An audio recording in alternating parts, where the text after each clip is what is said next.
Farming Life in Another World. Volume 9 by Kinosuke Nato, translated by SHM Trans, audiobook by Masquerade at Masquerade Audiobooks. Chapter 382, Relaxing Winter. Winter. During fall, I was taking care of the newborn children, so I didn't have enough skinship with the Kuros. I'm spoiling Kuro to make up for it. Yes, I miss you. I'll give you a hug. Ha ha ha. A little stinky. All right, let's take a bath. You're mostly in my mansion during winter, right? If you're not clean, Anne will look at you as if you're an eyesore. You don't mind Anne looking at you like that? Don't say that. Family should get along. After washing Kuro, Yuki, Kuroichi, Kuroni, etc. take turns entering the bathroom. For the Kuros, it is not about getting clean but getting me wash them, so I did not ask for anyone's help. However, this is indeed a challenge for me alone. You don't mind someone else other than me brushing you, right? That said, Alfred, Tysel, Ursa, Giraru, and Nut came with a brush on their hands. Since they're already here, the Kuros have no choice but get brushed by the children. This makes my job easier. However, I can only wash 4 of them per hour, so that line is, yeah, I don't want to check it. Can you help me wash them too? You want to play outside? The weather is nice this day, huh? All right. I'll ask the free high elves and mountain elves to wash the Kuros with me. It looks like an assembly line now. Thank you very much for your help. The high elf at the beginning of the assembly line screamed a little. I ran over to see if something bad had happened. A Kuro has a big wound on its stomach. It might have got it a while ago. The blood has already clotted and the wound is closed, but are you okay? When did you get hurt? Did you make a mistake while hunting in the forest last fall? If you're hurt, don't just keep it yourself. Report it. It may heal on its own, but leaving it alone is not good.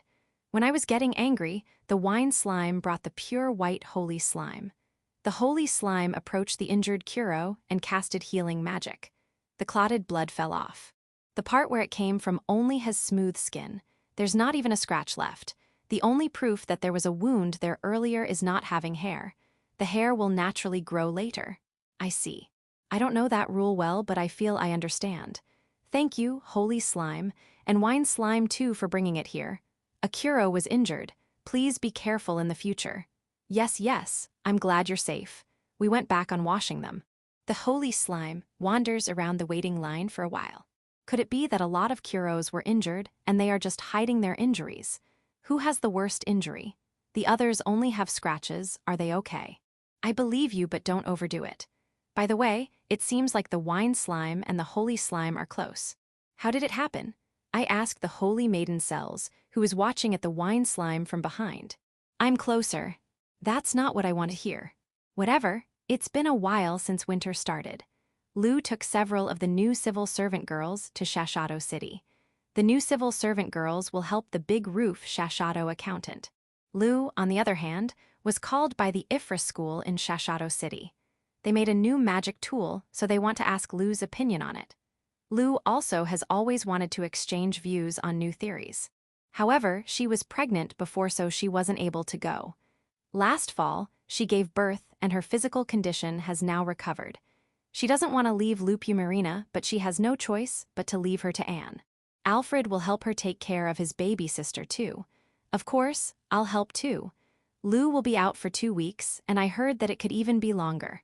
However, I heard that she will return no matter what happens before spring. She'll stay at the inn near Big Roof Shashado. Say hello to Marcos, Paula, and Mio in Shashado City for me. It's winter, so I went to the hot spring area and communicated with the Ghost Knights and the Lion's Pride. It seems like the cows and horses of Big Tree Village regularly go to the hot spring since fall. They came here more often compared to me. The lion cubs are now adults, but they are still smaller compared to their parents. We need to look for your partners too. One of them has a mane. That's a male. This means the other 2 are females. I can't compare them to normal lions because they have wings, right? Is it all right to assume that? Let's talk to Lou when she comes back. As for the Ghost Knights, partners seem to be unnecessary. Even if they need partners, there's no need to look for their sake, since the 3 of them are good-looking men now that they look like they have flesh. With their handsome figures, they won't need help. Though that sounds interesting, it will be a waste. No, stop your handsome men attitude. You're irritating me. What are you doing? That civil servant girl there, stop screaming. A letter from Village 5 has arrived. It is addressed to Tyr. The sender is none other than the leader of the angels, Kirbbit's mother. The content is to have her come back soon. After reading, Tyr decided to ignore it and threw it away. However, the 6 other angels, Gran Maria, Charon, Kudal, Kirbbit, Suwaruryu, and Suwaruku, argued whether one of them should return. I know you're discussing something, but is it necessary for you to use the kotatsu? Your hand seems to be warm enough. You need oranges? Okay, I'll get it. There are also persimmons and pears, so I'll peel them for you too. Please let me know who's the one going to return when I get back. I'll prepare souvenirs. Chapter 383. Kirbbit's Homecoming and Communication. Kirbbit will return to the Angel's domain. I hate draw lots. You sound like the Demon King, but it has been decided, so prepare. Are these souvenirs enough? 2 alcohol containers, 3 small bottles of honey, my handmade statue. It is a 15 cm statue of the farming god. Are you sure it doesn't have to be the god of creation? Isn't this better? The model is an old man. Ma, if you think so, then I won't force you. Let's give the god of creation statue I carved to Ancestor-san once he gets here. There's also a bag of silver coins for transportation expenses. Only this much. Isn't lesser better? You're right, but can I use it whatever I want? Yeah, do whatever you want with it. Got it, thank you. Be careful in going home. Yeah. All right then, come to think of it, is she still? Kirbbit is waiting for Tyr's letter. Tyr ignored the angel's letter without a second thought, but Kirbbit and I persuaded her to at least write a letter. I helped Kirbbit persuade her because the person that Kirbbit wants Tyr to write a letter to is none other than Tyr's mother herself. Aurora aside, it seems like Tyr didn't even inform her mother about Tysell. I thought she had a bad relationship with her mother, but she said that's not the case. Well, I guess it's a complicated relationship. Normally, I wouldn't want to get involved, but Tyr's mother is my mother-in-law. We waited for about 30 minutes before Tyr came out with her letter. It looks like she's really troubled. She looks really tired. After receiving the letter, Kirbbit opened it on the spot. Oh. I raised my voice because that's clearly a violation of etiquette, but Kirbbit showed me the letter with a stunned face. In the letter, the only things that are written are Tyr's name and her mother's name. Code. Well, what's written up here if you put some secret concoction? Hearing my question, Tyr averted her face. If you don't write a little more, the vice chief will cry. Tyr's mother is the vice chief. She has the same job as Kirbbit before, a shrine maiden of the Garrett Kingdom. That's how it is. All right, I'll write a little more. Kirbbit's departure was delayed by a day. After seeing Kirbbit off, I returned to my mansion and was tackled by a kit. A splendid blow. I'm down in agony. The kitten rides on me, who's on the ground. What? In addition, the Ainikos got on board too. They might be angry because I haven't paid attention to them for a while. They're angry, all right. Their claws are sticking out. My bad. Look, I'll caress your chin. How about your back? How about belly? You don't want to, okay. I'll just go with your wishes. Back of ear is fine, ha ha ha. I only have 2 hands. I can't stroke all 8 of you at once. Can you stop scratching me? It's quite painful. I played with them for 2 hours. I'm pretty tired. However, I'm satisfied. That was good. But what's with leaving immediately when the Demon King arrived to play? I wonder if I was played with. It doesn't seem to be the case since Ragiel, has come to me. All right. You won't get angry if I stroke your belly, won't you? You hate the base of the tail though. I know, I won't stroke you there. Just kidding. Stop biting. After finishing my battle with the cats, a few Kuros were looking at me. They have the face of expecting something. They saw me with the kittens earlier. Wait, don't tell me you're going to tackle me. Think about how different you are with the cats. You guys have horns, the cats don't have it. Do you understand? Right, do you really understand? Good, but one of them tackled me. The pain. After that cats and the Kuros, I thought of Alfred and the others. All right, let's play with them. What do you want to do? Want to play something new? That's right. I pulled out a moderate-size bamboo and made a blowgun. The arrow is also wood. It looks like a big toothpick. First of all, be careful. The only thing you can aim for is the target. Never point to people. If anyone gets hurt, I'll confiscate them all. I've prepared various targets. If you hit it, it will fall down. I'll also write your scores. You can calculate them yourself. Ha, I'm not fooling you. It's only a confirmation on how much you learn. You can blow 3 arrows per turn and put your total score here. Next to the children, who are playing blowguns, are the high elves who have unusually serious faces. Fufufu. What a nostalgic weapon. If you apply Harori poison on the arrow, Fufufu. If you put a needle at the tip of the arrow, it will increase the fatality. I'm a little scared, but what are the mountain elves doing? Using a machine is a foul. Also, it doesn't need a rapid-fire function. No, I'm trying to say that 60 barrages of rounds are not okay. Ah, the children are enviously looking at the machine of the mountain elves. Ursa, I won't let you get it. You can't, you absolutely can't. Can I fire it? To fire, I just have to turn this crank. I think once is enough. Is everyone enjoying playing with blowguns? I enjoyed it. By the way, the next day, I played with the spiderlings that did not hibernate since morning. I know, I won't forget you guys. Chapter 384. A Day in Winter. Looking up at the winter sky, you can see Hiakaru in his dragon form flying around. He's currently practicing flying. He's better than before, but he's still unsteady. Flying next to him are neither Hakurin nor Raymarin but Tyr. When Hiakaru began flying in the sky, he suddenly became close to Tyr. Is she teaching him how to fly? Hakurin is indeed carefree, while Raymarin is surprisingly strict when teaching. And I thought she'll be sweet when she's teaching Hiakaru. Why? That's because she had a daughter who jumped out of the nest and only managed to come back 2 decades later before she can finally teach her. Doors was the one who told me that, so that's how it is. She's so worried that she's strict. By the way, who's that daughter? Hiakaru's mother. Hakurin, huh, I see. Because her first child suddenly jumped out and went missing, Raymarin went on a rampage. It was a big mess. By the time the turmoil subsided, Hakurin suddenly came back as if nothing happened. What a troublemaker. Hakurin giving birth to Hiakaru, that alone makes me think it's a miracle. Looking at Door's expression, it seems like he really finds her hard to deal with. HNN. The flying Hiakaru made a big sneeze. At the same time, a big fire flies out from his mouth. The flames were quickly extinguished, but it looks like Hiakaru burned his mouth. He shows his mouth to Tyr and asks her to cast healing magic. Very sweet. Raymarin, who's next to Doors, looks at Tyr in a scary way. Hakurin is at the mansion teaching Ursa and Alfred. Actually, the angriest is the one in my arms, Tysel. She escaped from the mansion when she saw Hiakaru with Tyr, but she was caught by me. Afterwards, she's hugging me while being sulky. I can't seem to fix the mood. I'll ask Tyr to please her when she returns. The flying practice lasted for about an hour. Though Hakurin looked for Tysel in the middle of the practice, Tysel's mood is still bad, so she can only keep trying. Tysel returned to the mansion, while being embraced by Hakurin. This father is slightly lonely. Hiakaru, on the other hand, transformed back to human form when he got down. Tyr picked him up as if it was the most natural thing to do at that moment. Tyr passes Hiakaru to Raymarin. Did she notice her gaze? After that, Tyr did not come to me. Yeah, she went to Tysel. Thank you for your hard work. By the way, I even prepared a warm soup for Hiakaru, but it's cold now. The Oni maids are already taking care of it. They were instructed by Raymarin. All right, let's leave Hiakaru to Raymarin and Doors and go back to a warm room. When I arrived at my room, Kuro and Yuki were looking at me from the kotatsu. They didn't come out of the kotatsu.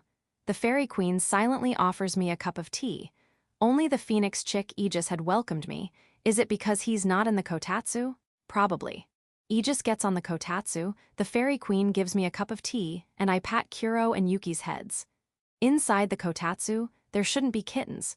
Don't get mad, I'll close it right away. Yeah, it seems like I can't use the kotatsu.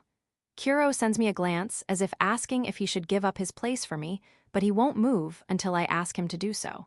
I gave up, I'll just help in cooking dinner. The kitchen should be warm, right? Is everyone thinking the same? The kitchen was full of people.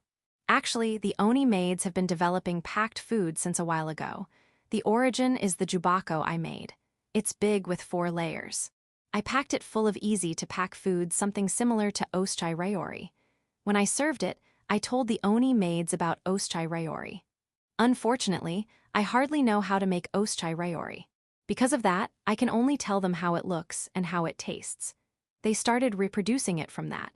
The only things I'm satisfied with are kuramame and kurakinton, while everything else are strange dishes I don't know. The taste is not that bad though. I want Kazunoko, but that's herring egg. Can something be used as a substitute? There's no place for me in the kitchen, so I evacuated to the workshop. I'll just make additional jubakos. Please leave the decoration to us. It's lacquered, isn't it? I'm making it with the mountain elves. Don't get stained by the lacquer. Don't worry, I've been lacquering for about 100 years. Craftsmen from long-lived races are foul. They are overwhelmingly good compared to me. Well, I'm an amateur, so I can't compete with them. Okay, I'll leave it to you. Affirmative, but aren't these enough to make 10 pieces? If we made more than enough, we can always sell them outside. I see. But won't that trouble Yauko-san? Ah, then, let's not sell them and send them as gifts. Yauko is troubled by the trade gap between Big Tree Village and the outside world. Crops, alcohol, and crafts made from Big Tree Village are sold in Village 5, but on the other hand, Big Tree Village has too little to buy outside.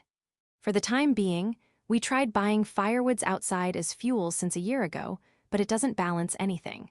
As a result, money keeps pouring into Big Tree Village. I didn't take the money, and they are deposited in Village 5 instead, however. It has become a trouble now since there are too many warehouses.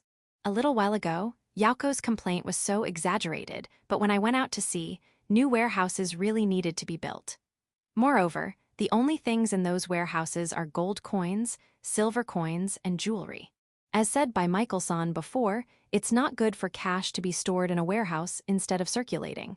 Let's think about how to use them in spring. Chapter 385. Beast Boy's School Life, Summer Irene. My name is Irene. I am the eldest daughter of a Viscount family in the Demon King's kingdom. I should be marrying a suitable partner for me soon, but it is difficult to find a partner for me. Why? Isn't it because you beat up all the other parties hard? Father, I'm not that rude to beat someone. It's a proper duel. I want my husband to be strong enough to protect me. Is it wrong for me to wish for that? If that is really your wish, how about you stop training? You are already the strongest demon of our house. Have you even thought of that? That's strange. Strength is necessary for the nobles of the Demon King's kingdom. Wasn't it Father who taught me that? That's the reason why I started training my sword skill. I'm sorry. I'm honestly sorry. I said that to you before since you were still small and cute back then. That time, I don't want you to be a bride yet. Then how about now? Get married already. I'm not yet at the age where I'll need to worry about that. We demons are not people who attach too much importance to age. If you're 100 or 200 years old, you certainly need to worry. But I'm only 21 years old. For nobles, it is normal to get engaged and married in your teenage years. You're right. I have no fiancé. I had, but I beat him up. Go and be a bride and make me feel relieved. I no longer care what's the social status of your partner. Even if he's a commoner, I won't get angry. If he'll be your groom, I'll treat him as a miracle. Father, your honesty makes me want to shed tears. Also, excuse me, but I'm pretty confident in my beauty. It is not a lie. If I'll stay quiet, I will be praised as a once-in-a-100-year beauty. If I feel like it, males who want to become my groom will pour in. Can you even stay quiet? Even when you're sleeping, you are constantly moving that it'll be mistaken that you're in a rampage. That only happens a few times in a year. Irene, it's not. I know that expression. This will be a long talk. Let's escape quickly and return to school. That is the only place where I can freely rampage. The problem is, I'm pretty dissatisfied since no one can beat me. I've been away from school for a long time because of matchmaking, so there might be 1 or 2 tough men there now.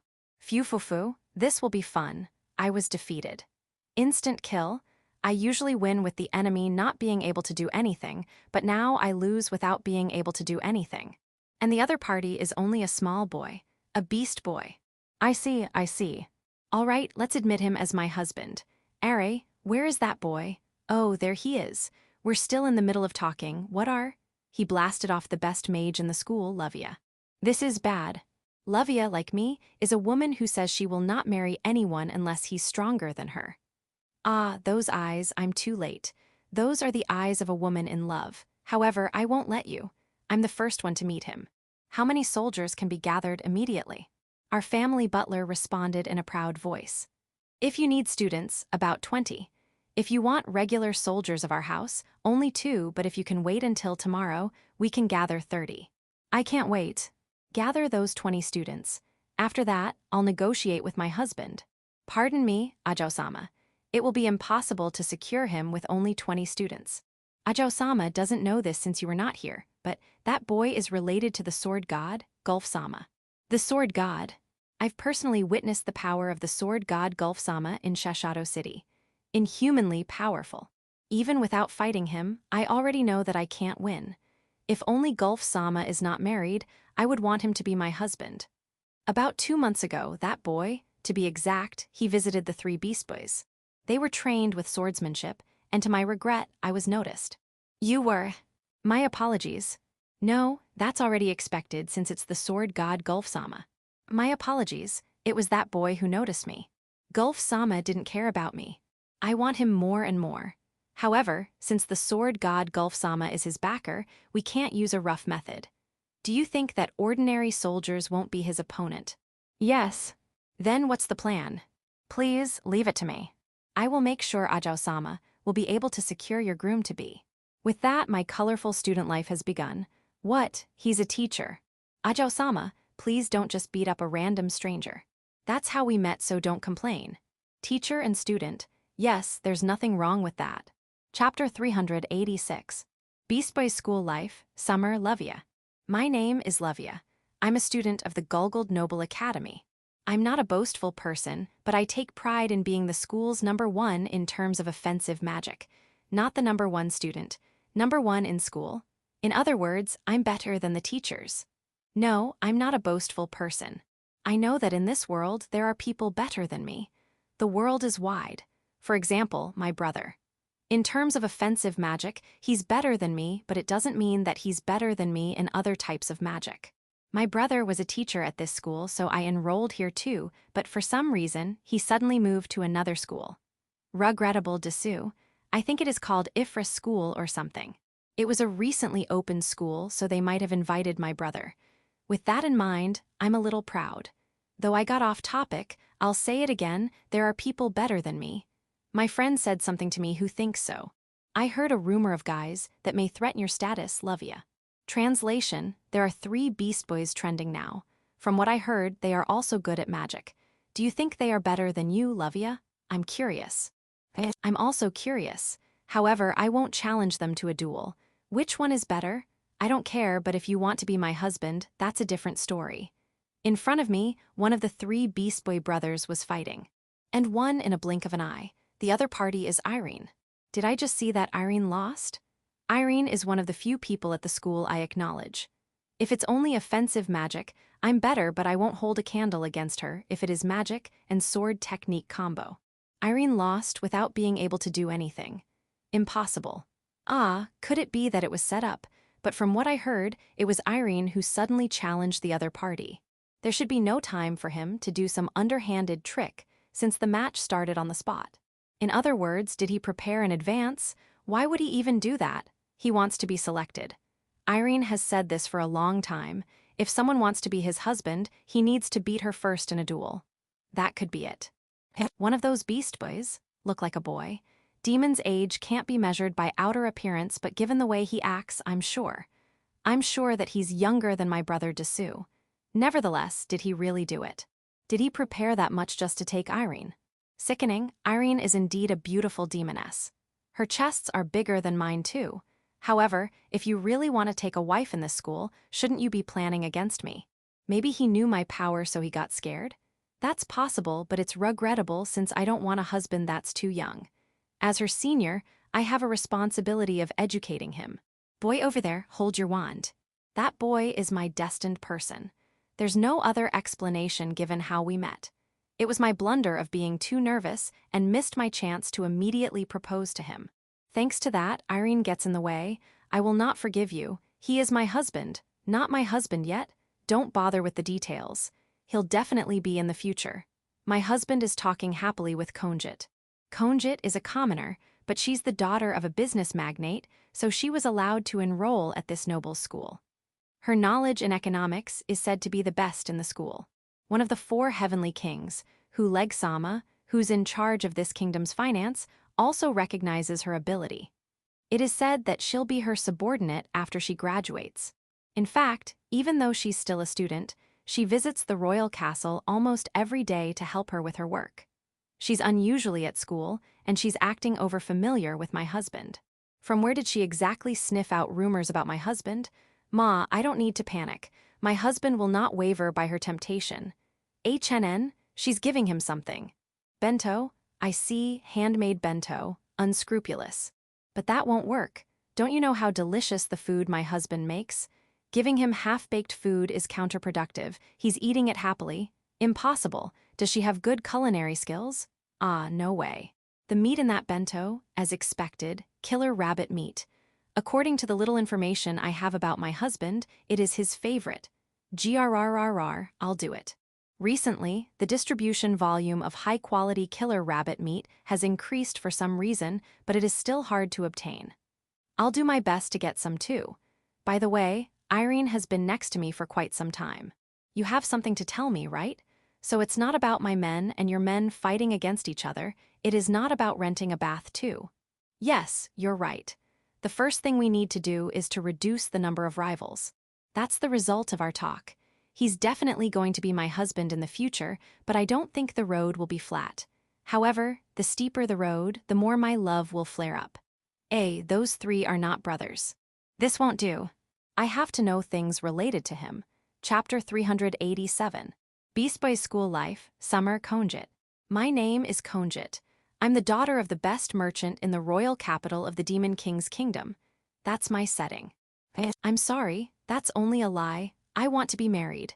However, I don't think that anyone's good enough for me. My dream is to get married to a wonderful husband, and I finally found that person. He's one of the Beast Boys who enrolled at the Gulgold Noble Academy and became a teacher. He's wonderful, truly wonderful. For that reason, I had given up on him because he's too wonderful for me. But I can't stop my feelings for him. I feel deep pain when other demoness approach him. Because of that, I will throw away my shame and reputation and challenge him to a duel. This is fine. I have a strong ally. I have the crystal of wisdom and effort of our demoness predecessors, a strategy on how to capture men. This book. To win a man's heart, you need to cook. Handmade food is the best. What on earth is handmade food? Does it mean I have to cook animals' hands only? Ah, food that I cook myself. So that's how it is. Isn't cooking something that chefs do? If that is the case, won't giving him the food cooked by a chef, whose profession is cooking food, better? That's not the case? I don't understand. Or rather, my cooking skills are at the level where you can't feed it to a living organism. I admit it myself. If a chef cooks it according to my instructions, would that count as my handmade food? I'm sure it will be. Let's go with that. To win a man's heart, you need contact. A man will be pleased just by being touched by a woman. Touch him aggressively. Filthy, I can't do that, Dessous. No, it's not that I'm uninterested, but I just can't. I can't do it. Oh, there's another method for women who don't want to touch. There's still a way. Ah, crossing arms? It's nice, but the difficulty is too high for me. Another one is touching thigh. Is this book stupid? If you can touch someone there, it means you can touch everywhere. Yeah, let's look for a little more decent. Inviting to dance. Right. If we dance together, we will naturally have contact. However, how can a woman invite a man to dance? Isn't it almost the same as a confession? Isn't that too aggressive? If I back out, other women will steal him. Certainly, that's possible. I understand. I'll do my best. However, dance is it? A dance event? There's nothing like that even in the near future. If that is the case, let's make one. That's it, Dessous. Phew. Let's make a proposal and have the school approve it. Let my dream materialize. Now. Let's ask the little ones who are attacking ahead of me. Who sent you? You're doing it for yourself. It looks like I'm too late to control them. My name is Conjit. It is a pseudonym. My appearance is also a disguise. My real name is Huleg, one of the 4 heavenly kings of the Demon King's kingdom. I have already graduated from the nobles' school, but I've re-enrolled. Why? I just want a change of pace. I've been doing this for dozens of years. Oh, I'm properly reporting it to the principal. With this, I have a track record of catching spies and disciplining arrogant young nobles. When I saw him in Big Tree Village, I thought I can't lay my hand on him. Phew. Ah, no, that's not what I'm trying to say. Relax. I'm even determined to stop drinking for him. For the time being, let's accept the invitation of the other two who are targeting him. This is frustrating, but I can't take a break from my job as one of the 4 heavenly kings. Thinking about the time I'm not at school, it can't be helped. Yeah, don't say anything about me. Whenever I'm at school, I'm Conjit. A weak girl Dessous.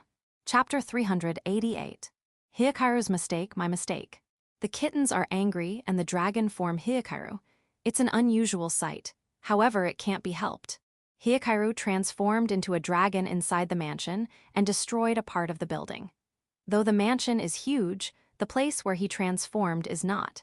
It was the vacant room that the kittens often used to take naps. They don't use it much during winter, but that's still their favorite place. The kittens are saying meow meow to Hiakaru to complain. Forgive him already. I'll make a new box for you as a replacement for that broken room. I'll put a blanket in the middle of it. Of course, you'll have 1 box each. Will this fix their mood? Good. Hiakaru, will you transform back to human form now, or else we can't repair it? Good. When Hiakaru transformed back to human, it felt cold. It's because of that hole in the wall. The kittens are no longer here. Let's repair it fast.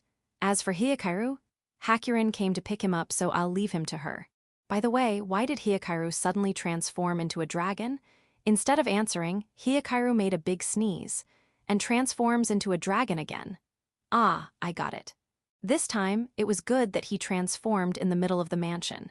He caused no damage. Hakurin, are you okay? Ara, are you worried about me? Hakurin was holding Hiakaru in his dragon form. Of course, I'm worried. I'm glad you're okay. So, what's happening to Hiakaru? He's still unstable, but there won't be a problem once he grows up. I see. The problem is he's sneezing. Does he have a cold or some allergy? What's the cause? This dirty sheet. What is this? The sheet the Hiakaru treasures. I see. It is good that you treasure something, but that needs to be washed. You don't want it to be washed. This part of the sheet is your favorite, and if it is washed, it will feel different. I see. Raymarin and Anne take that sheet to wash it from time to time, so Hiakaru came to that vacant room to hide that sheet. I see. Ma, I understand that you cherish something, but the problem is, it is now so dirty that it caused you to sneeze. Wash it. My heart aches upon seeing Hiakaru's despair. I'll leave the rest to you, Hakurin. By the way, it seems like the Oni maids are aware of Hiakaru's behavior and plan to get the hidden sheet and wash it later. I will be glad if he didn't bear any grudge against me. Ursa's comforting Hiakaru. Oh, they look like a pair of good brother and sister. And Alfred is enviously looking at Hiakaru, who's being comforted by Ursa. Yeah. My son has grown up before I knew it. The room was repaired by the high elves, so it only took half a day. Yeah, thanks for your hard work. I did my best too, making lunch and dinner for the high elves. After dinner, I went to the workshop and made boxes for the kittens. Making a box is not so difficult. The difficult thing is considering the size. This is a little too small, isn't it? Well, the kittens are divided into the right size box and spacious box factions. It will be best to listen to their opinions, but the kittens won't be unified. Let's just make a lot of boxes and let them choose what they want. Ma, cats are capricious, so I guess they will only choose after a few days. Until then, I'll leave the boxes to them. Rachel and Jewel, you can come in. What kind of box does Rachel want? For Jewel, you want a box with Rachel in it. They are on good terms. I feel a little lonely since Lou's not here. When I was thinking of that, Lou came home.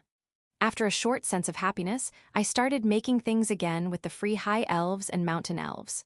Are we going to make a big building? But I'm a little lonely. I hugged Kuro, who's nearby. Noon of the next day. I'm having a meeting with the civil servant girls and Yauko about the issue of too much accumulated gold in Village 5. The civil servant girls and Yauko brought out some goods on the table. Firewood, charcoals, glass bottles.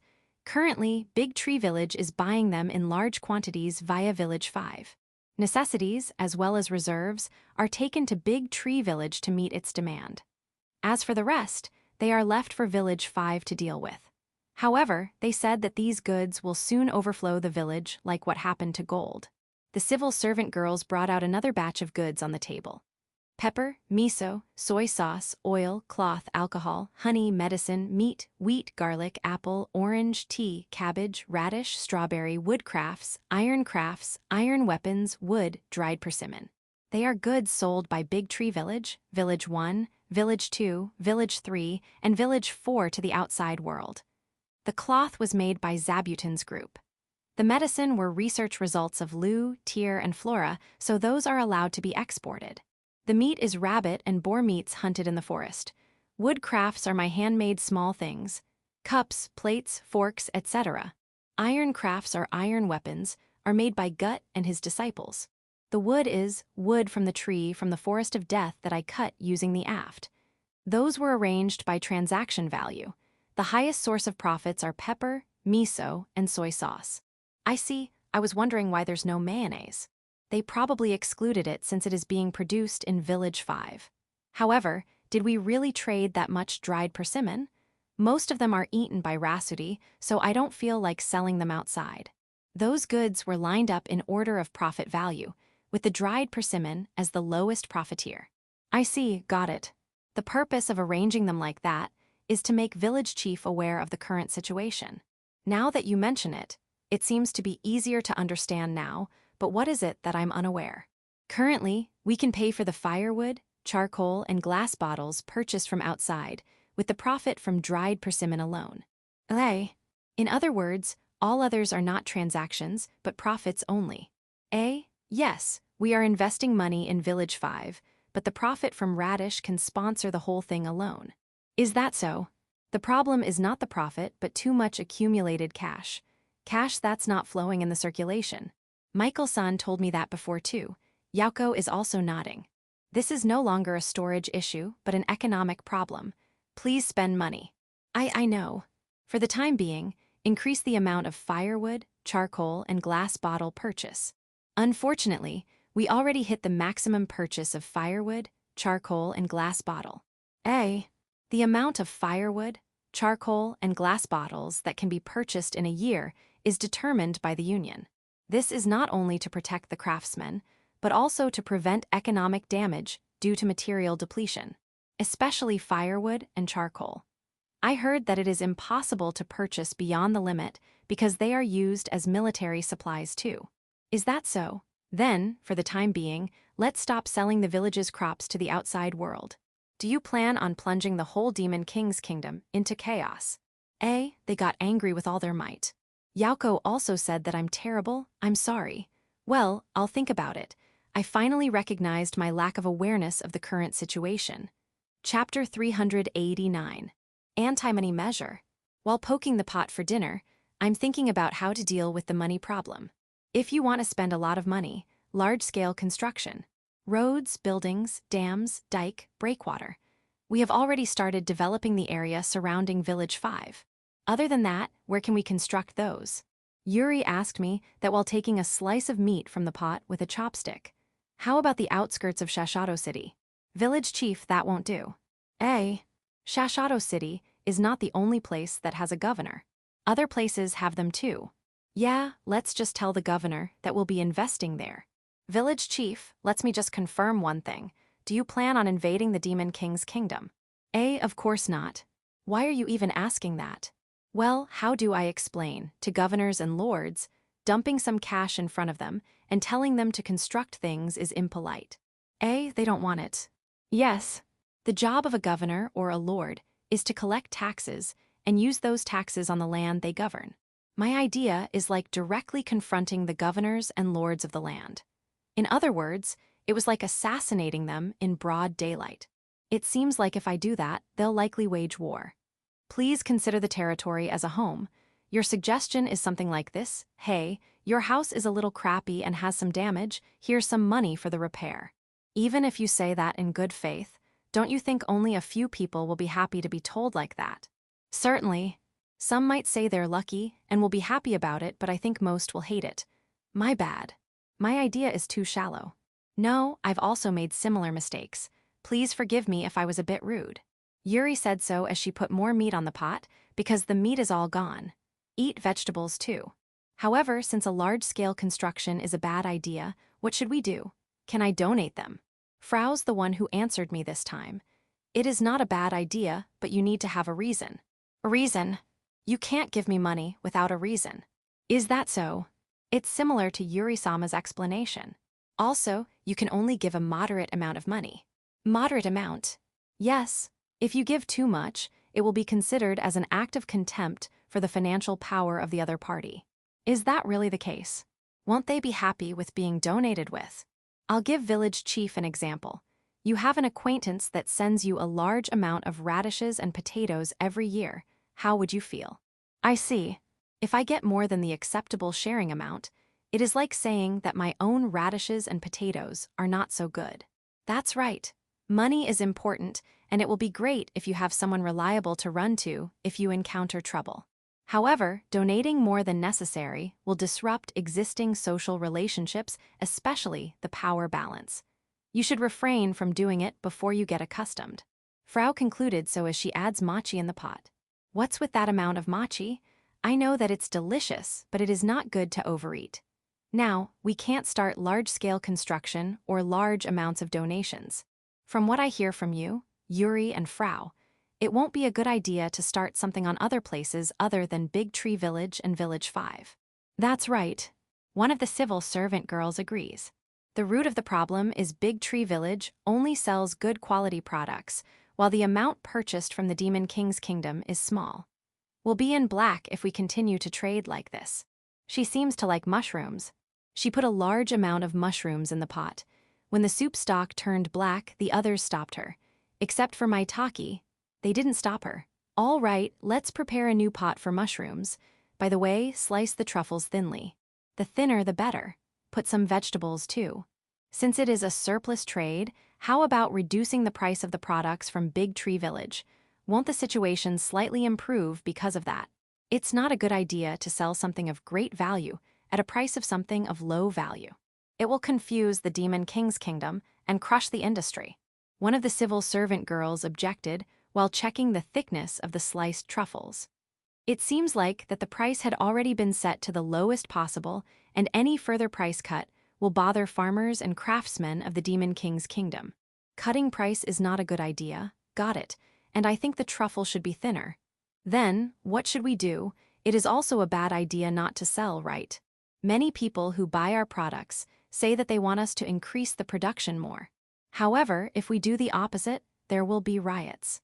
The prices of those products will explosively increase if we do that. If you want to plunge the Demon King's kingdom into chaos, that will be a great idea. This time it was Tyr who just came in that answered my question. She was late because she was breastfeeding Aurora. Ah, you feed Lupumarina too. Thank you. So, is this a meeting about how to control the Demon King's kingdom? No. There are a lot of people from the Demon King's kingdom here. Don't say strange things. Someone, bring a new plate and chopsticks for Tyr. Also, add a new plate of vegetables. And a plate of meat, please. The latecomer Tyr became the master of the pot at that moment. When it comes to spending money, it is best to invest in culture. Tyr said that while waiting for the newly added ingredients to be cooked. Culture. Yes, for example, art dessous. Ah, paintings.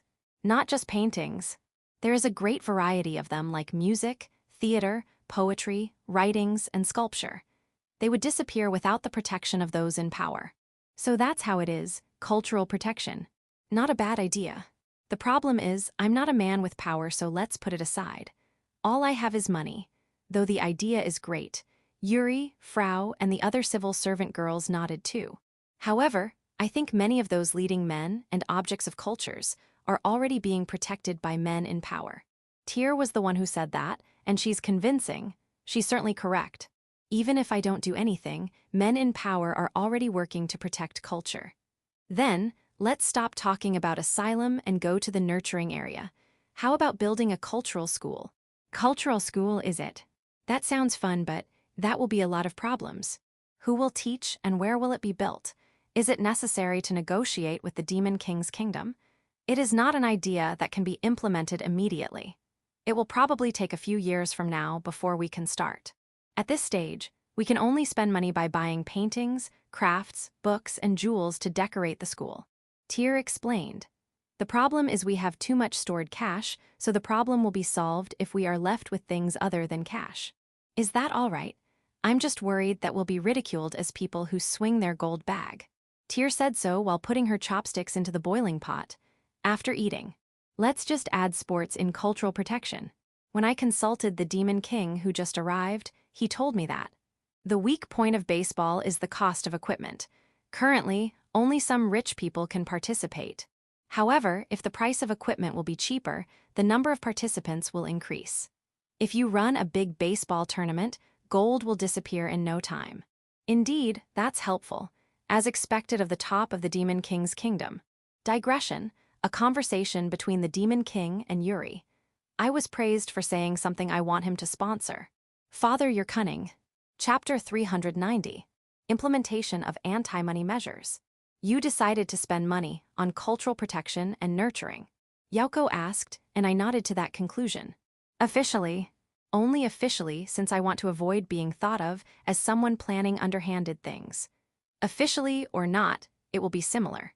Yauko laughed and reached for a teiyaki on the table. It's a product of the teiyaki cooker made by Gut and the Mountain Elves. The filling is red bean paste. I was troubled whether to use tsubuan or kashian, both red bean paste. The difference is the preparation method. But I decided to use my own way of cooking because factions were formed. I want to avoid conflict. Both red bean paste, the difference is the preparation method. Therefore, the teiyaki's filling is kashian. On the other hand, obaniyaki will be filled by tsubuan. The obaniyaki pan is already in the process of completion. Now, let's start discussing our cultural protection and nurturing plan. I'll be discussing the plan with Yauko. First, we'll ask merchants to buy artworks in various places. However, there is a limit on how much they'll purchase an item. Though I want to spend money, I don't have any hobby of buying expensive things in vain. I have to make everyone understand that. However, I don't know the value of things. In order to not be deceived, the purchase price limit is necessary. Also, a museum will be built in order to display those collected works of art. It will be built in Village 5 during winter. The High Elves were taken by Lu, and I don't know when they'll return, but it seems like the carpenters in Village 5 can build it too. No, it's not like I don't trust the ability of the carpenters of Village 5. I just have an image that anything connected to construction is the High Elves' area of expertise. The museum will be open to the general public. By making the viewing fee free, we aim to spread both culture and financial power of Village 5. Personally, I would be happy if there were more painters. Also, some people rather enjoy music. Village 5 Museum will also include a theater. It will be a place where people can enjoy not only art exhibits, but also plays and music. It will also be the home to an art school, which is Tier's idea. However, it is not the school I know. It feels more like making an entire apartment into a classroom. It is closer to a homeschool than a school. Currently, there are neither teachers nor students. Let's talk to Michael-san and the Demon King. Ah, right, sports protection is the Demon King's idea. That said, both mass-producing the equipment and building a place to play are difficult. For the time being, let's make a baseball field in Village 5. How about that? When I asked if she's okay with the plan, Yauko nodded. Ma, the merchants will move flashily so we won't need to worry about artworks. Circulating cash is an important move, but it is also important to appeal to others when using cash. Therefore, we can only move officially. Then, let's talk about the things we'll do behind the scenes. Yauko looks happy. As I said a while ago, we're not going to do bad things behind the scene. It's just that when a large amount of money is used, the effect is not immediately visible, and there are a lot of things that will happen behind official things. First of all, the formation of medical team. The inhabitants of this world are good against physical injuries because of the existence of healing magic, but they are quite poor with regard to diseases and epidemics. Though diseases can also be healed by magic, the number of such mages are limited, and their service fee is expensive too.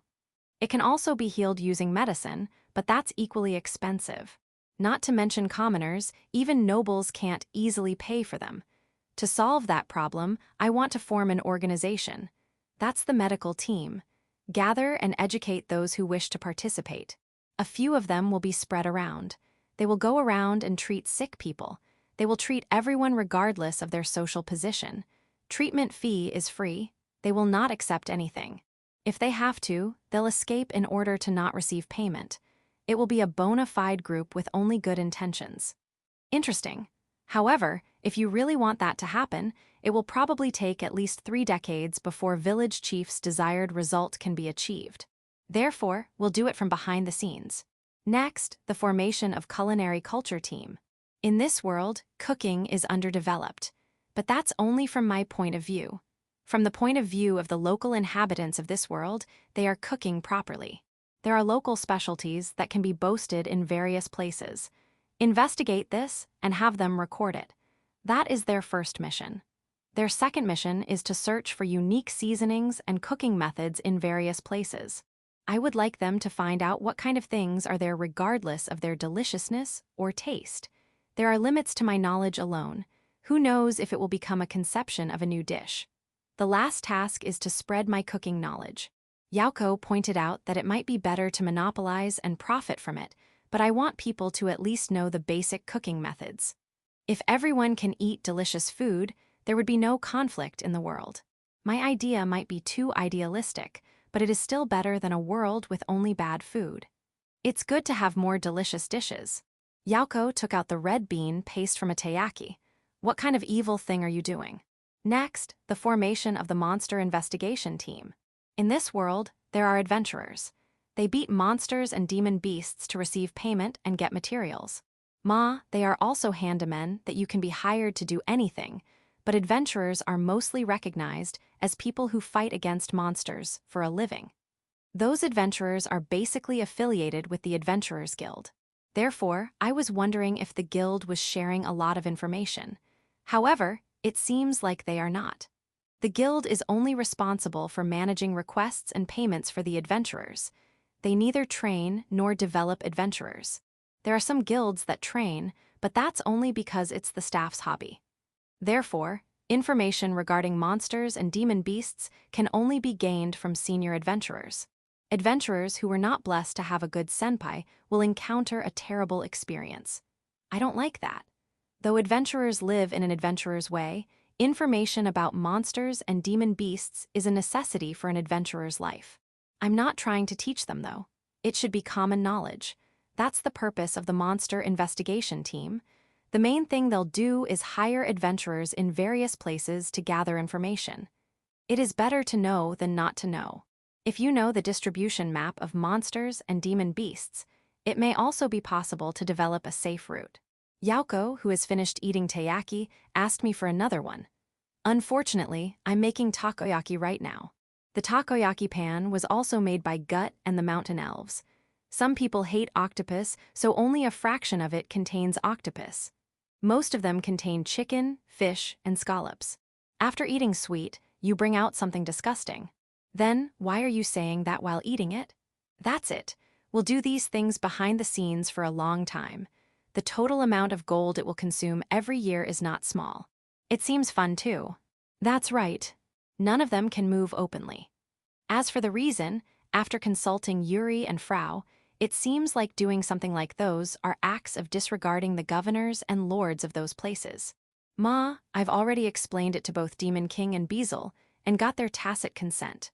It's not that important though, but there's a really big problem. What is it? Given the current situation and the official and behind-the-scene plan. Even if Village Chief's plan is 100% successful, it will only use half of our annual profits. Wait, don't run away. Let's think about it again next time. When I was thinking about it, someone who needed money appeared. It's Lou. I'm sorry, I don't have enough money, lend me some. Chapter 391. Cooking Class and Lou's Research. Lou came to borrow money. A considerable amount of money. I asked her what she would use it for, but she said it was a secret. I'll forgive you because you're cute. And so, I lend her some.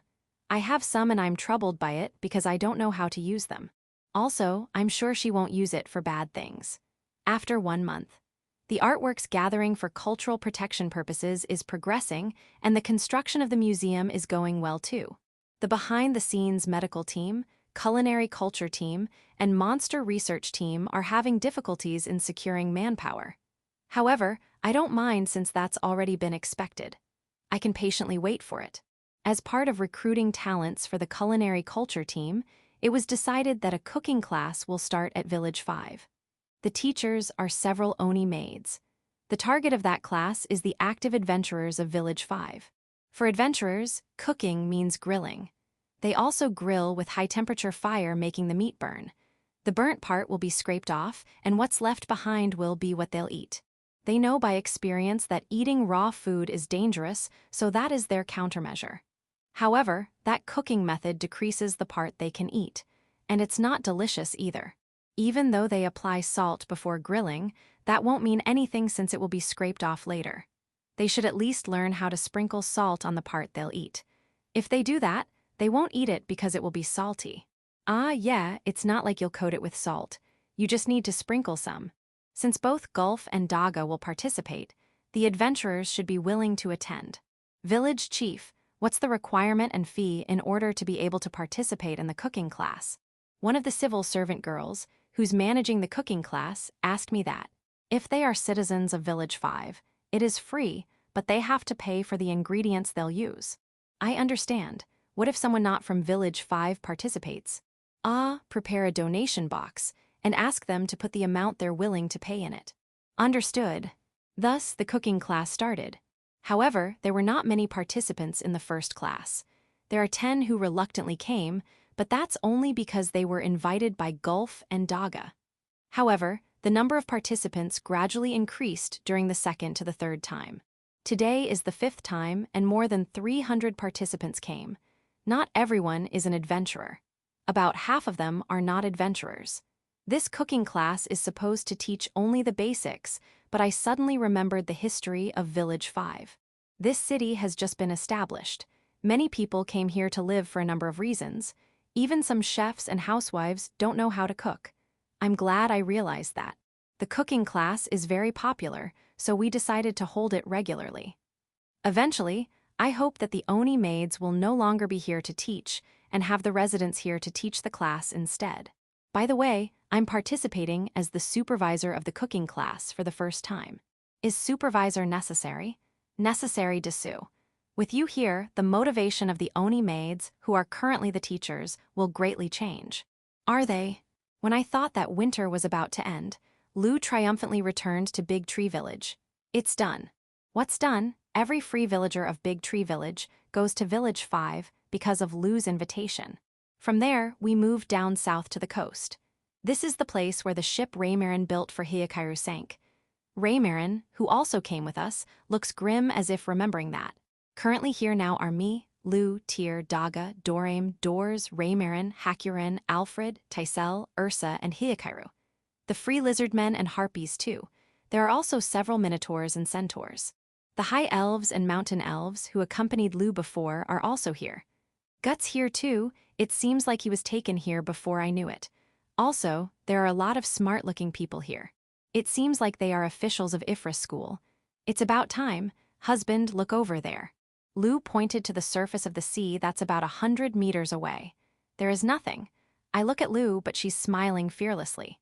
The high elves, mountain elves, and Gut, who should have acted with Lou, are smiling fearlessly too. Why? When I look at that sea surface again, the sea level suddenly rose. Is there something in the water? Big. A huge ship came out of the sea. However, there is nothing much aboard that ship. Well, it came from the sea. If you think of it as a submarine, that's normal, right? Then, what is that? This is the newly completed universal ship. Lou is so proud of it, but what's that big arm-like thing? Impatient. When Lou waved the flag on her hand to signal the ship, the big arm replied. Then, the giant arm dexterously assembles the upper part of the hull. A sail was set up in no time, and no matter how one looks at it, it looks like a normal ship.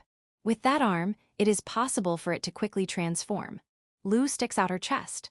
The children are all excited. They are noisily saying, "Amazing, amazing," repeatedly. Next to them, Tyr looked at Lou with scary eyes. It's an application of my golem technique, isn't it? Well, I indeed use that as a reference. Lou looks away from Tyr. Yeah, the present Tyr is scary. I know how you feel. Let's have her apologize later. Cough. This is called universal ship, but traveling both on and under the sea is not enough to call it universal. Lou waved her flag and to signal the ship. The ship changes shape again. This is the result of the repeated research of the Ifris school of Shashado City. The universal ship rose from the sea and floated in the air. The people around cheer. The officials from Ifris school are pleased, saying, "We did it." The high elves, the mountain elves, and Gut are celebrating. The children don't even know what to say anymore. A ship that can freely move underwater at the sea and in the air, the universal ship. Lou is proud. We analyzed the principle of why the sun castle floats and succeeded in using it on a smaller scale. Amazing, I honestly conveyed my impressions. As expected of you. The moment I said so, I heard an unpleasant noise in a distance. Looking for the source of that noise, I found out that it is the floating universal ship. Transforming again? At the moment I thought so, the universal ship broke in half and fell at the sea as it is. Yeah. I look at Lou. She's already on the ground. The people from Ifris school are holding their heads. The high elves, the mountain elves, and Gut are all gloomy. Tyr, who has a scary face earlier, did not say anything to Lou. The children said something, more specifically Alfred. Did it transform again? Will it come out of the sea again? I hallucinated Lou, who's already on the ground, vomiting blood. Chapter 392. Blood-sucking princess ship. The universal ship has 40 crews, but none of them was injured. They were able to escape. The parachute I made before had played a big part for that to happen. When did you mass produce it? Well, I don't really mind though. Lou finally recovered from shock. She gathered fishermen and Seekins around and asked them to recover the submerged wreckage. The officials from Ifris school seemed to have returned to the school to identify the problem. As for us, we withdrew since we are only getting on the way. The high elves and the mountain elves accompany Lou to help recover the wreckage. Gut returned to Big Tree Village with us. 1 week has passed since then. Lou has finished cleaning up, so she returned to Big Tree Village. I thought I should comfort her, so I'm always with her now. I know she's depressed and a little embarrassed. The Kuros are watching her enviously. Once Lou is satisfied, I'll spoil you too. However, give way to Lou now. Me comforting Lou only lasted for about 3 days. It stopped because she was confronted by Hiakaru, not about being spoiled too much, but about the crash of the universal ship. Can you tell us now what happened? That's what Hiakaru said when we were having dinner. Surrounding the dining table are me, Lou, Tyr, Dorame, Doors, and Hiakaru. I was the only one who was surprised after hearing Hiakaru. The others seemed to know about it already. What does she means? Lou's playing cute makes me feel doubtful. But that's cute. Even though you're cute, can you answer the question? What does Hiakaru mean? Tyr answered. Lusan built a ship and sank. That's not true. Doors added. With that structure, the probability of that ship flying safely is about 50%. If you do some experiments, you will immediately notice the shortcomings. I don't think anyone who can make a smaller scale system of the Sun Castle would not notice it. In other words, she intended the ship to sink in the first place. But why did she does that? Lou raises her hands as if surrendering to Doors. Actually, the number of spies from human countries has increased. Lou explained. Since a little while ago, the number of spies sneaking into Big Roof Shashado, Ifris School, and Village 5 has been increasing. They are especially paying attention to Ifris School. However, counterintelligence is perfect and most spies are captured. Since they are caught, isn't there no problem? It's the opposite. If they don't receive information anymore, their fear will increase. Lou immediately answers my questions. That's why I announced what we were doing and showed that we failed. You mean that crash was intentional? What Doors-sama said is only half correct. I didn't care whether we fail or succeed. Ma, I thought we were going to succeed though, however, there's a problem with strength. We used a ship that's under construction, so I guess it can't be helped. Lou said the cause of the problem, but I did not understand it at all. There's one thing I'm worried about though. Will that crash increase the number of human spies? For the time being, Ifris School is doing research on airships but failed. The profits of Big Roof Shashado and Village 5 are what made that airship. Those are what the reports to the human countries will contain. So, you intentionally leaked the information. Tyr confirmed, of course. We're only pretending to be shocked by the failure. Some people who didn't know the plan are seriously shocked though. According to the information you leaked for the other parties, how much do they know about the research of Ifris School? About 110 on research and 120 on funds. Will they believe it? No. I think that much research data is already too much for them, that they'll treat it as a joke. What will happen to Ifris School now? I'm not sure what's happening, but there seems to be no problem now. I guess that's good. However, is it necessary for Lu to sink that ship just to deal with spies? Wait a minute. I don't really care if you sink a ship or two, but you spent a lot of money, right? You also borrowed money from Village 5. How do you plan on paying it back? Acting cute again, but I won't be fooled. No, if you can't pay, let's just pay it using Big Tree Village's fund, since the money you make is. I'm just joking around. You don't need to worry about it. The research result in Ifra's school will become money. The amount borrowed will be repaid after about 10 years. Will become money, but didn't you fail? We're not just researching about airship. There are. Lu took us out. Are Dorame and others coming too? We've been discussing this for a long time. Let's discuss this to the end. Certainly, Lu is taking us to the village's dungeon. She's not going to take us to the hot spring, isn't she? In other words, we're going to Village 5, but isn't it night already? It's okay because it's night. Village 5 is a city built on a small mountain. The teleportation gate is at the top of that small mountain. Please look over there. Lu points to the night sky. The two moons are beautiful. The shape of one of the moons distorts. A ship appeared before the moon, a big sail ship. It was flying in the sky. Universal ship, completed version. Though we don't have to stick to a sail ship design, it can be used as a deception on certain occasions. Writing it are the high elves and mountain elves who went out with Lu. So that's why they did not come back. Is this completed version can transform too? Yes, it can freely travel over and underwater. Why doesn't it have an arm? The arm was unnecessary. It was only used before to mimic the shape of a board. Lu proudly explains the various capabilities of the universal ship, but not to me. She explained it to Doors, Dorame, and Hakurin. No, for Doors only. I see. Doors nodded. It's splendid, as expected of a vampire that lives for eternity. No, the race is not the reason. This only shows the lady's wisdom. Thank you. Hearing Doors' praise, Lu politely bows. Then will you allow it? Yeah, I'll allow that ship to travel in the sky. Thank you. Ado, what are you talking about? Hakurin answered my question. The evolution of magic tools is managed by dragons. A long time ago, when magic tools were too developed, the world was ruined. It seems like they were not appointed by someone to do it, but doing it voluntarily themselves. A ship that flies in the sky is already an ancient theme. During those times, places like the Sun Castle being built are not rare. However, presently, there are only a few relic airships from the Sun Castle era.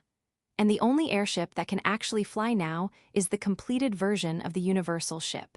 When I heard Hakurin's explanation, I felt that Lu did something amazing again. However, you shouldn't spread it rapidly. The number of airships will be counted as the power of a country. Given the current situation, even the Demon King will find it difficult to deal with. I agree. We will not make a new one for the next 100 years. The other ship, no, village, I mean the Sun Castle, will just use this as a method of transport to Village 4. Lamu. That's good, then how about this much? Could you make it this much? No, as expected of you, we should compromise. Then this. Doors and Lu are having a finger conversation. What are they talking about? I look at Hakurin. The reason why she won't build more airships is the dragons, so she's negotiating the price for that. They're talking about money. They're talking about numbers of magic tools. It won't hurt Father because he has a mountain of them, but if he gives them to Lu, won't she make weird things again? I think so too. The negotiation is likely to take time. However, that thing is a ship flying in the air. Kualal. From that ship, they signaled us using a flag and disappeared just like how they appeared earlier. Illusion technique. Since the technique has no flaw, I think they are using one of the magic tools that Father sent to the village before. Hakurin explains to me, while smiling a little. You only got a glimpse of it, and you already know what they are using. I can see the magical power flow. The things from the old days are strong and powerful, but the tools made these days are a little poor but precise. The old tools are also using multi-layer structure. I don't get what she's saying. In any case, Lu's airship research was not wasted. It was successful. That's all I need to know. I wonder if it is possible to apply various technologies to make money. Yeah, let's just use that money to Ifra's school. The universal ship, I heard that it is moving towards Big Tree Village. I pray for their safety. For the time being, when they arrived at the village, let's bring the children on board. We have to recover Lu's dignity when the first ship crashes. Chapter 393. Shad. I have no name, however I am called Shadow. I also existed as such. Of course, when I'm in the city, they don't call me Shadow-san or Shadochi. Shadow is a code name. Yes, I'm a spy. A person who infiltrates a certain location and steals information. I was ordered by my boss to infiltrate Shashado City. The target is the newly founded Ifra school. Whether it is great scholars or teachers, they are gathering those who are considered as authorities in magic. My purpose is to know what they are doing there. I disguised myself as a good merchant. Thus, I headed for Shashado City, leaving traces of being a merchant in several cities along the way. Curry is delicious. This is the result of my espionage job since I arrived at Shashado City 6 months ago. No, not only curry but deep-fried food too. I think hamburger is a culinary revolution. What's more, if you add cheese to it, the deliciousness rises. It also reaches another level if you put fried egg on top. In any case, Big Roof Shashado is just next to Ifra's school. The foods at the restaurant called Marla, who is the source of those foods, are all delicious. My head will definitely roll if I send a report like that. My boss can't take a joke. Though I know that I have to do something, I can't do anything. After all, there's no hole in the counterintelligence system of Ifra's school. Even the school staffs rarely leave the school. The number of people that can enter is limited. Even if you have business with someone inside, you'll only manage to go until a special reception area. The reason why I've been reporting on food for half a year was because the staffs of Ifra's school eat at Marla. It's not perfect because some staffs chose Marla's delivery service, but I was able to identify quite a few people. At the same time, I was able to confirm the number of spies in the city. The country I came from, the Demon King's kingdom, and the other 12 countries, the spies from them combined are more than 200. Since I was able to notice that much, there might be more. Everyone is trying to investigate Ifra's school like me. If I can cooperate with them, we might be able to do something, but we are all spies from our respective country, so it is impossible to get along. That's what a spy is. However, there's no need to be hostile. Even if they are from different affiliations, we have the same mission. I won't do pointless things. We can even build a mutual trust relationship. 6th Shadow People Bowling Tournament. Last time I lost badly. This time, I'll aim to be the champion. Oh, I'm not playing around. This is also a mission. This is like collecting information from other spies. I have to check the weight of the ball. Also, I have to find out who was the person in charge of waxing the day before. It unexpectedly has an effect. I obtained an important information. It seems like a baseball team composed of staffs from Ifra's school was established. Baseball is presently a hot sport in Shashado City. Just watching the game is already fun. I personally like teams that rely on running power. I don't hate teams that are good at swinging, but those kinds of teams can't easily win. For a team to win, the batter plays a solid role. The staffs of Ifra's school are now involved in sport. I gazed at the spies around me. It seems like they are thinking the same. A baseball team called Shadow People Whale Army was formed. Fierce Tiger Demon King Army is strong. Damn it, what is that pitcher? I never thought that a beastkin boy can throw that great. It might be because of the catcher's instruction. The catcher of this team is amazing. He also looks similar to the former king of a neighboring country. Is he a relative or something? Even if you hit the ball, their defense is solid. In the end, we lost without getting a single point. Frustrating. But we were invited by the team manager over Marla for a get-together meal. We talked about our present weaknesses and future strategies. Yeah, none of us is good at catching a ground ball. We have to practice more. The pitcher boy is a school teacher? Amazing. A big news came out. I was able to confirm Lulushi's existence at Ifra's school. Lulushi Lu. Race. Vampire. Alias, blood-sucking princess. A great authority on magic, magic tools, and medicine. She's been hiding for a while, but when did she come to the Demon King's kingdom? Well, it is true that in the country of humans, demi-humans' treatment is not good. For that reason, could it be that her movement was restricted before, so she looked for a place she can move freely? I'm sort of her fan.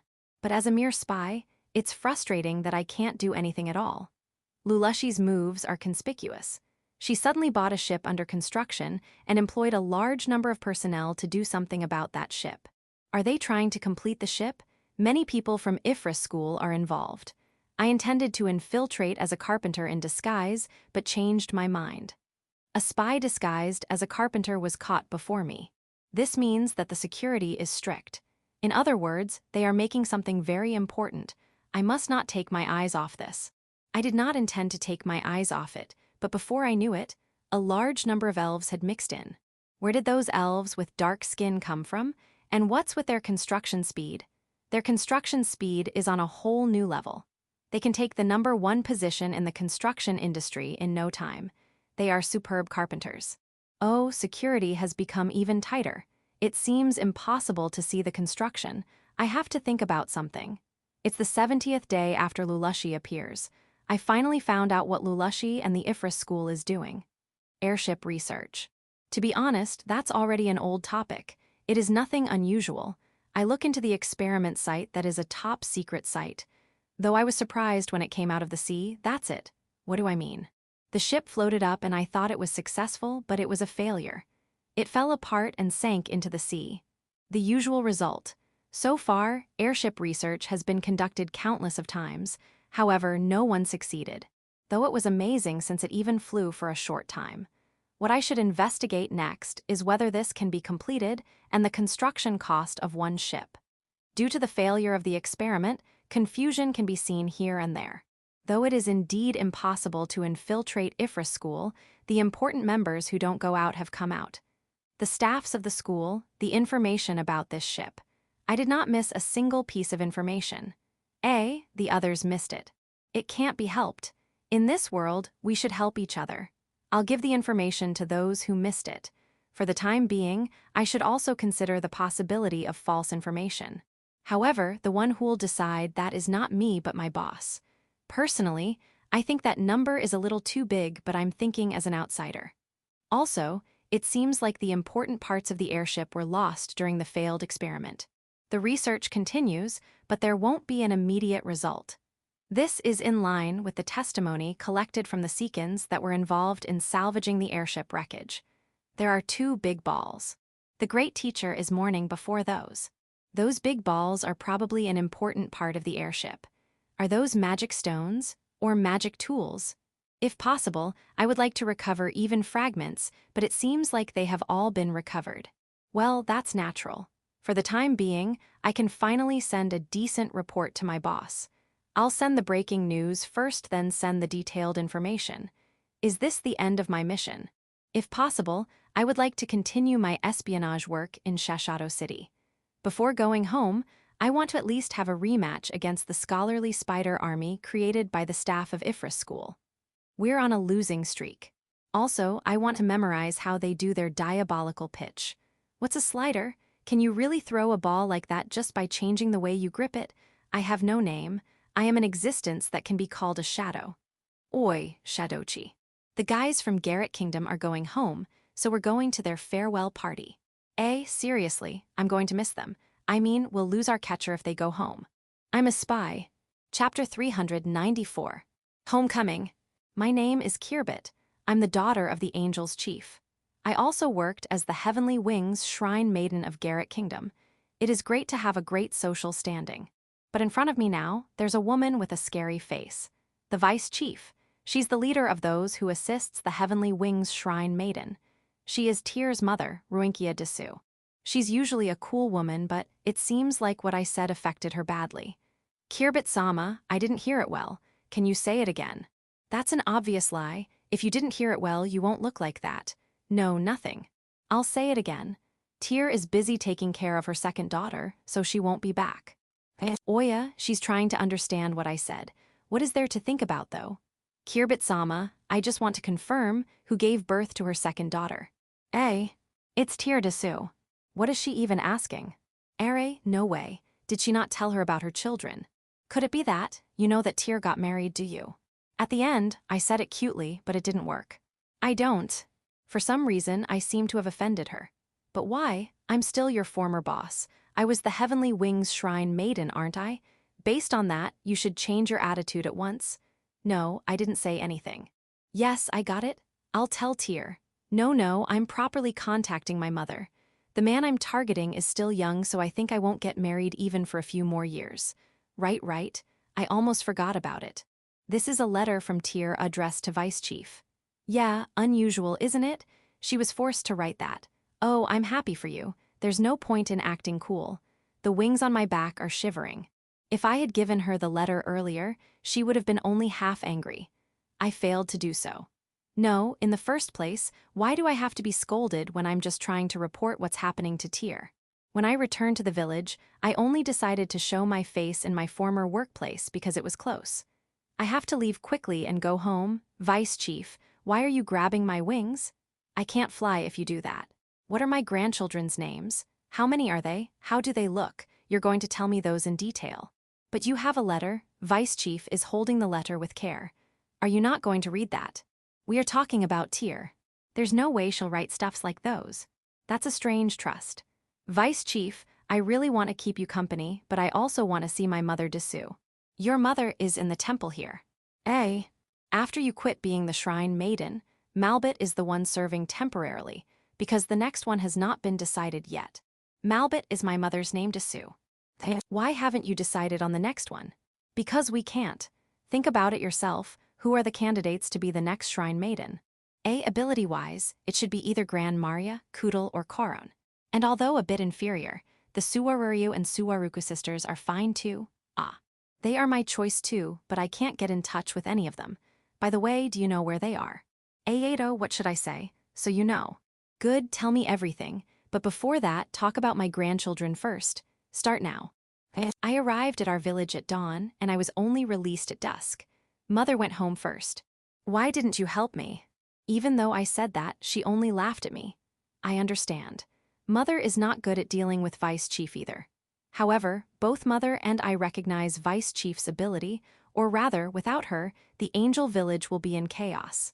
She alone handles the affairs with Garrett Kingdom, and even the elders are leaving all the works to her. If she boycotts her job, everything will stop in the village. Mother probably doesn't want to irritate Vice Chief. I understand it well. I understand, but that doesn't mean I'll forgive you. I'll reduce Mother's souvenirs.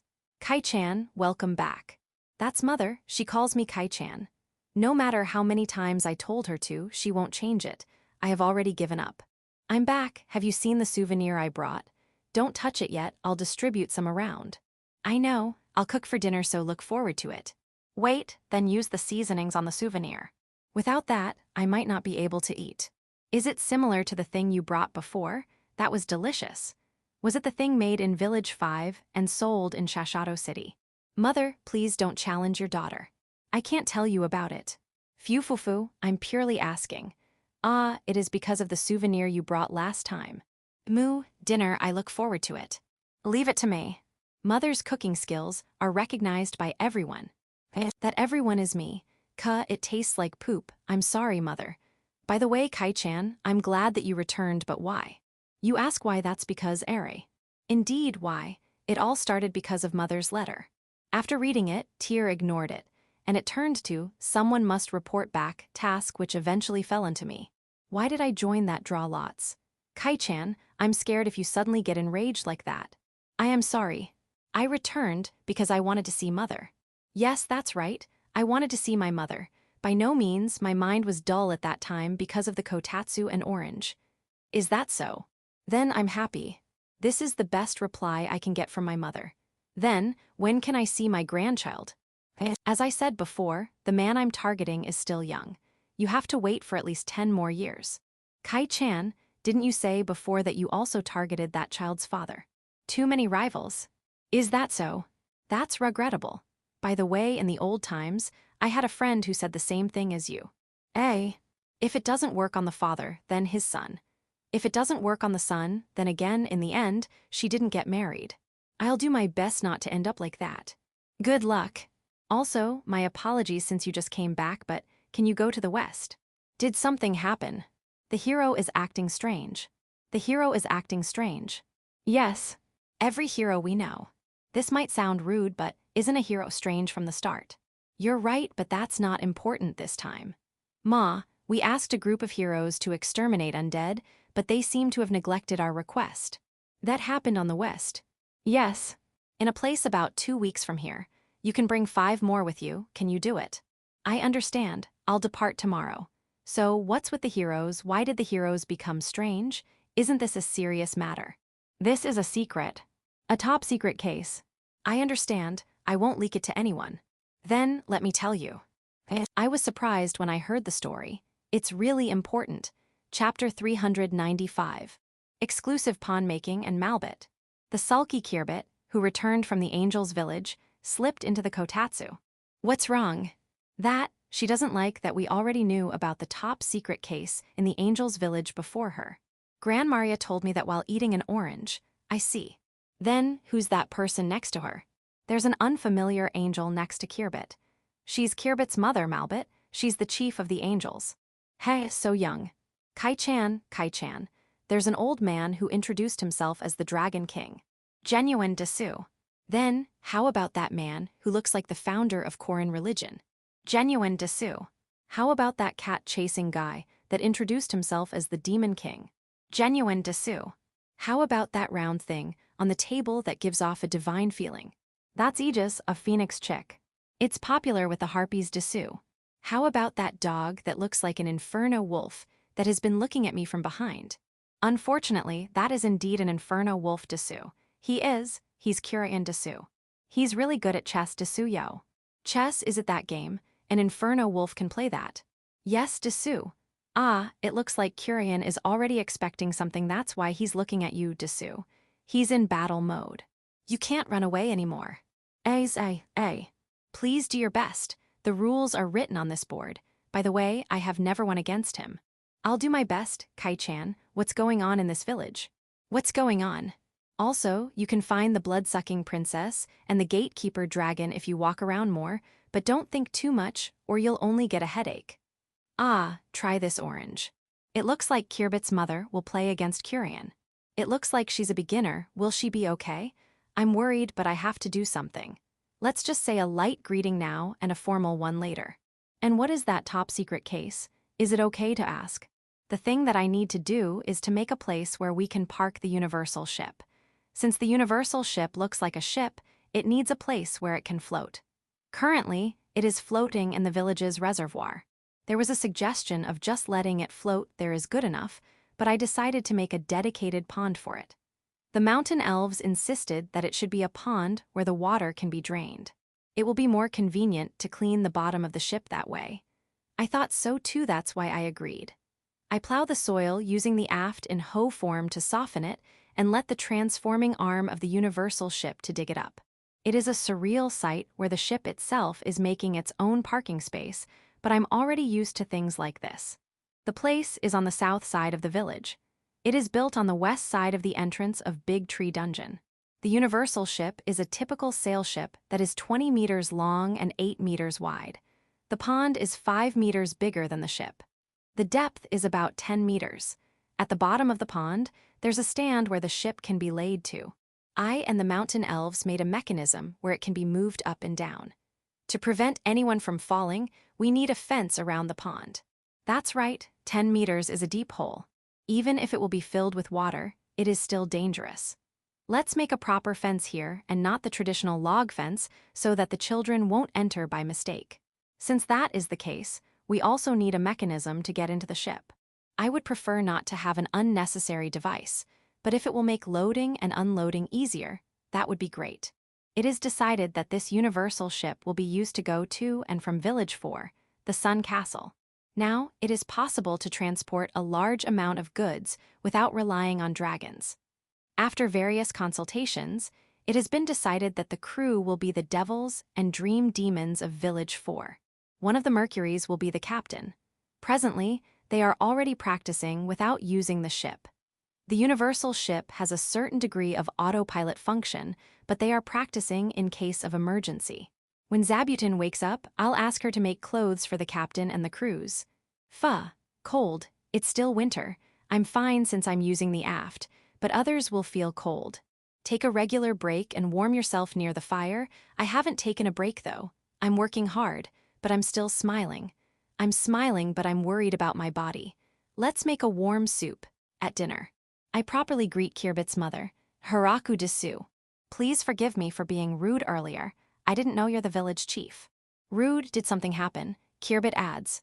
She was absorbed in chess that she just greet village chief by waving her hand. That's not something to mind though. I told her that too. No, that's rudeness. I'll definitely make my daughter Kirbbit make up for it. Mother. Kai-chan, I'm sad that you are targeting the son and not this man. No, mother did not even greet him properly earlier. I did not see him properly earlier. That's a lame excuse. Anyway, now that I see him, he's really a fine man. If I'm not the chief, I would have attacked Kai-chan. I'll just hand over that task to you. Mother, have you forgotten about father?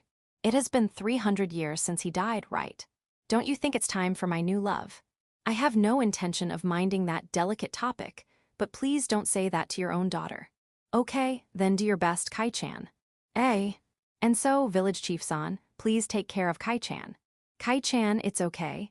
You just have to push forward and he'll fall. Be confident in your looks and style. No, it's not that I'm not confident. Village chief already has a lot of wives. Tyr is one of them, right? As expected. She doesn't waste opportunities. You should learn from her. Gran Maria, Kudel, and Karon too. I see. Kai-chan really can't win. What do you mean I can't win? I'm a traditional angel that will only make a family with one man. But the father is already like this, so the son is most likely similar. I wonder if 1,000 years from now Kai-chan's wish will finally materialize. Can you stop trying to present your daughter to me? Also, I have to refute with what you said. You just have to push forward and he'll fall. My willpower is as hard as steel, though I don't have a track record about that. By the way, Malbit-san. You can call me Malbit. All right, then Malbit, why did you come here with Kirbbit? Sightseeing. Actually, Tyr's mother was enthusiastic about her work in the village. She's the type that prioritizes work over personal things. Desu. So you escaped from Tyr's mother. There's that too. If I'm here, she'll surely come too. You want her to see Tyr, Tysel, and Aurora? Yes, so can you permit me to stay here for a few more days? If that is your reason, you are very much welcome here. Not only for a few days, but... I won't say as long as she likes. That's because Kirbbit is making an X using her arms. Not only for a few days, but you can stay until spring. Thank you. By the way, this alcohol is good. It feels different from the souvenir Kai-chan gave me. It was made 5 years ago. I feel that it's still young. It would be hard to endure not drinking this for 5 years. How much do you sell this? If you want some, I'll give you a souvenir. If you need a large amount, please contact the person in charge for details. I'll give you a discount. Thank you. I enjoyed dinner with Malbit. The next day, Tyr's mother, Ruinsha, arrived in Big Tree Village. She's faster than expected. Chapter 396. Ruinsha and the Hero's Story. What is that? Malbit asked. I wonder. Kirbbit did not know how to answer. I know what they mean. In front of them are Tyr's mother, Ruinsha, drinking with Doors, Raymarin, Dorame, the Demon King, and Ancestor-san. It's a parents' meeting. Another term for them is Cute Children Coalition. Before noon, Ruinsha arrived at the village, greeted me, beat up Malbit, and scolded Kirbbit. No, why are you angry at me too? You agreed to accompany Malbit. I'm sorry. Ruinsha is Tyr's mother, but she's so young. Since Malbit is similar, it can be concluded that angels are always young. She looks like Tyr's cool version though, this might be impolite to say, her chest is a little smaller. And finally, Ruinsha met Tyr. They stared at each other for an hour. Their facial expressions are normal. Why are you glaring at each other? What are they doing? Those mother and daughter are always like that. Kirbbit answered while casting healing magic to Malbit. Are they not getting along? I feel like I heard this conversation before. They get along, they're only shy and don't know what to say. Shy, that looks shy to you? Of course. I can't imagine this scene from the usual Tyr, but they have a strange mother and daughter relationship. Right? There are rumors that they can communicate via subtle movement of the wings on their back. Indeed, the wings on their backs are moving a little. What a strange mother and daughter. There was a slight change between the two because Lou brought Tysel and Aurora. I thought she'll be sweet like Raymarin, but Ruinsha only spread her wings twice. Is that how she expresses joy? Yeah, looks like it. HNN. Ruinsha is looking at me. What does she want? You did well. I was praised. Lunch. Before that, Tyr breastfeeds Aurora. Meanwhile, Ruintia was supposed to play with Tysel. Tysel speaks one-sidedly, and Ruintia is just listening. However, the two of them seem to be on good terms. After lunch, I wasn't able to go and make the dedicated pond for the universal ship. Tyr grabbed me and won't let me go. What's wrong? If possible, just stay beside me. Cute, today's work is cancelled. I apologize to the mountain elves. I'll be with Tyr this day. She asked me to stay with her and I'll seriously do so. That night, Ruintia was drinking alcohol at the parents' meeting. Familiar. She's so familiar with it. It's as if she's been here for a few years. Malbit and Kirbbit are surprised, but since they acted familiar too, there's no problem. Let's add more alcohol and food. By the way, the shy Tyr returned to her room since she's too tired. Ma, there are indeed different kinds of parent-child relationships. Even so, the conversation is moving without a problem. Village Chief, have you heard stories about the hero? I was called out by doors. Hero? I heard some things about it before Kirbbit came back. There are heroes in this world. However, they are not summoned from another world. One rises in existence as a hero if that person made a contract with a church. Therefore, the hero's power is the power of a contractor. However, there is this one thing. The main reason why a hero is called a hero. They don't die. No, they die if they are killed. However, they will be resurrected in their contracted church. The objects they have in hand will be left behind when they die, but the memories and knowledge revive along with their body. That's Imba. However, since they can be resurrected with memories until the last second, they can act without the fear of death. In dungeon capture, they seem to boast matchless prowess. And from an enemy's point of view, they are extreme adversaries. No matter how many times you kill a hero, it will return and attack you again. Rather than a hero, isn't that a perfect description of a terrorist? No, there's no good terrorist, right? However, since they are assumed to die in action, it is not suitable for them to act in a group. Therefore, a hero is usually accompanied by 3 to 10 non-hero people. Their weakness is their revival place. Whenever they die, they will always return to the church they contracted. It seems like it is not possible to change the place where they'll revive. A long time ago, there were those who attacked a church, which is a revival place of a hero. They burned it, but the hero revived in that burnt place. After that, some people poured lava into the place where the hero will revive at. Immediately after the revival, the hero was burnt to death. Everyone thought that it would repeat for eternity, but the revival place seemed to have shifted a little. According to the record, it seems like the place was about 1 kilometer from the original revival place. That place became the new revival place. That's convenient for the hero. However, no matter how strong the hero is, immediately after revival, the hero is naked. Thus, the revival place is the weak point. With that in mind, the church gathered forces to protect itself. It is rumored that the strength of the church is stronger than the army of a small country. Now, the hero's in question. For some reason, a hero can no longer revive. It seems like even if you recontract, nothing will happen. The cause is unknown. The church seems to have desperately hidden this thing, but the Demon King managed to get the gist of it. And he even managed to ask Ancestor-san in this village. Though Ancestor-san is a church official, hero contract is regulated by a certain regulation group. If a hero was contracted without the Korin's doctrine, they would declare him as a heretic and crush him. Ancestor-san, who got the Demon King's information, launched an investigation in a hurry. That happened 4 years ago. It seems like Kirbbit kept it as a top-secret case in her heart, but majority of the villagers already knew about it since 4 years ago. Why didn't Kirbbit hear of it here? Bad timing? Kirbbit hadn't settled in the village yet that time. The hero's story, now you finally know the details. Let's have a toast for village chief. Ancestor-san gave me a cup, so I went along with him and drank.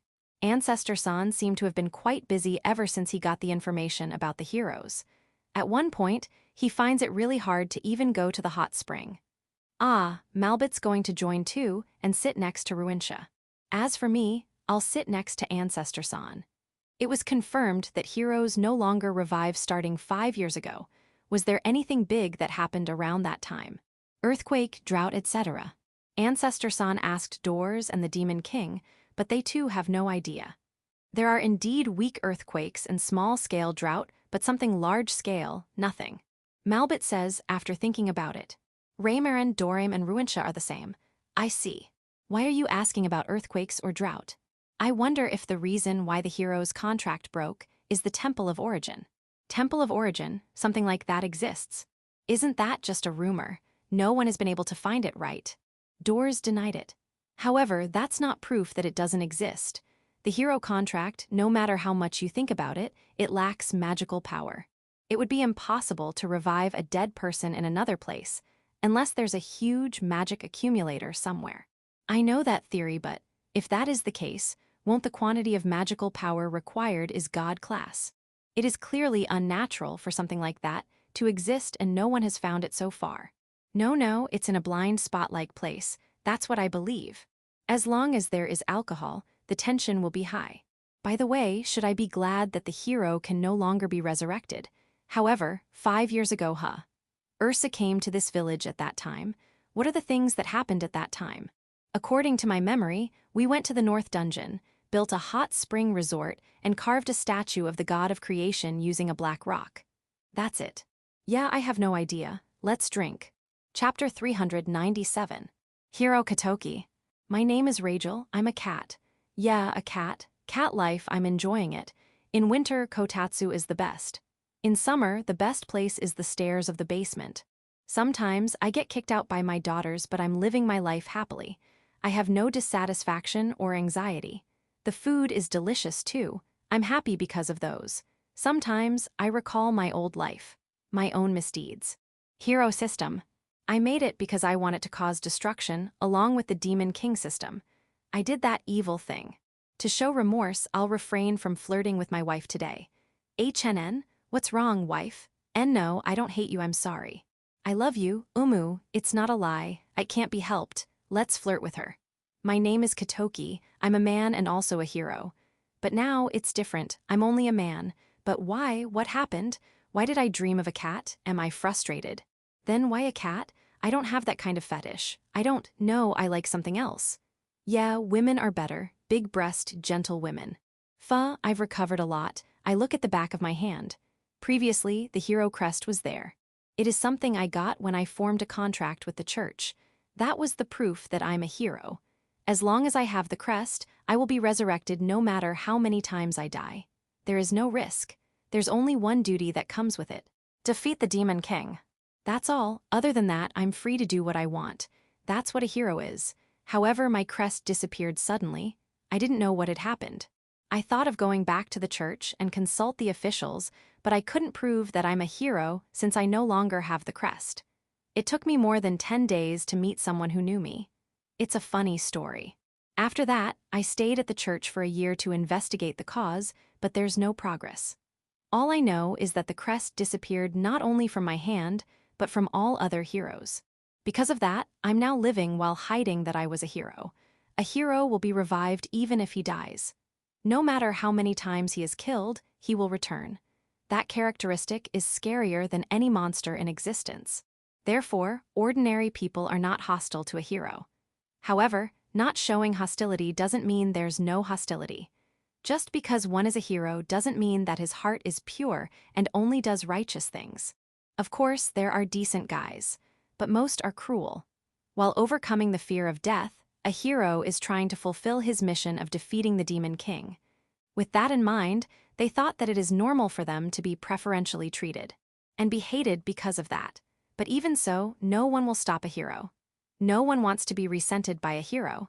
Even a royal family would not dare to punish a hero. All they can do is complain to the church. There are a number of heroes who have been taken care of by a royal family and the church because of causing too much trouble. When a hero is causing trouble, the most damaged people are the commoners. As for me, I am careful to not cause them damage. I also pay attention to my words and etiquette, and I don't go around looking for trouble for no reason.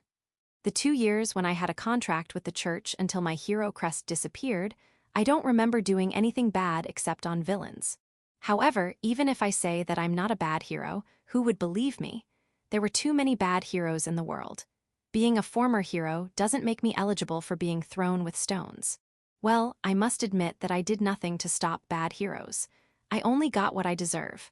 there are only two things that a hero that can no longer be revived do. One is forgetting your past of being a hero like me and live like an ordinary person. The other one is to continue what they have been doing. I finally understood life. The power of being revived has disappeared. There is no point in continuing the mission of defeating the Demon King. In fact, without the power of revival, you won't even be able to approach the Demon King. Therefore, I'll live as a normal person. I finally understand it. What I don't understand now is what to do. I was suspected of being a fool, but when I met another former hero, I finally understood how I've been behaving. Up to now, we have been free to do whatever we want, and it seems like it is hard to adjust back to being a normal person. It is a good thing that no one thought of me as a hero because I don't have a crest though. Some former heroes have already been caught or subdued like bandits. I'm so scared that I'll be the same if I made the same mistake. I was lucky. When I was still a hero, I wore a full face mask so my face is hardly known. On top of that, I moved to a place I have never been to. Here, I will live my second life. I'm serious. Originally, I became a hero in order to escape from poverty.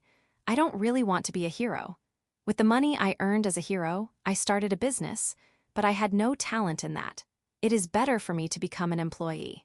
I'm confident with my martial arts skill and power, so I did not have any trouble in finding a job. I also got married. My other half is someone from my party when I was still a hero. I thought she would leave if I'm no longer a hero, but for some reason, she stayed by my side. I'm really thankful. She has a tough character, but she has big boobs. My son is already 2 years old. And she's bearing another one in her womb. My name is Katoki. I've already forgotten that I was a hero. 4 years ago, when I came to Shashado City, I was a carpenter. I take pride in being involved in constructing Big Roof Shashado, the city's symbol. Now, I'm working at Big Roof Shashado as a security guard. Recently, I enjoy watching baseball. I've even become a member of an Awendan of a baseball team. I wish I had a little more free time at work, but I have to spend time with my wife and children too. Though work is tight, making time to join the Awendan is enjoyable. Fufufu, my fierce tiger demon army is quite strong.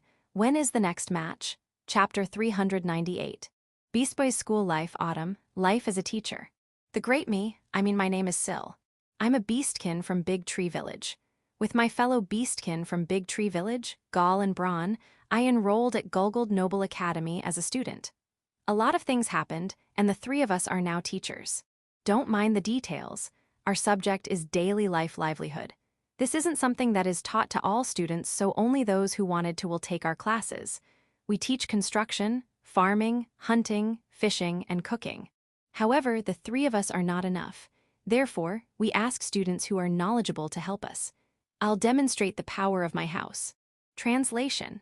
My family is the lord of a small village, so I've been involved in building houses. The scent of soil, it's not bad. Translation. Is it okay for me to make a field? I take pleasure in running around hills and meadows. Translation. If it's about hunting, leave it to me. Don't talk to me, uncultured swine ma. I'll let you know the beauty of a rod. Translation. I'm still inexperienced, but if it's fishing, stop talking nonsense. If you open your mouth again, I'll peel it off. Translation. Our family doesn't have a housemaid. We had to cook for ourselves. Though this is a noble school, we found more helpers than expected. Even though they are nobles, it doesn't mean that they are wealthy. It seems like there are lords that live the same life as their subjects. Therefore, it won't be surprising if they are more knowledgeable compared to us. They are reliable people. Though they are reliable, don't you have other classes? I feel like they've been here all the time.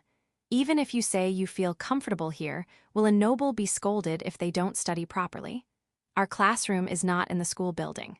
This is not because we are bullied, but because we can't use one. We borrow land near our house from the school and teach there. This is the right place if we need to discuss things like building houses, making fields, and cooking. This is a scenery I often see in the village. I am already nostalgic even though it has only been a few months since we left. That said, Uncle Beazle will bring us back to the village when it is time for the martial arts tournament. I look forward to it. I already got used to classes here, but there are some problems. The number one problem is rain. Though we can still teach how to build houses when it is raining, the things we can do are very limited. Because of that, when it rains, all classes aside from cooking are cancelled. Personally, I'm trying to imitate Village Chief by making small accessories, but I haven't reached the level where I can let someone else see my work. Next, club activities.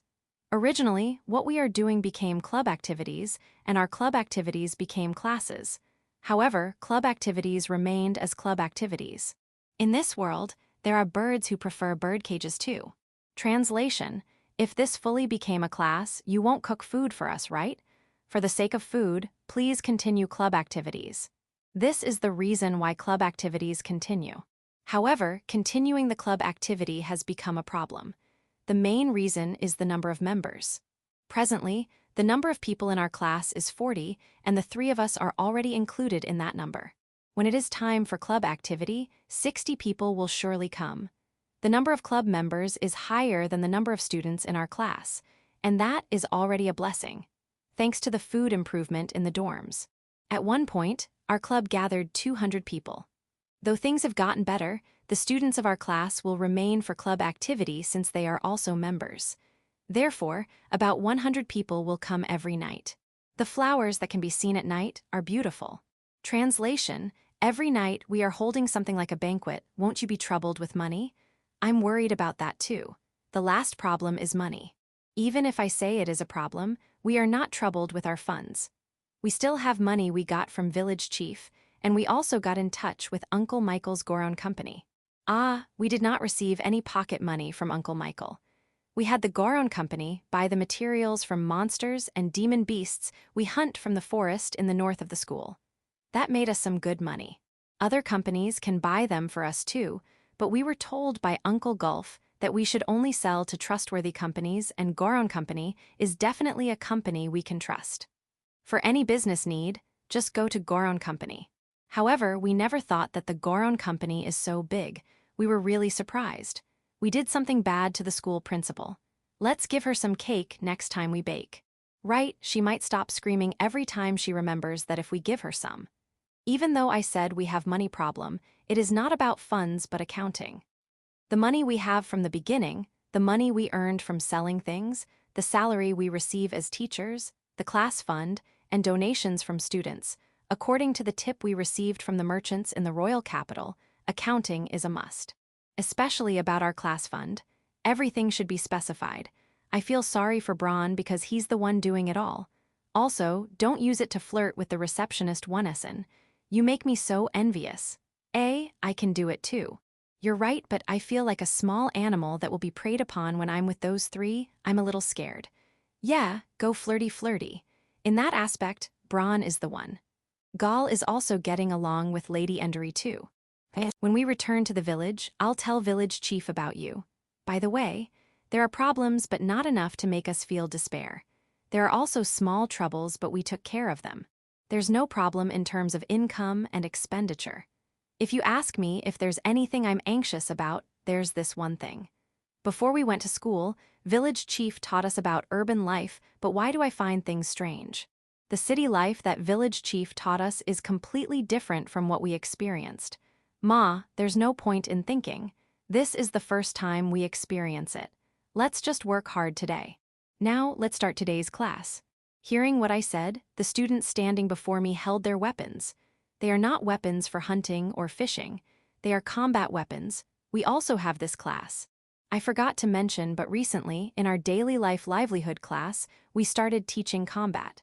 What does combat have to do with daily life? Don't ask the details. We even got permission from the principal. There are also applicants. I guess you've become more curious. We also tried resisting the principal's request. Aren't we similar to birds flying in a storm? Translation: aren't we not strong enough to teach others? We were laughed at. She told us to just teach and not worry about the details. Okay. Ma, since she asked us, we can't refuse. Let's do our best. But can't you at least not let other people who are not students of the school from participating? Also, aren't military personnel participating stinks of trouble? Uncle Glatz, don't play truant here.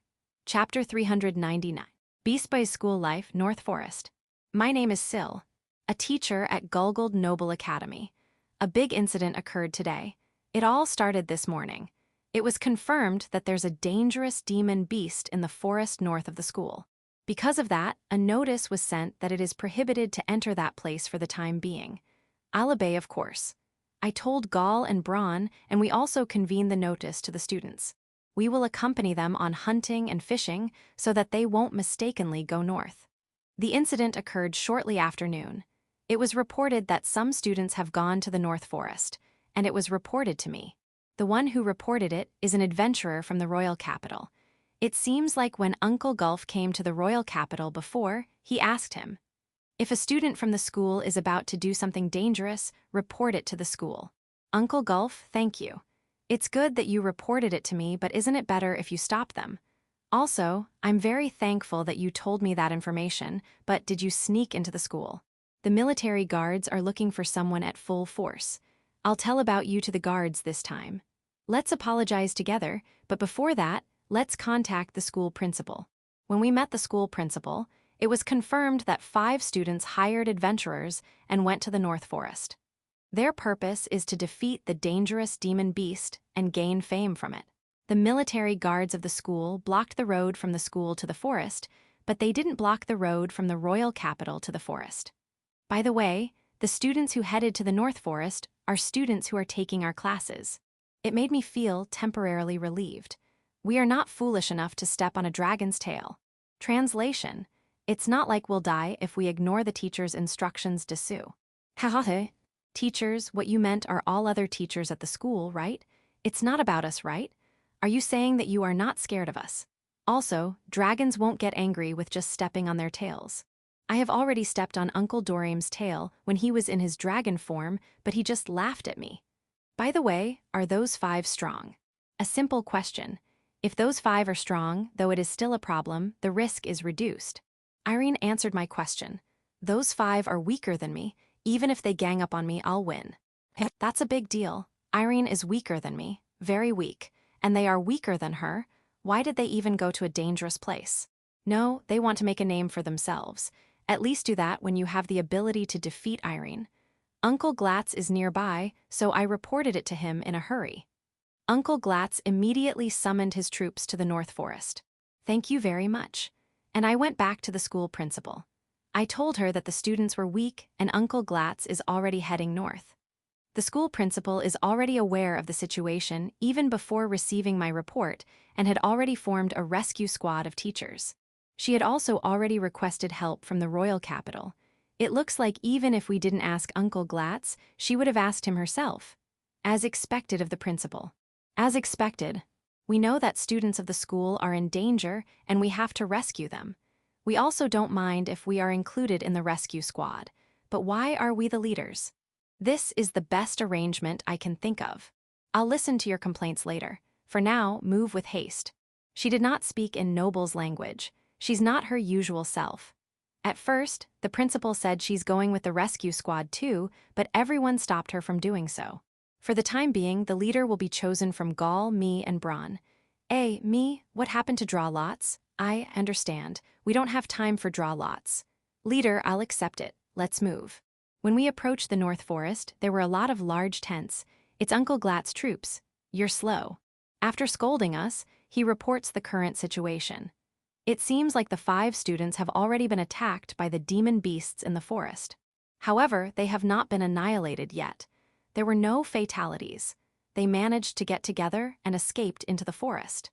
This information was brought by the adventurers who are doing a demon beast extermination quest in the North Forest. There are adventurers in the forest. A dangerous demon beast has appeared in the North Forest. It is normal for excellent adventurers to be hired to exterminate it. It looks like the adventurers hired by the 5 students are 1 level lower compared to these adventurers. If they'll have a fight, they'll never win. Those adventurers that gave you that information, can't they help those students? They were being attacked by a demon beast that time too, so it is impossible for them to do so. Uncle Glatz already formed a number of 10-man units to sweep the south side of the forest. Can't they enter deeper? I already sent 4 units to the area from the information. The rest is impossible. We can't fight in the forest. You can't. Unfortunately, yes. We've already contacted the royal capital, so there will be reinforcements. Though I'm expecting from them, but I'm not sure if they can take care of those demon beasts. The reported demon beast is a warbear, but it seems like there are also lover's beasts there. Lover's beasts? I have never heard of it. It is a four-legged beast that is about 5 meters long. Its back is covered with hard fur. It is highly poisonous and aggressive. It is said that 30 soldiers are needed to be sacrificed to defeat a warbear, but it is said that to defeat a lover's beast, 100 soldiers are needed to be sacrificed. In short, it is at least 3 times stronger than a warbear. Yes. In addition, a lover's beasts always move in a group of 2 or more. A. It is a monster that acts in pair. I see 2 or more. 2 or more male, female group. It may have children. Right. I imagine something strange. Excuse me. Since there's a possibility of a lover's beasts, I'll only allow the 3 of you to enter the forest. I'll stop all others. Even the army wouldn't want to fight in the forest where there are warbear and lover's beasts. If the teachers can win, it will be great. Monsters and demon beasts extermination in the forest are basically left out to adventurers. It's because the soldiers are not good at the battles they are good at. What's wrong? No, I just thought Uncle is being strange. When we headed north, I thought that they had already entered the depths of the forest. I never thought that he's here managing the troops and only gathering information. I'm only doing the best I can. That's it. You should be the same. I understand what you are trying to say, but what do you mean that only the 3 of us can go into the forest? It's okay. Let me give you one good piece of information. What? You guys were hunting rabbits in the village, right? Yeah. Even if there's a flock of lover's beasts, it is still weaker than a rabbit. If that is the case, why are you even making a fuss? 100 soldiers, right? Are the soldiers of the Demon King's kingdom that weak? I'm now uneasy about the defensive capability of this kingdom. Don't. Let's not think about anything else and enter the forest to help the students. Chapter 400. Beast Boy's School Life, The Depths of the North Forest. It was dusky in the forest. However, there's no problem with that. We've hunted here many times already. It is dusky, but it won't slow us down. Let's go to the place from the information. The military troops that Uncle Glatz asked had left guideposts, so we will not make a wrong turn. Gall and Braun are moving together, but they are not next to me. Gall and Braun are moving on the trees. This is our formation when we are dealing with rabbits in the village. I'm the decoy while the other 2 are attacker and scout. In times like this, a scout is more important. When you are against a rabbit, the scariest thing that can happen is to be attacked by another monster or demon beast. The 3 of us have identical swords as weapons. These swords were made by Uncle Gut before we go to school. Uncle Gut made elaborate decorations on these swords so that we can sell them in the unlikely event that we really need some money. I like it, so I won't sell it. As I advanced while holding the sword with one of my hands, Gall issued a signal to stop from the top of a tree. We talked using our eyes. There seems to be something suspicious in a place ahead. After waiting for Braun to get into position, I went straight. In the suspicious place, there's a person. It seems like he escaped from the demon beast and hid. A boy, not from a rescue squad, damn it. Judging from his appearance, he's probably one of the adventurers hired by the students of our school. His arm is injured. That's right. My bad that I'm not here to help you. My purpose is the students who hired you.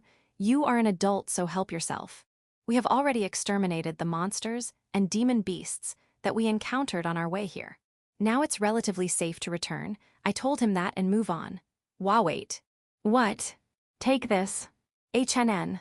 Belle, our employer, had a number of magic tools. Magic tools? One of them is a hiding magic tool. Instead of being invisible, using it hides you, but makes both inside and outside not know what's happening on each side. You mean they can't even hear voices of the rescue squad? That's a problem. Yes, however, they can hear the sound of this bell. The signal of safety is 3 short rings. Please take care of it. All right, I'll do what I can. Aside from this, what other magic tools do they have? All that I've seen are one that can set up fire and one that temporarily seals off an enemy's movement.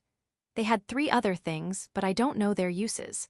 I have never seen them use them. Temporary seals an enemy's movement.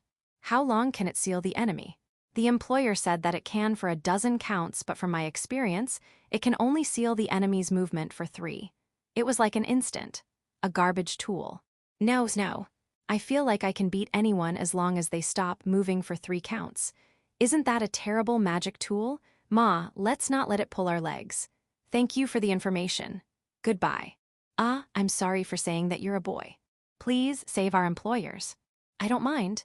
No matter how you look at me, I am indeed a boy. Even if you don't ask me, I'll save your employer, but how about your friends? The employers are our priority. If you have some leeway, then please save my friends. And please tell my greetings to your friends on the trees. All right, if you go through the forest, you will find the army, so follow the path. Yeah, that's right, I'm Kokusu. What are your names? Sil, those on the trees are Gal and Bron. See you later. 30 minutes after parting with the adventurer, we approach the place from the information. There are traces of a big monster rampaging. There we encountered another party. It was the advance party of Uncle Glatz. They are wearing light equipment for mobility. Their weapons are swords and hatchets. It looks like most of them prefer hatchets. 40 or so people are scattered in the forest. Oh, food lad. I thought they would be wary, but it seems like we've met an acquaintance. But stop calling me food lad. You just come to me when it's time to eat, aren't you? Great. It's reassuring if food lad is here. How about the other two? HNN, I see. My bad, but stay alert. Our soldier acquaintance was the commander of the 4 units that entered the forest. I'm just a temporary commander since this is just a temporary unit, but still pretty neat. After he said that, he briefed me about the current situation. We found traces made by amateurs. They are probably the students of the school, and the number matches too. The professional traces are probably the employed adventurers. Wait. I've already got the information from one of the hired adventurers we met on the way. I showed him the bell and told him about the existence of the hiding magic tool. Children these days have convenient things. I don't have one. I'll leave this bell to you.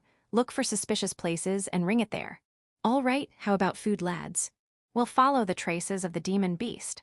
If we encounter it, we'll do something about it. Are you going to be okay? If we don't, we'll just run away. Prioritize running away. You don't have to think about buying time. All right. We parted with the commander and moved. While exterminating monsters and demon beasts along the way, we search for the warbear, but we can't find it. Hold on. How many warbears are there? There are too many traces.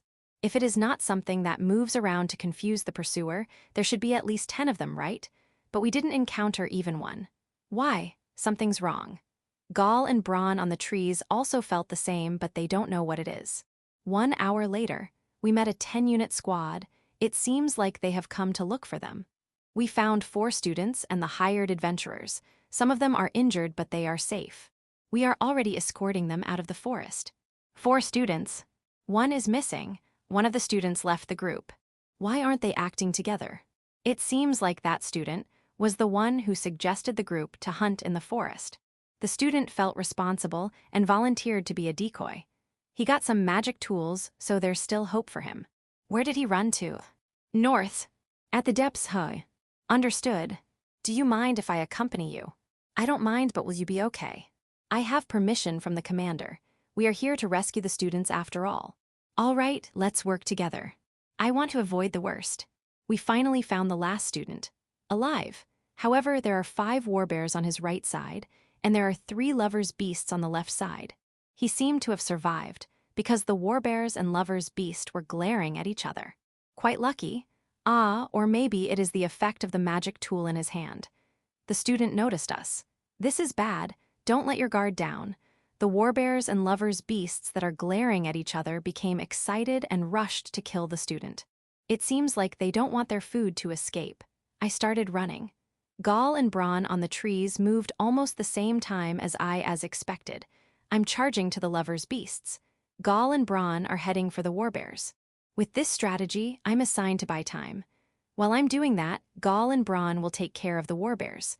After that, they'll help me with the lovers' beasts. Those warbears look tough, but Gal and Bron should be fine. I'm sure even if there are 20 of them, those 2 can take care of them.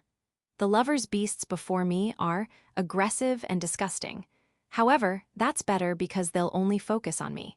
Before I knew it, the unit leader that came with us was already running away while carrying the student.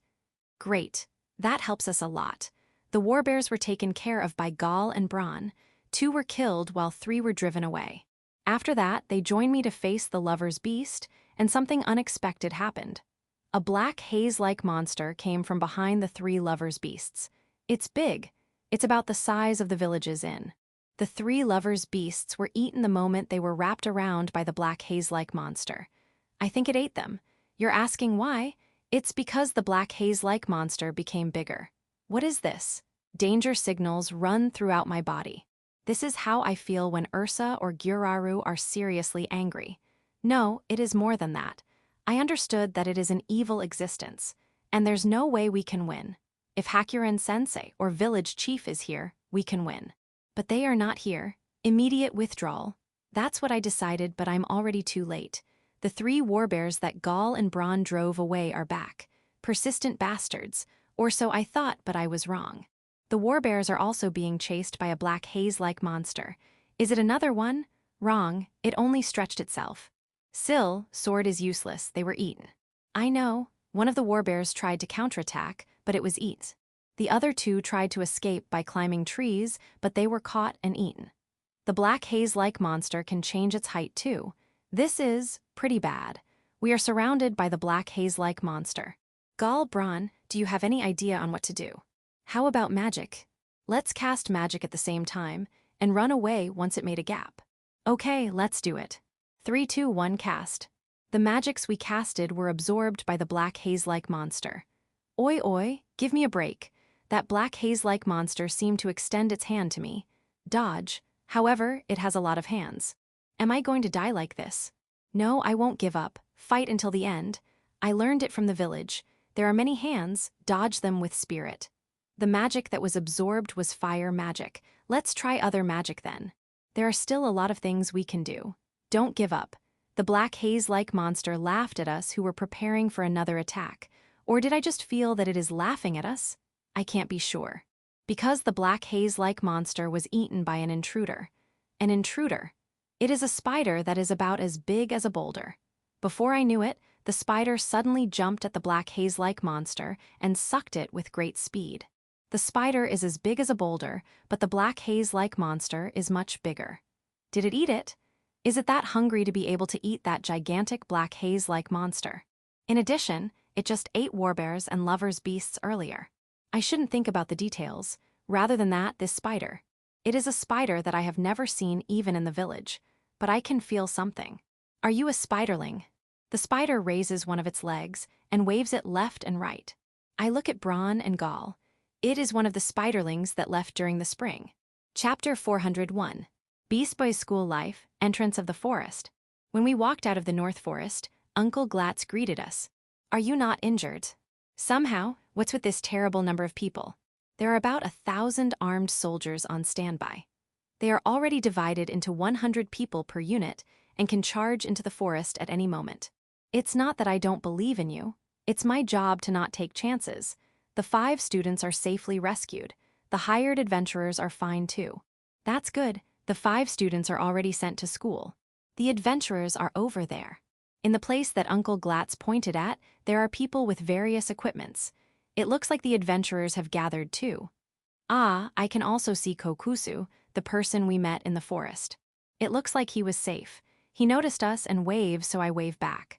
So, what happened to the warbears and lovers' beasts? Did you kill them? Ah, about that.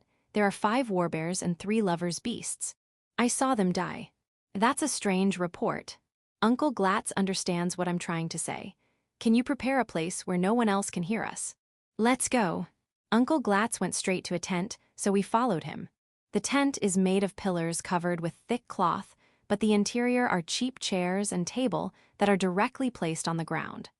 Are you disappointed that this is too poor?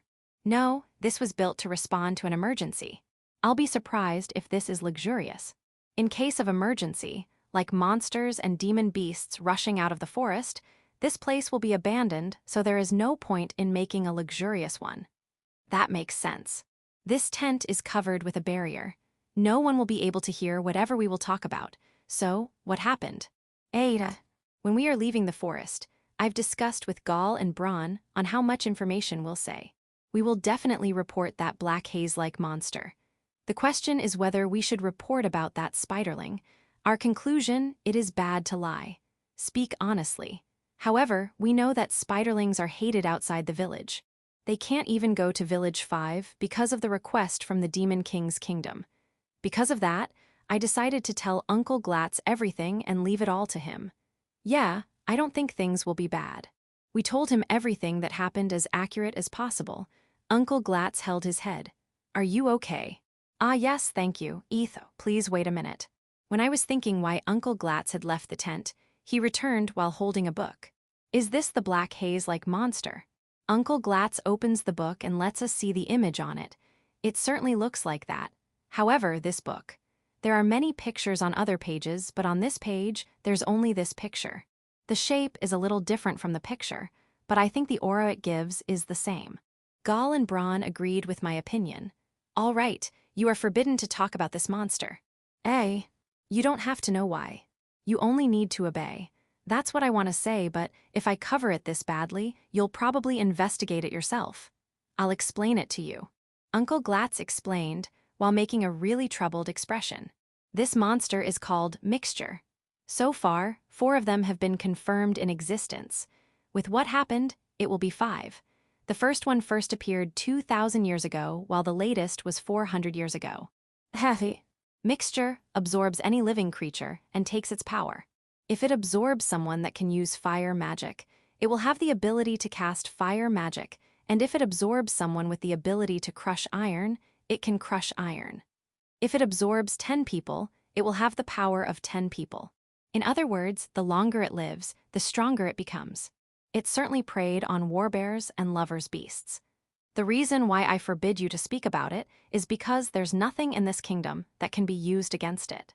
You mean you can't even fight it back? Yes. The only thing we can do is run away. That's. The fourth that had appeared 400 years ago was in the Demon King's kingdom. At that time, 23 cities, towns, and villages were abandoned, vast fields were lost. Then what happened? A dragon burnt it. The other 3 are the same.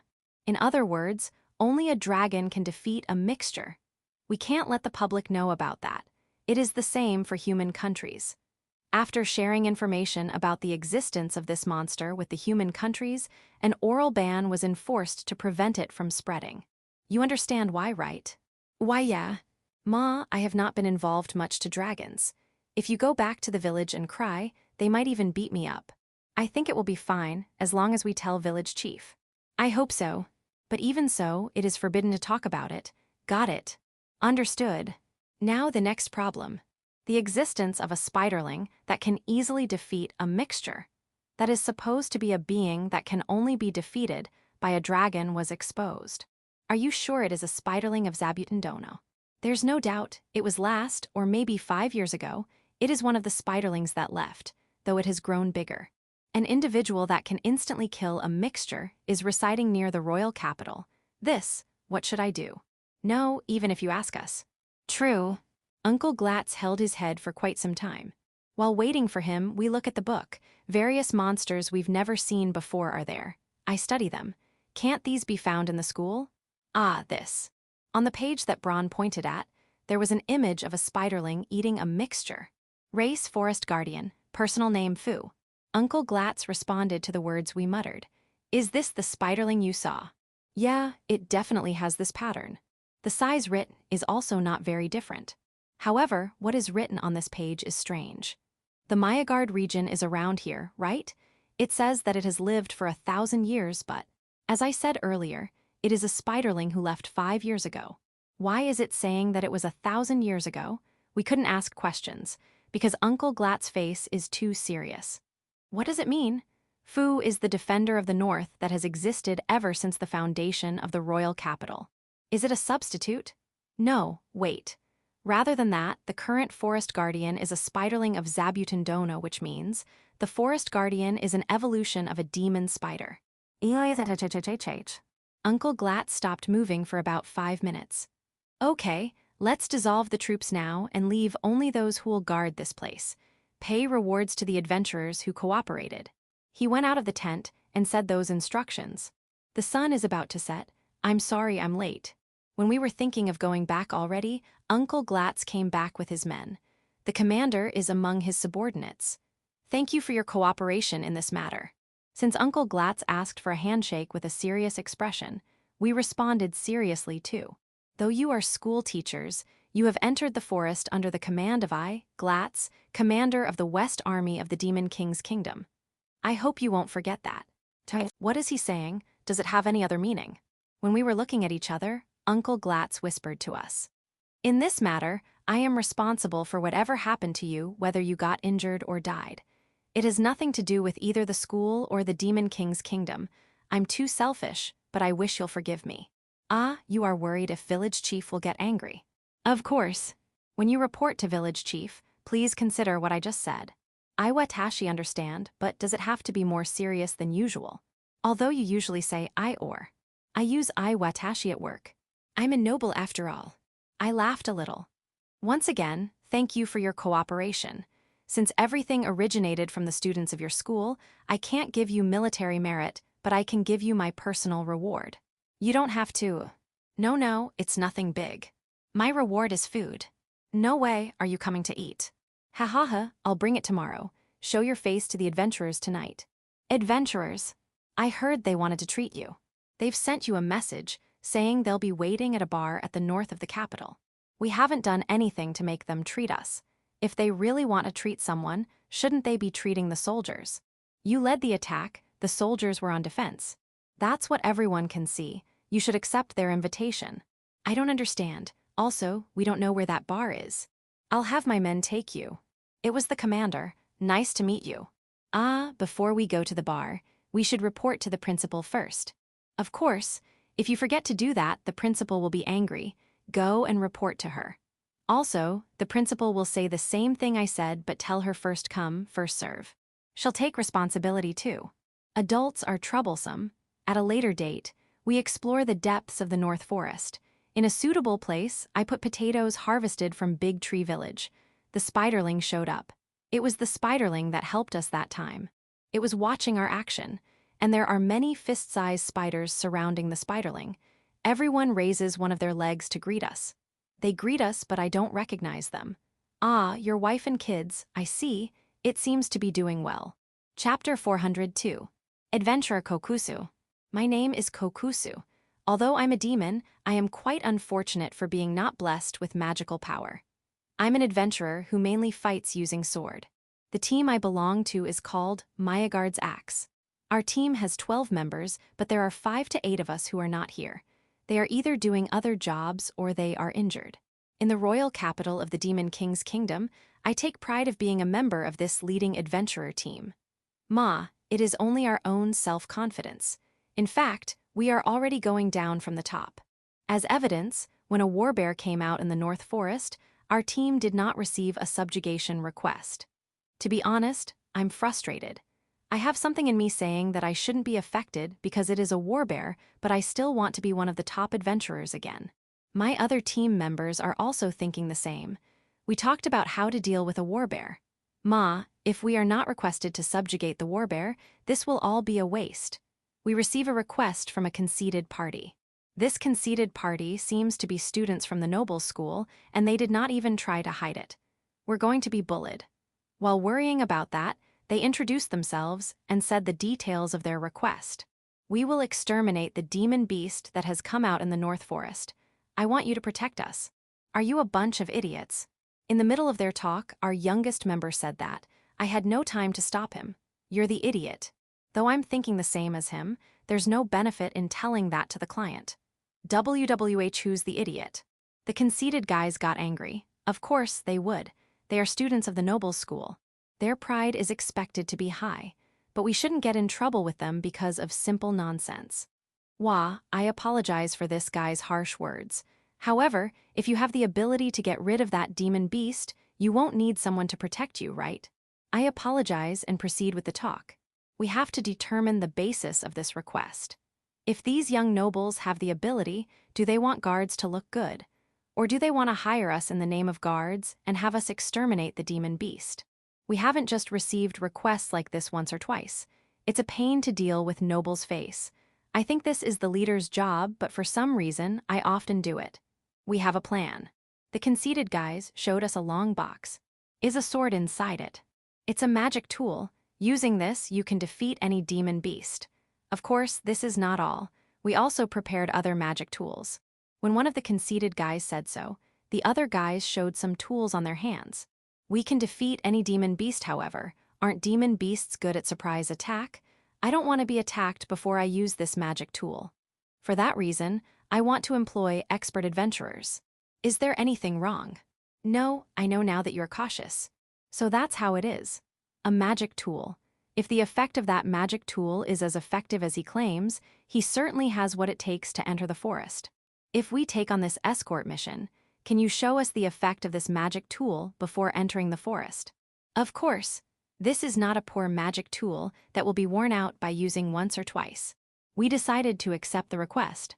At this very moment, these conceited guys are our employers. We departed immediately, but there's no problem with that. We are adventurers. We can move at any time. Kokusu, they are students of the school. You should contact the school in the afternoon. An acquaintance adventurer tells me so. Ah, that reminds me of that. I have no intention of going against the sword god. Thank you. Tell me what he was like when you met him. If you come back alive. Okay then. We departed. By the way, why did he tell me? Our team leader is just next to me. He didn't think I'm the leader, did he? Our employer's magic tool is certainly amazing. But it is delicate too. We might not even have to participate in the extermination of the demon beast. I thought of the adventurers who received the subjugation request. The possibility of them exterminating the demon beast first is low. That will be the best thing that will happen. With that in mind, we entered the forest.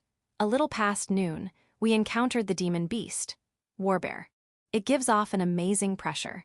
We are not frightened, but I think our employers are finding it hard to deal with it. Let's show what we can do too. By the time we entered the forest, I heard the purpose of our employers. They said they want the person they like to look at them. All of them blushed. I don't hate their purpose. I will do my best to support you. I thought like that, until there are 2 warbears. Oi oi, there's more than one, cover them. We escaped while protecting our employers. I don't know how many of us managed to escape. I have successfully escaped from the warbears. However, my arm is injured and I got separated from my friends and employers. Although it can't be helped since I was the one at the rear. Our employer has a magic tool that can completely hide them. It will be impossible to communicate with them unless you have this special bell. If they are using it, it might be hard for me to find them. No, I'm sure they are using it. It was I who shouted at them to use it in order to hide when I ran away. That's why I don't regret running. I send a signal using the special bell. They don't seem to be nearby. That's expected though. Now how about me? My arm injury is terrible. Let's do something to it for now.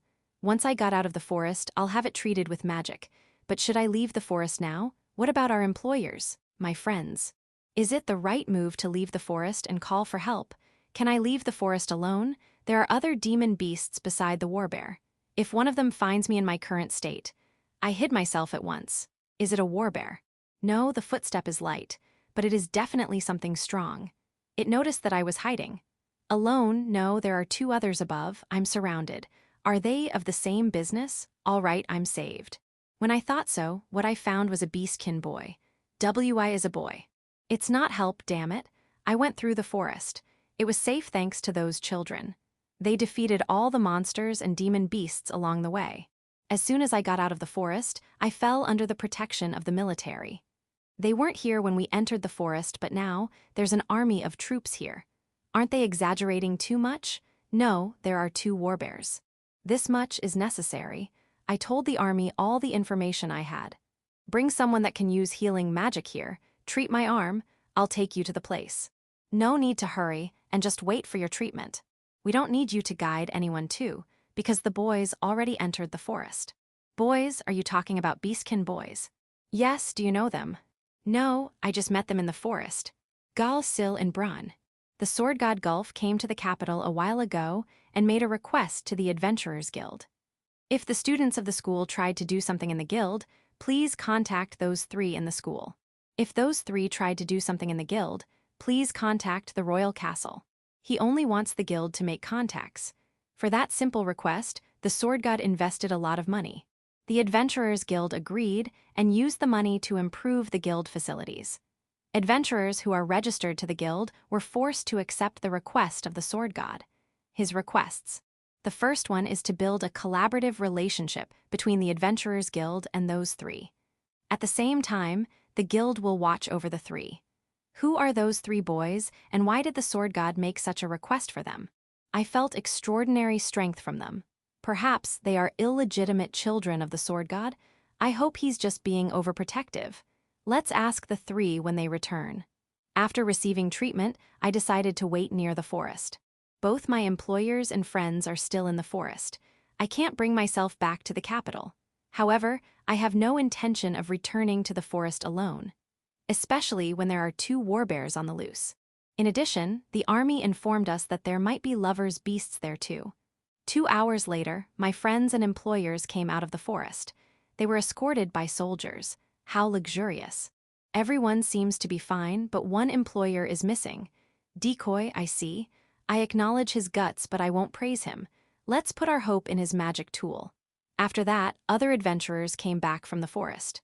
They are the adventurers who accepted the demon beast subjugation request. Did you come back because it will be night soon? Some of them are more injured than expected. They are famous, but they are missing members too. Just like me, it seems like their friends are still in the forest. After receiving treatment, they stayed near the forest. Though I don't have much information myself, let's greet them and exchange information. As I approach, their leader sends me a hand signal. That's a unique hand signal that only adventurers use. Top secret. Is there even a point in keeping it a secret now? I already heard about the lovers' beasts. I still brought my ears closer. A mixture appeared. Are you certain? Yeah, our team's scout saw it. Now, he's running towards the Adventurers Guild. How about the army? Not yet. It is pointless to inform them too. Nothing will change, even if we tell the army. But if a mixture is there, we'll have to evacuate. There's a decent amount of soldiers here. Just thinking that the mixture will come here makes me horrified.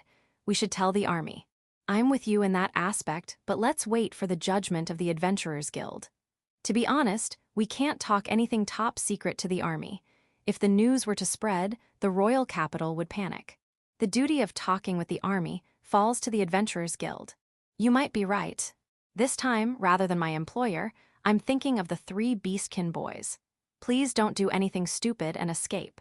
When our last employer came out of the forest, the sun was about to set. He is carried by a soldier. He looks quite pathetic, but at least he looks safe. You worked hard. I want to run to him, but it seems like he will be treated first. After that, he was surrounded by school officials, so I won't be able to get close to him. Then, the 3 finally came out of the forest. Oh, they're safe. But they look pretty tired. Ma, that's normal. They are still children. The army general greets them. What is their true identity? 5 warbears and 3 lovers' beasts have been subjugated. Remain vigilant for the time being, but we declare that the threat is already gone. I was stunned by the army's announcement. There were 5 warbears. No, what happened to the mixture? Is the army still unaware of the mixture? Or are they hiding it? Is it because the royal capital is near? What should I do? Shout. I will say it again. The army declares that the threat is gone. We thank all the adventurers who gathered here to cooperate. Also the forest guardian, let's thank the dragons. The soldier who announced that is smiling. The last line says, let's thank the dragons. Has the mixture been subdued? Who defeated it? Everyone knows that it is not a dragon. No way, those 3? You're kidding, right? The possibility is none, but they might know something. I want to speak with them, intensely. They helped me too. Excuse me. Can I leave a message for those 3 beastkin boys? I screamed so, that night. So it was Fusama. Ha ha ha, I see, as expected of the protector of the north. HNN? Are spiders being subjugated in the forest? No. They are strong and nimble, and in addition to that, they can only be found in the depths of the forest. If you're going to ask if we can beat them, impossible. Upon seeing one, rather than beating it, the best way to fight it is to escape. There are no adventurers who will voluntarily attack them. More than that, I want to complain about how slow the guild's response is. How long did I suffer alone in that horrifying place? Chapter 403. Beast Boys School Life, Magic Tool and Training. The 5 students that went to the North Forest were severely scolded. On top of that, they are suspended from attending classes for 1 year. However, Given how the school works, not being able to attend classes in 1 year will only make you unable to get proof of graduations for 1 year. In short, their punishment is a simple extended for a year graduation. There is also tuition fee issue, but that's fairly loose for them. Were they not harshly punished because they experienced something dangerous? Or so I thought, but that wasn't the case. The 5 of them had a total of 7 magic tools. They were all confiscated by the school. It seems like the students had brought out those magic tools from their houses without permission. If this matter is reported to their houses, they will be punished severely. In some cases, they might even be kicked out of their family. Thinking about that, they might have been severely punished. I'm still not convinced, but when I heard the prices of the magic tools, I say no more. The 7 magic tools. They are lined up on the table of our house's living room. Why are they here? The one who answered is a person who suddenly came before I knew it, Uncle Glatz. There is a talk that the mixture from before might be related to one of these magic tools. Then, why did you arrange these potentially dangerous things in our house? Don't say that. Formally, the school is lending them to you, teachers, to examine them. Why did you arrange it like that? If you want to investigate, shouldn't they be borrowed in Uncle Glatz's name? I am the head of our house. Even though it is my job, weird rumors will come out if I borrow confiscated items of other nobles. Will it be okay if it is us? As far as I know, we are currently holding a title similar to a baron family's head. But you are teachers. I'm sorry for putting you in trouble. Uncle Glatz apologizes to Braun and not me. Did Braun notice something? Then, who are we supposed to have them examine? Is it Uncle Glatz? I'm interested, but I'm not an expert. There's someone in your village that can though. I'll leave it to you. There's an expert there. Village chief's wife. There's a lot of them. Right, it is Lulashi-san. She's a celebrity in the world of magic tools. Happy. Don't say ha, she's the best expert out there. I've contacted her, but they told me to wait because she's still resting after giving birth. She gave birth. It's a girl. Lulashi-san's daughter's name is Lupu-Marina. And Tirsan's daughter's name is Aurora. What about Renana-san? Ha, don't make fun of adults. If you're a good boy, I'll invite you to the ceremony. Have you advanced that far? It's a little bit further than that. Or that's what I'm trying to. Good luck then. Now let's get back to our topic. Hand her those during the martial arts tournament. Until then, keep them. Rather than keeping it here, shouldn't it be better to let the school keep them? Rejected. Braun, tell him how many procedures were taken in order to borrow these. When I looked at Braun, it was written all over his face how troublesome to borrow these things again. So that's how it is. I now understand the situation, but aren't these dangerous? If a mixture comes out, we'll all be in trouble. It's okay. If these magic tools are really the cause, there should be a lot more mixtures out there. It is only suspected. Or rather, there are a certain number of people who argued that mixtures are created by magic tools, so I'm only investigating to convince them. Being a high official seems to be hard. Aside from the magic tool theory, there is also a theory that suggests that a mixture is the true end of a hero. There is also a theory that monsters were born from mixture. There is also a theory suggesting that it is an immortal monster created by ancient mages. Though there is a ban about it, there are a lot of theories. The ban only started when it appeared in the Demon King's kingdom 400 years ago. Those who have personally witnessed it are still working at the royal castle to look for countermeasures. But isn't the oral ban pointless? The adventurers knew about it too. The purpose of the oral ban is to not make those who don't have power to escape uneasy. There's no problem if you say it indirectly, like saying that you went in the North Forest. Affirmative, Ado, can we use them? Don't break them. Have you heard about their prices? Let's put them in a safe place. Before returning to the village for the martial arts tournament, we tried imitating the martial arts tournament at school. We became keenly aware of our lack of power when we went to the North Forest. We invited applicants and started a simple tournament. But why did the soldiers join too? Well, it doesn't matter since there are a few participants. The 5 students from the North Forest participated too. This is not a class, so there's no problem with that. They are strangely enthusiastic. Do they want to show off to someone? First of all, the students of our school. They are a bunch of weaklings. Their weapons are great, but they don't have the ability to use them. The 5 students from the North Forest have done their best too, but they still lack in terms of ability. Irene and Lovia's abilities are 1 level higher than every other student. It looks like these two have their own reputation. If they are matched with other students, the student will forfeit. Next, the soldiers. As expected, they are skillful. Even with their poor weapons, they overwhelmed most of the students. This is the difference between equipment and experience. Among the students, only Irene and Lovia can fight against them. Should I praise Irene and Lovia? Well, it was the soldiers who won. Why did the soldiers lose to us? It's because they don't predict our future actions. Or maybe they don't want to, they don't fight back. Are they cutting corners because this is just training? No, why would they do that? I don't understand their intentions. Surely, you can predict someone's action, right? According to Uncle Gulf and Uncle Daga, predicting someone's action is the basic foundation of combat. Maybe they're not careful because we're at school, they are probably overwhelmed by the students. Yeah, I'm not stupid. I have been in this school for over half a year, and I've noticed it in the North Forest last time too. I've even noticed it before that. I look at Gaul and Braun. Yeah, the 2 of them are convinced too.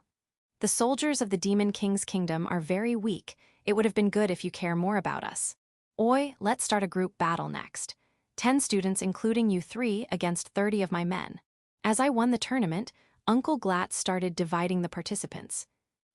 Putting their number aside, isn't it to unbalance? They are adults. It's okay, you are with the daughter of Viscount Troy and the daughter of Viscount Reeves. This is not good. They are here in addition to the 3 of you, so we need 20 more participants from the barracks. Someone go to the barracks. Viscount Troy's daughter is Irene and Viscount Reeves' daughter is Lovia. Call the general. He's on vacation, it's okay. If you tell him there's a fight here, he'll gladly come. Call him. For our victory. Is the Demon King Kingdom going to be all right? Chapter 404. Help. Greetings. Help, yours truly. P.S. Even in Shashado City, winter is extremely cold. Everyone, how are you spending it? I'm buried in work. Now, the reason I took time to write a letter this time is because I wanted to appeal about a certain event. The honorary principal of Ifris School took the 4 subordinates I trained so hard. What is the meaning of this? No matter how much I ask for reinforcements, you have always ignored me, and the moment I thought of training children from scratch in order to be a help to me, they have been taken just when they started to become useful. Do you even understand how I feel? You don't. I will protest this matter no matter what. I sincerely believe that you will return the 4 to me and receive corresponding compensation. This is a letter full of rage. I show the letter to Lu, who's in the kotatsu with me. The honorary principal that was mentioned in the letter is her, right? What did you even do when you were in Shashado City? Aragahata. She replied with a laugh. The letter sender is the Mercury Mio. She looks like a little maid girl, but she's an excellent worker. I sent her as a backup accountant for Marla and Big Roof Shashado. After that, I admit that everything else was poorly handled. But I didn't ignore her. I was going to send some of the new civil servant girls there this spring, and I even asked both Michael-san and Yauko to send some good people. I am sure they have sent reinforcements. I heard it from Paula, who's traveling regularly back and forth ever since she gave birth. There shouldn't be any problem. For the time being, let's pull the laughing Lu's cheek. Osh. Now what does this mean? You took her people. Ado, to put it simply, the economic power of Shashado City has risen, and there aren't enough people who could do accounting. And the accounting of Ifris School is a total mess. When I got there, I managed to do something, but it would be dangerous if I were to leave. So you took Mayo's subordinates. There are as many as 27 people from Big Roof Shashado that can do accounting. I thought it would be no problem if a few were to leave, and I did not take them. When Mio was sleeping, I just talked to them. Ots. Let's apologize to Mio. Those 4, can you give them back? That would be bad. If you return them to her, the Ifris school will collapse. That bad, isn't it a school? All the leading figures in certain subjects are gathered there. Knowledge in economic concepts, accounting skills, etc. are different. When we looked for teachers, we did not look for anyone who can do accounting. I have borrowed 3 accountants from Goron Company, but Goron Company is also requesting for their return because they don't have enough accountants too. Let's apologize to Michael-san too. For the time being, let's compile them into a to-do list. Yeah, let's have the civil servant girls speed up the deployment. It's winter, so I'm holed up in my mansion. I already told them that they will be deployed this spring, so they might complain, but let's just do something about it later. Also, let's check Belle in Village 4. If a new Mercury can be awakened, that will be a good solution. But it is not certain if that person will have an accounting skill. But it is a race that was made to manage the Sun Castle, so there's still a possibility. Accounting related. I can introduce some from the Garrett Kingdom, if you like. Kirbbit's mother, Malbit, suddenly put her head out of the kotatsu and suggested that. You were in the kotatsu? Shouldn't it be too hot since you are already wearing a hat? Let's not talk about that. What do you mean by introduce? Because it's warm here. Well, in Garrett Kingdom, the graduates of schools that focus on academics are finding it hard to get employed. Are those said graduates can do accounting? Yes, however, some might not want to move here because this is the Demon King's kingdom. There are many humans in Shashado City, so they might find it okay there. I can introduce at least 20 people. Of course, you have to prepare some money. What is the maximum? What is the maximum number of people you can introduce? About 100. I'll take them all. Thank you very much. But money. I'll prepare advance payment. If I can solve it with money, I will solve it with money. I never thought that there would be a day where I think like this. I asked Malbit to write a letter to the Angels Village. It is because I want to gather people who can do accounting as soon as possible. Though it would be faster if Malbit returns home. By the way, how long will Malbit stay here? Until spring. Aren't you the shrine maiden of the Garrett Kingdom? It's okay, it's okay. Gobbit is there to take charge. Gobbit? My mother's alias. Outsiders don't know that the chief and the shrine maiden are the same person. Kirbbit came over with a tray of hot drinks. They are for Malbit, who's hiding under the kotatsu, for me, and for Lou. Thank you. The shrine maiden is important, but even if she's not there, there won't be any immediate problem. The problem is the absence of vice chief. The vice chief is Tyr's mother, Ruinsha, and she's still in the village. She's living gracefully while cherishing Tysel and Aurora. And unlike Malbit, she doesn't wear hat and then go under the kotatsu. I would love it if you give me grandchildren instead. Malbit pokes Kirbbit from the kotatsu. Kirbbit is embarrassed, but I don't have anything to do with that, so don't come here. Let's leave these two alone. Even if you shake off the topic from Ruinsha, you will still have to talk about it. Right, she even consulted me about immigrating here a while ago. Lou said that, She's Tyr's mother, so if she wants to immigrate, I will welcome her, but I hope there won't be problems with the Garrett Kingdom. If Ruinsha moves here, I'll move here too. Why, mother, have you gone insane? You are the chief of us angels. At this moment, I will pass my position as chief of the angels to Kai-chan. Good luck. What should I do about the angels' village if Ruinsha is gone? Please stop joking around. I'm not joking around. That makes things worse. Mother, you should stop vice chief and protect the village. But while I do that, isn't Kai-chan only spending her time leisurely in this village? I'm not taking it easy here. I went around to patrol earlier. I have a proper job. I'm not like mother who only sleeps under the kotatsu. I'm not only sleeping, I'm working properly too. Working? No way. Kirbbit looks at me, I don't know anything. Could it be that she means the letter she just wrote? You're done writing, I will keep it. Writing that letter is indeed not something that can be called a job.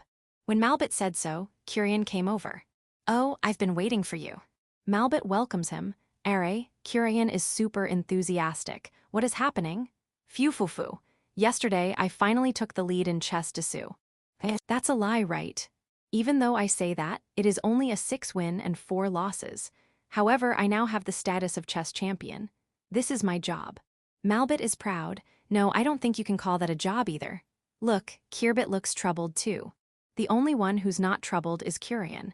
He barked lightly as if saying he won't lose today. Yes, let's start playing. Malbit came out of the kotatsu and surrounded a chessboard with Kurian. How about the matter of being the chief? Kirbbit asks. Don't worry, I'm just joking with you, but if you want to be the chief, I'll help you. No, even if you say that. Also, about vice chief, I'll ask her how serious she is about immigrating. She already asked me about how much will it cost if a house would be built for her, and what job can she do once she started living here. Lu told them apologetically. She's pretty serious, this is bad. You said that, but why in the kotatsu again? So I want to get a little warmer. Chapter 405. Extra, Lai. Forest, Ririus, the elves and dwarves available are about 1,200. We're going forward as planned. Riguru, wait a little longer. The territory army forces haven't been deployed yet. The territory army again? Why don't we go and let them catch with us later? If we do that, there will be trouble later.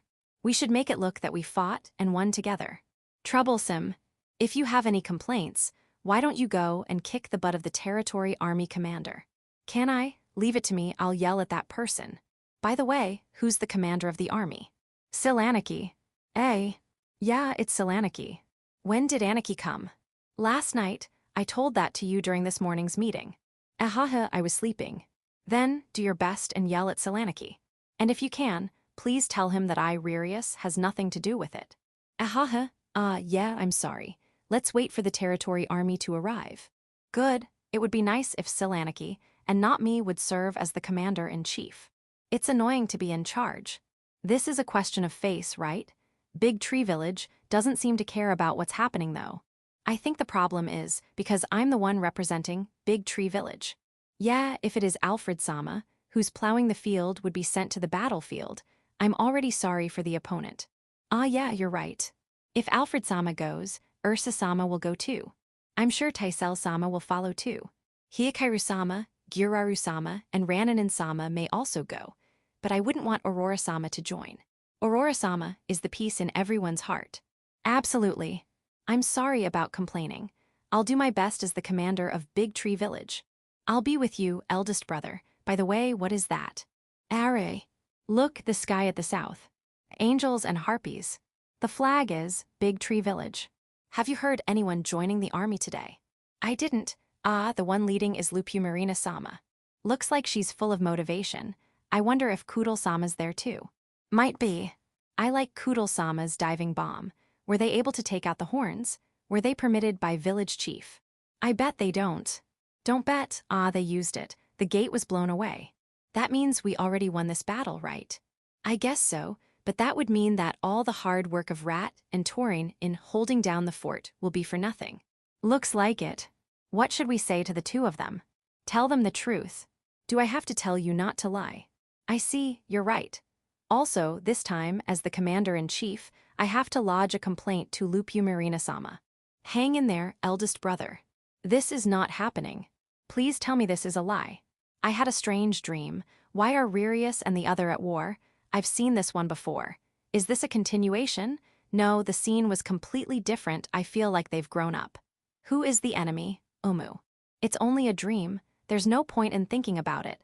Let's communicate with Ririus and the others more. You don't need to use Sama to your siblings. Chapter 406. Serious discussion.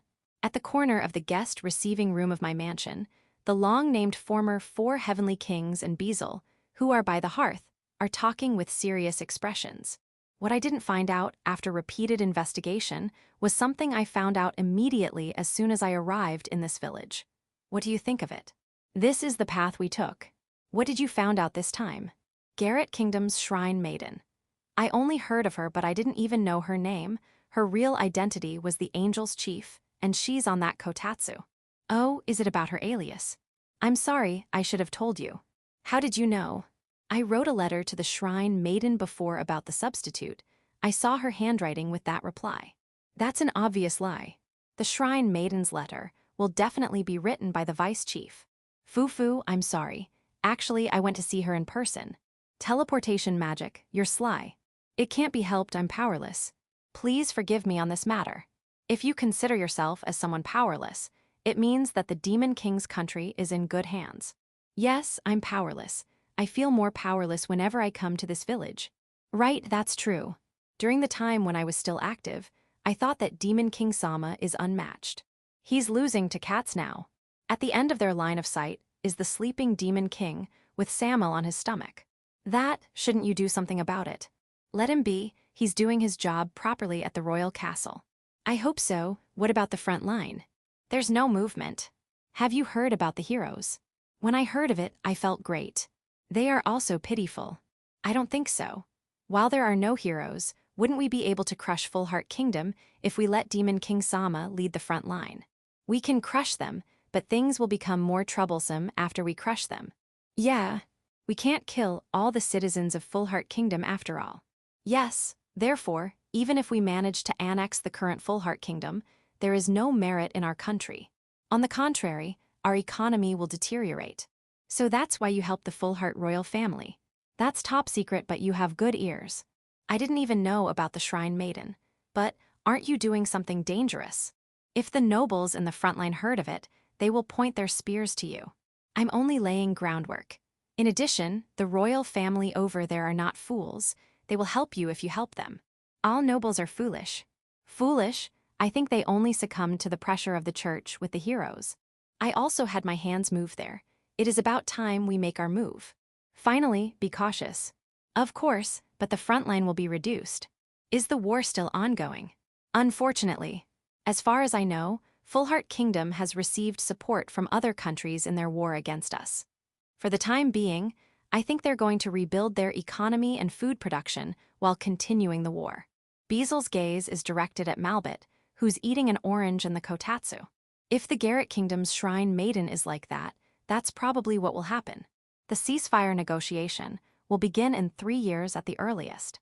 At that time, Garrett Kingdom will move too. I hope she takes care of us then. Garrett brings something delicious as usual. Check that out, it will be cooked soon. Oh, I'm sorry. Beazle takes a fish skewer that was being grilled over the fire of the hearth and gives it to the long-named former 4 heavenly kings. Ah, who good, the seasoning is exquisite. I agree, drink too. Next to Beazle, who's pouring alcohol, is the wine slime. It was already there before anyone knew it as it drinks on my glass. Next to it is the Phoenix Chick Aegis, who's dexterously eating a fish skewer. A strange lineup. While thinking so, I handed over Lupu Marina, who I was holding, to Ancestor-san. HNN, do you hate Ancestor-san? You like me better, ha. I'm glad, but please go to Ancestor-san. If you hate him too much, Ancestor-san will cry. Aurora is on my other arm. I have a long history as a father, but my holding children in arms experience is short, much less holding 2 at the same time. There are 2 Oni maids standing behind me as support. Before I knew it, Ruinsha was already standing there staring at me. Yes, I'll give you Aurora. This girl doesn't hate it. I'm a little lonely. However, now both of my arms are free. Mothers in the world have it hard. The 2 Oni maids who supported me when I was holding Lupu Marina and Aurora followed after them. I'm lonelier now, but it's okay. After this, I plan to play with Ririus and the others. If you think about it, it's been a long time. What should we play? They are around 5 years old. Fumu, we are parents and children. We'll manage somehow. I'll do my best. I was treated very politely by the children. They probably practiced. Amazing. Ah, your greeting is very neat. Good. Have you decided what you want to play? All right, let's do that. But wait a minute. Yeah, the mothers of the children who are hiding behind the pillars over there, come here.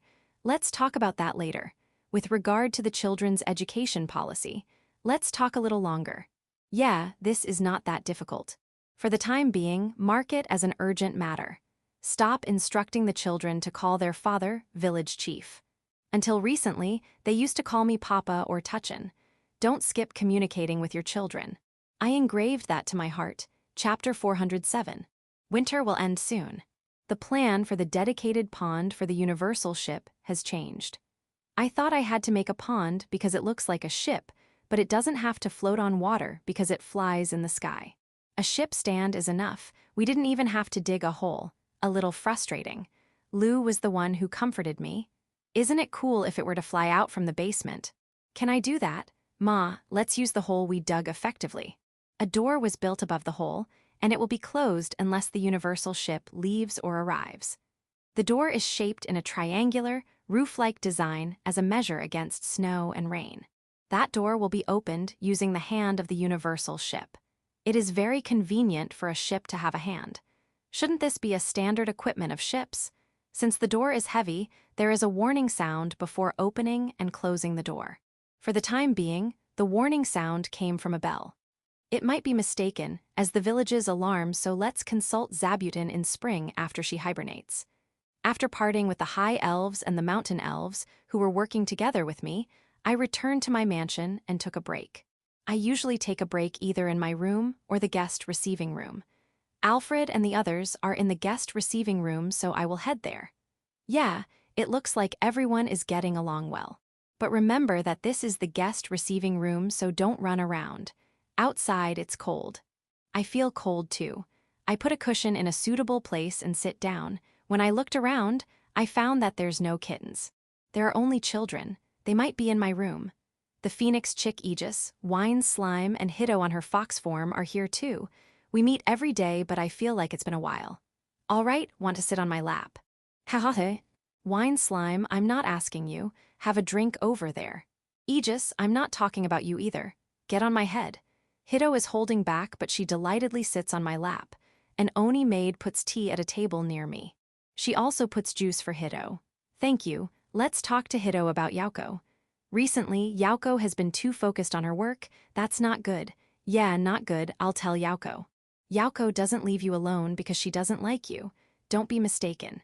Hito was called by Alfred and the others, so she left my lap. Kuro, who has been waiting for that for a long time, put his head on my now empty lap.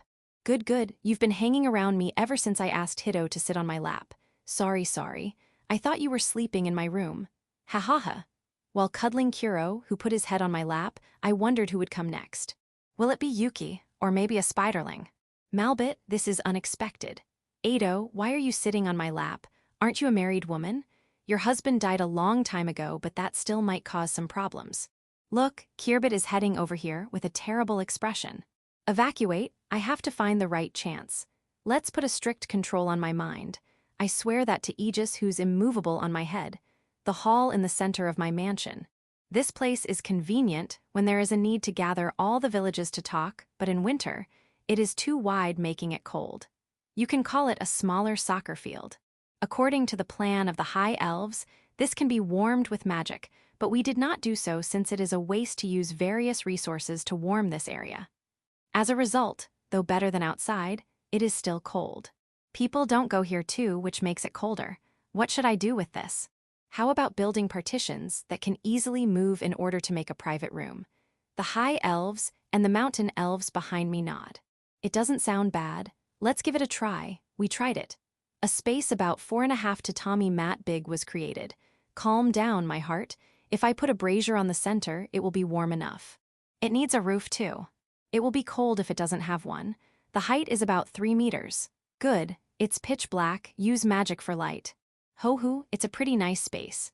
However, now that this has become a solid room, what about air draft? Also, it is tightly holding on to the wall. It can no longer be called partition because the floor and wall can't be moved. A structural weak point. If that is the case, it is better to set up a tent rather than a partition. But setting up tents indoors will damage the floor. I can't do that. I laid a board about 30 cm thick on the floor as floor and put a tent on it. The tent is less than 2 square meters, but it is in good condition. Put a blanket on it, and now I have a comfortable space. I tried lying down. I like it, since it has come to this. The High Elves and the Mountain Elves brought a camping coach to the side of the tent. You know me well. Good. Let's make a few more tents for the time being. I will feel bad if I'm the only one to enjoy it. I, at least, have to make tents for the High Elves and Mountain Elves. We began cooking on the camping coach. It's indoor, but it feels like we're really camping. Isn't it easier if you warm up this place using magic? I decided that I did not hear what Anne said. By the way, what happened to those magic tools? I asked Lou, who's eating beside the camping coach. When the Beast Boys returned last autumn's martial arts tournament, they asked Lou to investigate something. Though they were the ones who brought them, the client was Glatz. There was a theory that this magic tool might have called a monster called Mixture. There's nothing to investigate. Magic tools don't produce mixture. However, a long time ago, I called a magic tool Mixture, and that caused misunderstanding to spread. Is that so? Yeah. Rather than returning it immediately, it might be better to help them by keeping it here. They would be relieved if they are here. Return them properly. I'm not even interested in borrowing them. In terms of performance, you can just pick randomly in the warehouse for a more superior magic tool. That's good. Then what is that mixture? you can call it a collection of magic power with will. I don't understand. Ehate. Ado, you know the magic that manipulates Golem. It's the magic that Tyr uses. She also applied that magic on the universal ship.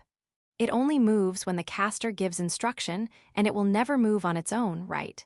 That's right.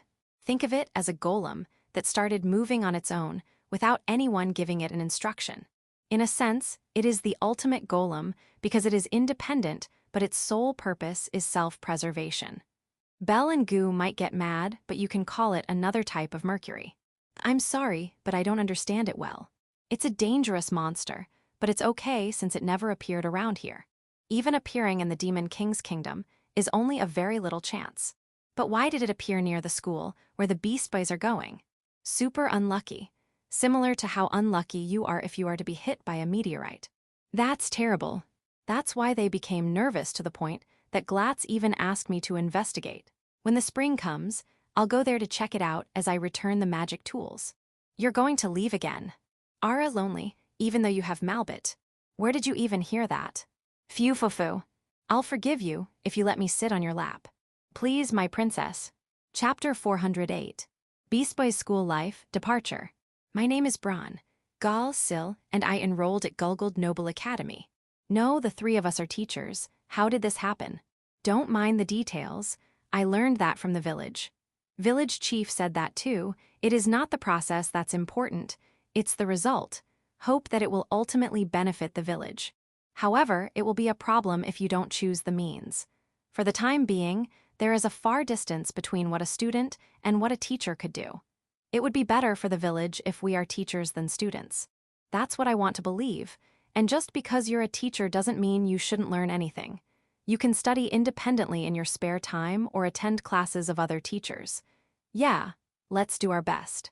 The problem is, even though it has been half a year since we became teachers, we still don't have spare time. Now, Gulguld Noble Academy admits students during spring, but there's no fixed schedule for graduation. There are graduation requirements, and if you meet them, you can graduate anytime. However, this school is the school that nobles go to. In the Demon King's kingdom, there is a large-scale investiture ceremony during winter. So many students graduate during the end of autumn in preparation for their future appointments. Several students who participated in our club have graduated. Being with you ends here. Translation: it was a short time, but thank you for taking care of me. I will finally be able to say goodbye to this stupid place. Translation: I don't want to graduate. You know, you don't look like teachers after all. Translation: why didn't you come to this school as teachers earlier? Such a shame. Even if they want to remain in the school, they can't because of the circumstances of their houses and money. I feel lonely, but it can't be helped. Since they also graduated from club activities, they are allowed to use Noble's language. Do your best after graduation. Gal and Sil planned a banquet as celebration for their graduation, and I agreed. But I think it's wrong to leave all the accounting-related stuff to me. Both Gal and Sil are not good at it, and since I can do it, I'll just do it. But please don't say, use the right tool for the right job. It is winter. It is the teacher who will decide if there will be classes or not, but it seems like there are generally fewer classes in winter. Because of that, club activities are greater than usual. By the way, the name of our club has been Livelihood Club until now, but since our class is already Livelihood Class, the office asked us to change the name to avoid confusion. As a result, our Livelihood Club was renamed to Government Research Lab. But isn't the name Government Research Lab sounds like studying how to rule? Aren't we doing some carpentry, farming, and hunting? Isn't that completely different from what we are currently doing? In addition, those who are already club members are confused too.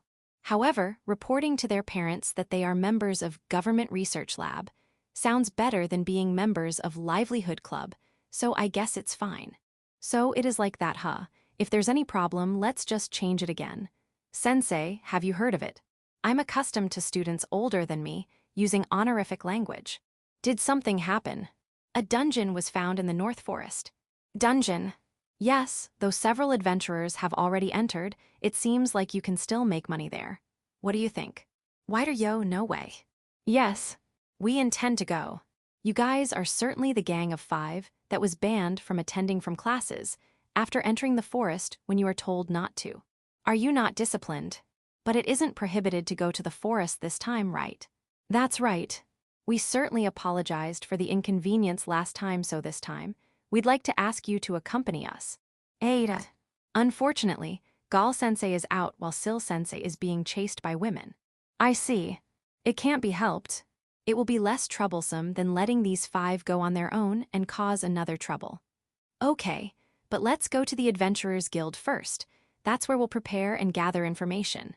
If possible, let's hire adventurers that can guide you. If Kokusu of Mayagard's Axe is there, I could ask him to accompany them so I won't need to do so myself. Payment for the adventurers? I can pay them myself. It is not the money we got from Village Chief. It's the money I earned from helping with the office works of the school. It is profitable enough that I won't need to hesitate to hire adventurers. Ma, I can't study because of helping though. But I'm sure that there's no learning better than learning by doing the actual work. When we went to the Adventurers Guild, I found Kokusu of Mayagard's Axe. They are also listening to the story about the dungeon while preparing to go there. Good timing. However, they opposed having the 5 students dive into the dungeon. They said it's too dangerous. I think so too. If you can convince them, I would be happy. However, the 5 students did not back down. Because of that, they thought of a test. If they can't pass the test, they'll have to give up and go back. If they can clear it, they'll take them to the dungeon. We will not go with you as hired adventurers but as companions. The 5 students worked hard hearing those words. They failed to clear the test. Sensei, we're sorry for disappointing you. It's disappointing, all right.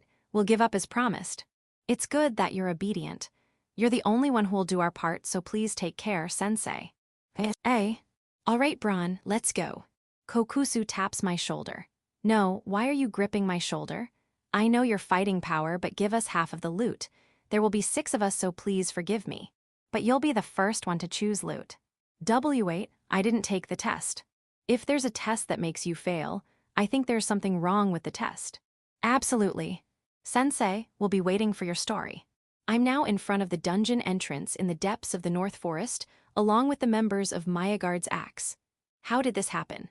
However, there is also the matter of that mixture, so it wouldn't be a bad thing to check the dungeon in the forest. Fortunately, the members of Mayagard's Axe are good at scouting. Let's steal as much as we can. Okay, let's go. Everyone waited for Kokusu's signal. I don't mind details, but there's only one thing I want to confirm. Why did Kokusu signal the start and not the leader? You guys used those gang of 5 to get me involved, aren't you? We can't do such a thing. Really? Okay. But we were the ones who told those 5 about the dungeon. I can't afford to beat the members before diving into the dungeon, right? I'll just remember this when we return. All right, let's go. Chapter 409.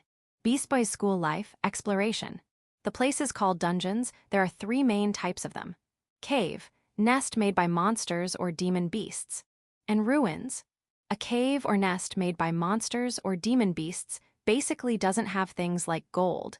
But if the monsters or demon beasts staying in those places have a habit of taking something valuable, there is a possibility of finding some.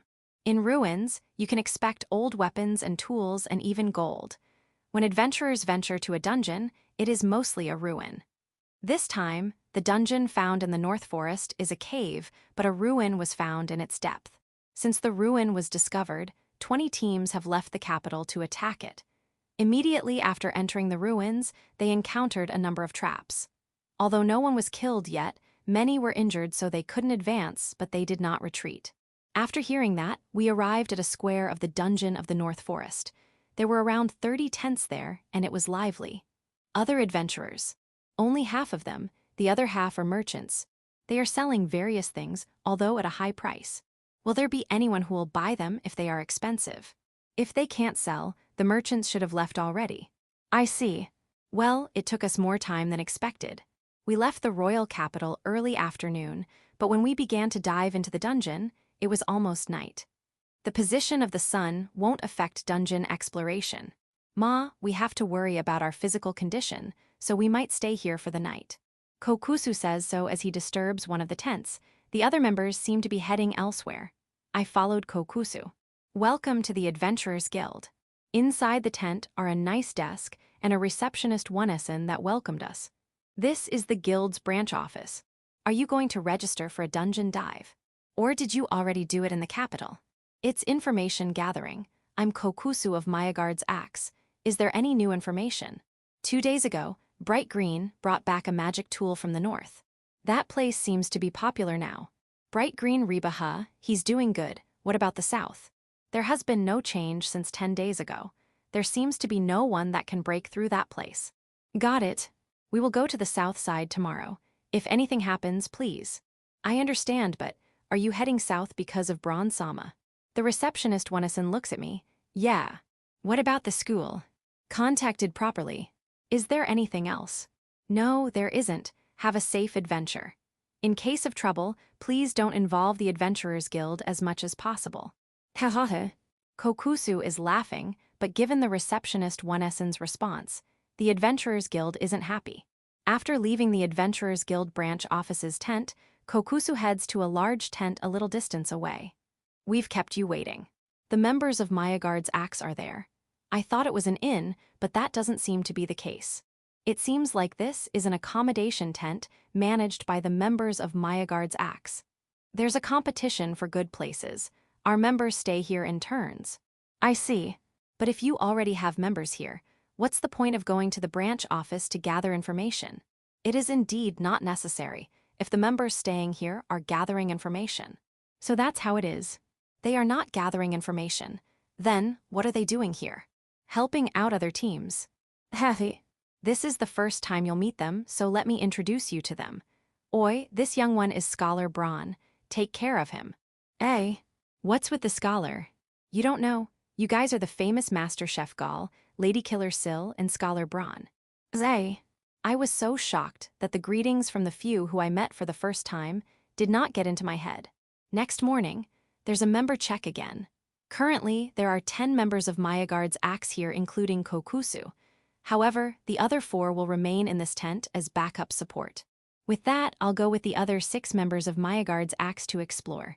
Kokusu, what's with the south? Ah, there's a little puzzle door that can't be opened.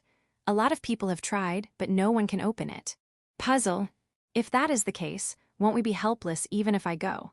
He said yesterday that we'll go south because I'm with them. You're a teacher at the school, aren't you? Being a teacher doesn't mean that much. Even teachers have things they don't know. Well, let's look at it first. I couldn't solve the puzzle, because it is not a puzzle. There was an explanation concerning how to open and close the door. Moreover, it is carefully written that when the door is opened or closed during an emergency, it will not open using the usual procedure. As expected. Amazing. We'll be the first to unlock the south side. No, wait a minute. What's wrong? You couldn't read this.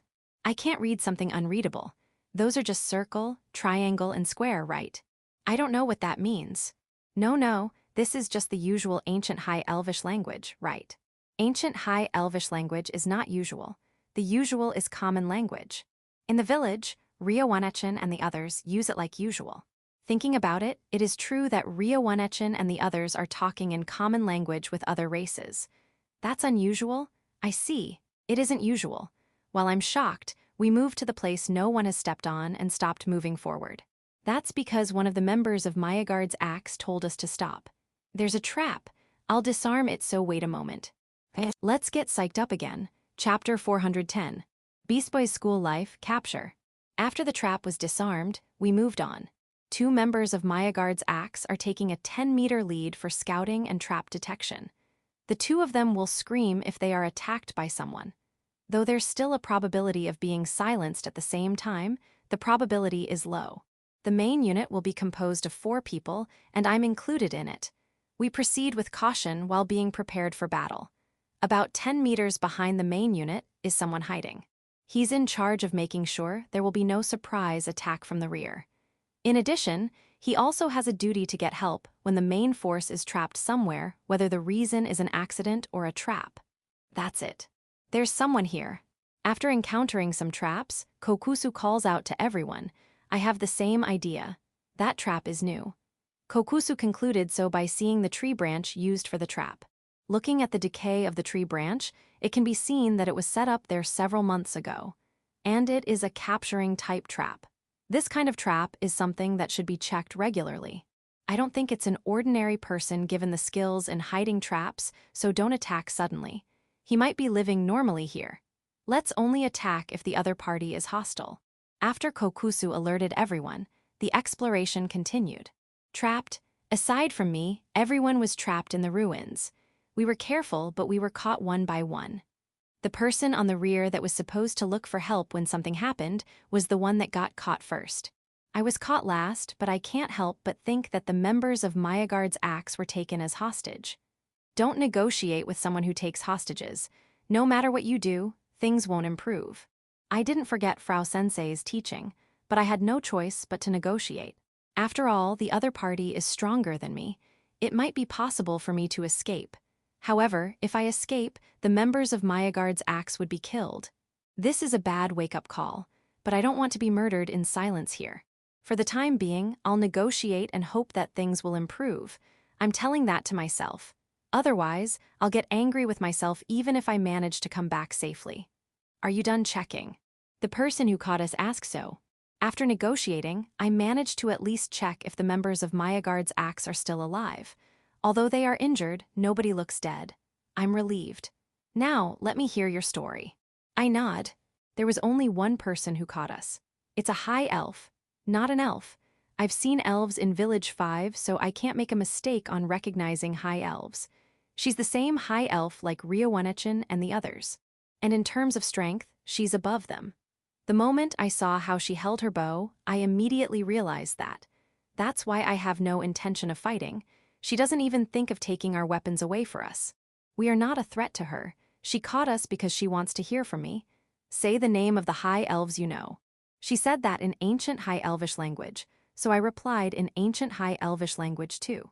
Ria, Risu, Riri, Rifu, Rikodo, Rise, Rita, Rafua, Rasa, Rarasha, Raru, Ramai.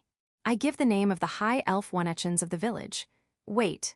She stopped me who's reciting names. She seems to be surprised. How do you know the names of people from different clans? Clan. It's bloodline. Ria and Rise are from Rif clan. Rafa and Rasa are from Raf clan. Though we sometimes fight together, we basically live in different places. Is that so? But we are all living in the same village. Should I continue the names? No, how many are they? About 50. What else do you want to ask? You know Ria, but do you know Rigyun? Rigyun? Not familiar, I think. Is that so? You said they were in the same village, but why did you know about the High Elf village? It is not a High Elf village. There are many other races there. Really? Where is it located? In the middle of the Forest of Death. As if you want to fool me, think of a better lie. It doesn't matter what you think, I lived there too. All right. Assuming that everything you said is true, can you prove it? Prove? Right, I don't care what kind of proof it is. Just prove that you really know the high elves you named. How about I bring you to the village? I'll keep you tied up along the way. Will you still guide me? What would happen if I was tied up? Will the school be okay? If I ask Uncle Beazle, we will get there immediately. The problem is the moment we enter the village. They'll be very angry if they saw me like that. In addition, it may make Alfred or Ursa worry. I want to avoid that at all costs. Should I really be tied up just to guide you? Of course. What if you're telling a lie just to lure me out of here? Therefore, you need proof or evidence. That's right. I see. Well then, they taught me how to knit grass. Will that be enough? No, grass knitting was transmitted to elves too. I'm in trouble. What should I do? I can't think of anything. Can I talk to the members behind you? Do what you want. What are you talking about? I'm explaining that we're not enemies. And she's asking me to prove that I know the person she knows. Person you both know. And Wanechin that taken care of me in the village. What about showing her something from that person? The only things I have here are consumables. That's not good. What about trying to say things that person only knows? That would be pointless if the person who caught us doesn't even know her. How do you know without asking? Wait a minute. I checked. It seems like she really knows Ryowanechin. She also said her name earlier. Is she Ryowanechin's acquaintance? The worst can be avoided. I am relieved. So, that person, was it Ryowanechin? Do you know anything that only Ryowanechin knows? Well, I'm not with her all the time. Then, how about impersonating her usual habit? I'm not good at impersonation. I tried. What was that? She was looking at me with a strange expression. That's how Ria checks the water temperature when she takes a bath. Bath. Ah, she doesn't even know what bath is. This is not good. My choice of impersonation was bad. You can't prove it. Wait, one more time, give me another chance. What does Ria has been doing as a habit for a long time? How about this, that is? Ria victory pose when she kills a prey. Is it too particular? Is it useless? Oh, I remember, that's right. Whenever Ria kills a prey, she's so happy. All right, is that enough for you? Yeah, I was doubtful, my bad. There have been a few people who have approached me with the story of reviving the high elves a number of times. I'm cautious of them. Is that so? Then, can you release my members behind you? Okay, if you know Ria, there's no reason to be hostile. But why did you enter my territory? There was a mark indicating that this is my territory. I'm sorry. There was certainly a mark. People who don't know about high elves will not notice, but I was taught by the high elf Wanichans.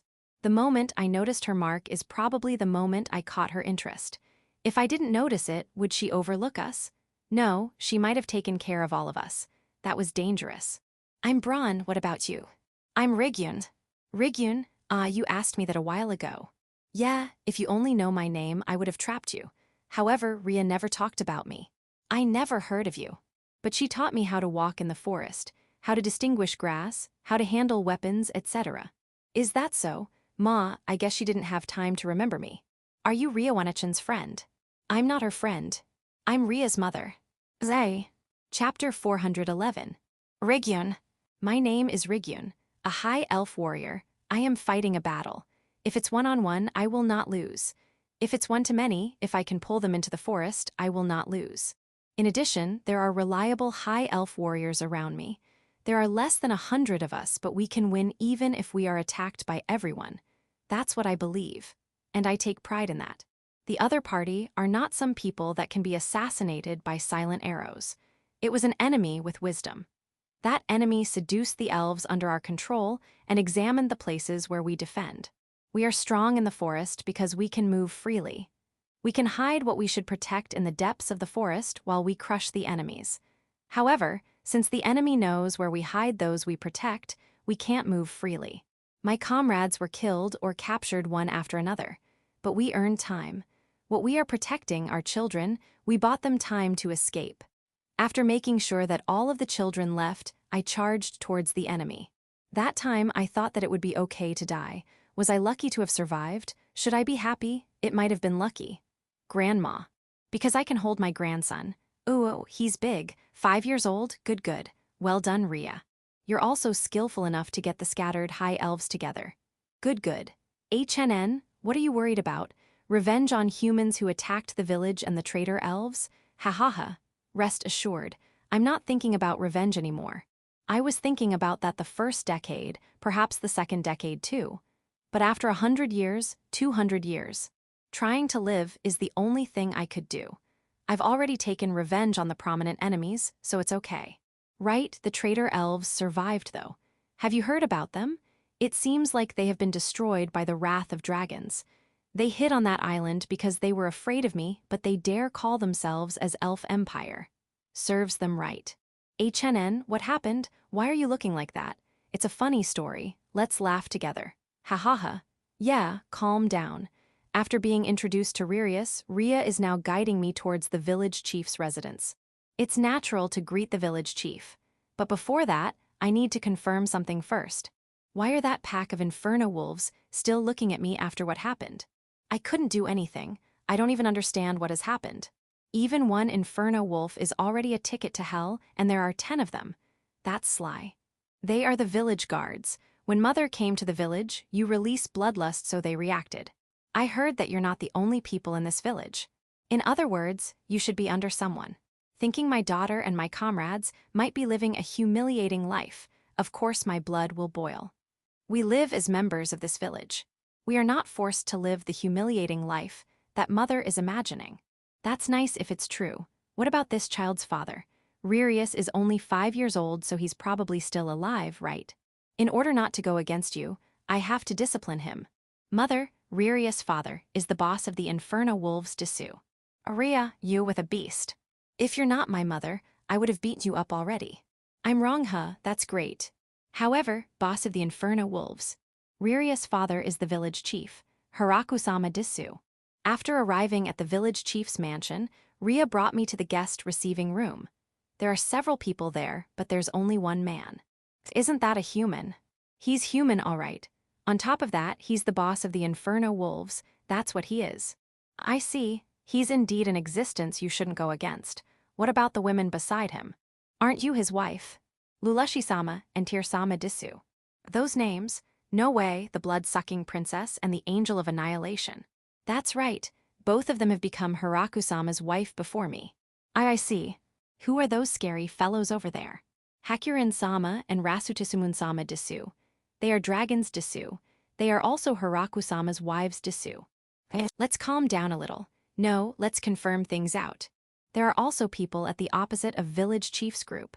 Who's that man over there? He looks similar to the Demon King. He is the Demon King. He is Hiraku-sama's friend Disu. He comes here every few days. Next to him are Dragon King Dors-sama, and the one behind them holding a child is Reimarin-sama Disu. She is Dors-sama's wife and Hakurin-sama's mother. The dragon that destroyed the elf empire that you mentioned earlier is her.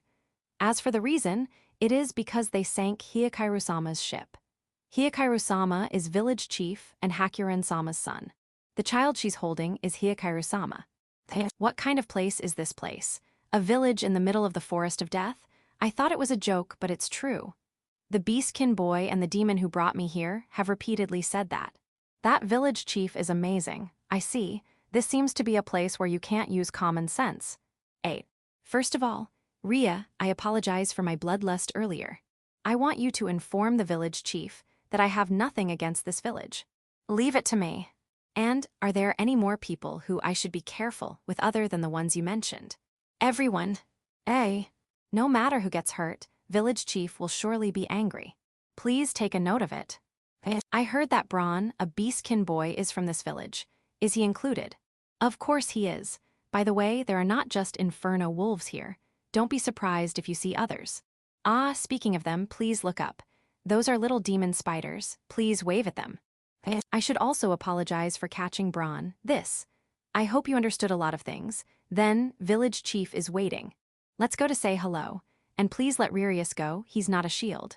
Okay, I made up my mind. I don't know what will happen in the future, but I'm honestly pleased that my daughter Ria managed to blend with this vicious group. After that, I finally noticed a nostalgic face that seems to have been smiling at me since a while ago. Malbit, even you are here, only recently. It doesn't matter. I will bear shame and ask. Back me up. You're my friend. I apologize for saying that you were an insidious angel 500 years ago. Chapter 412. Ria's mother. Ria's mother will come to the village.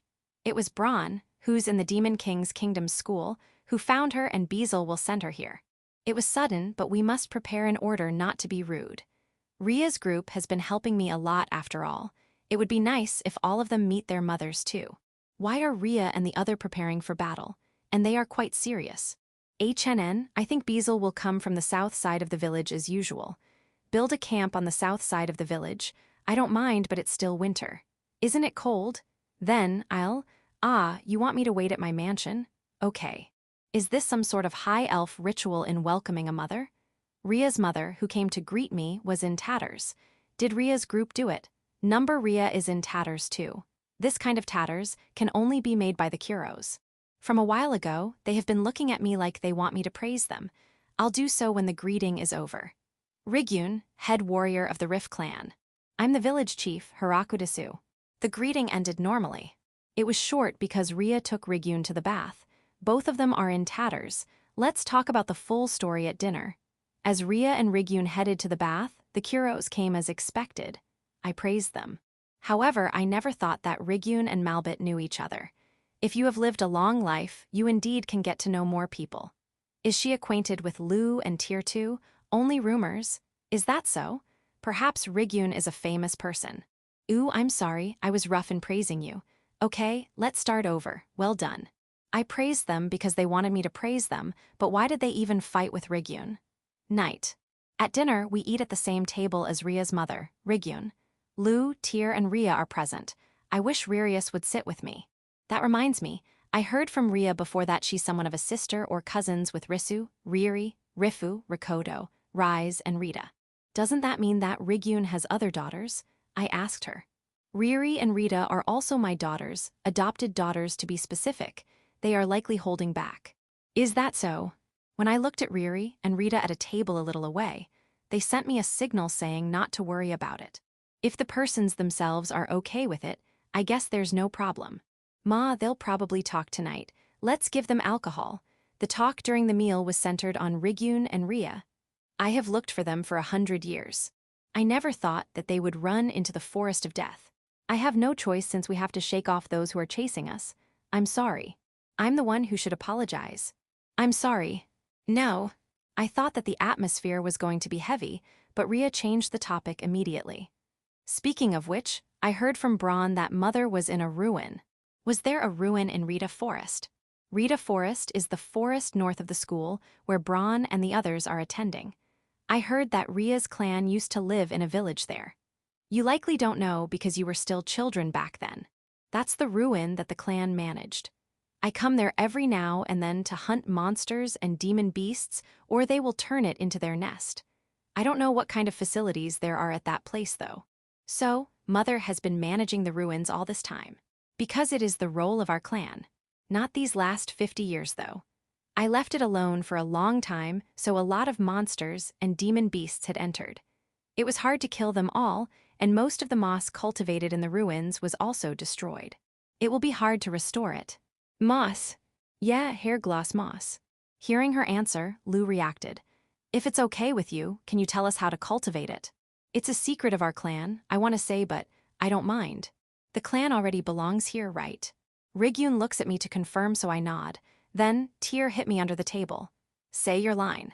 Is it not enough to nod? I'll say it. In fact, Lou, Tyr, and Ria had prepared several lines in advance depending on the situation. The High Elves are an important family that makes up our big tree village. Is that all right? I got an okay sign from Tyr. Good. As for Rigyun, she's crying. I would like to thank you for giving my whole family a place where they can live in peace. Aren't you exaggerating?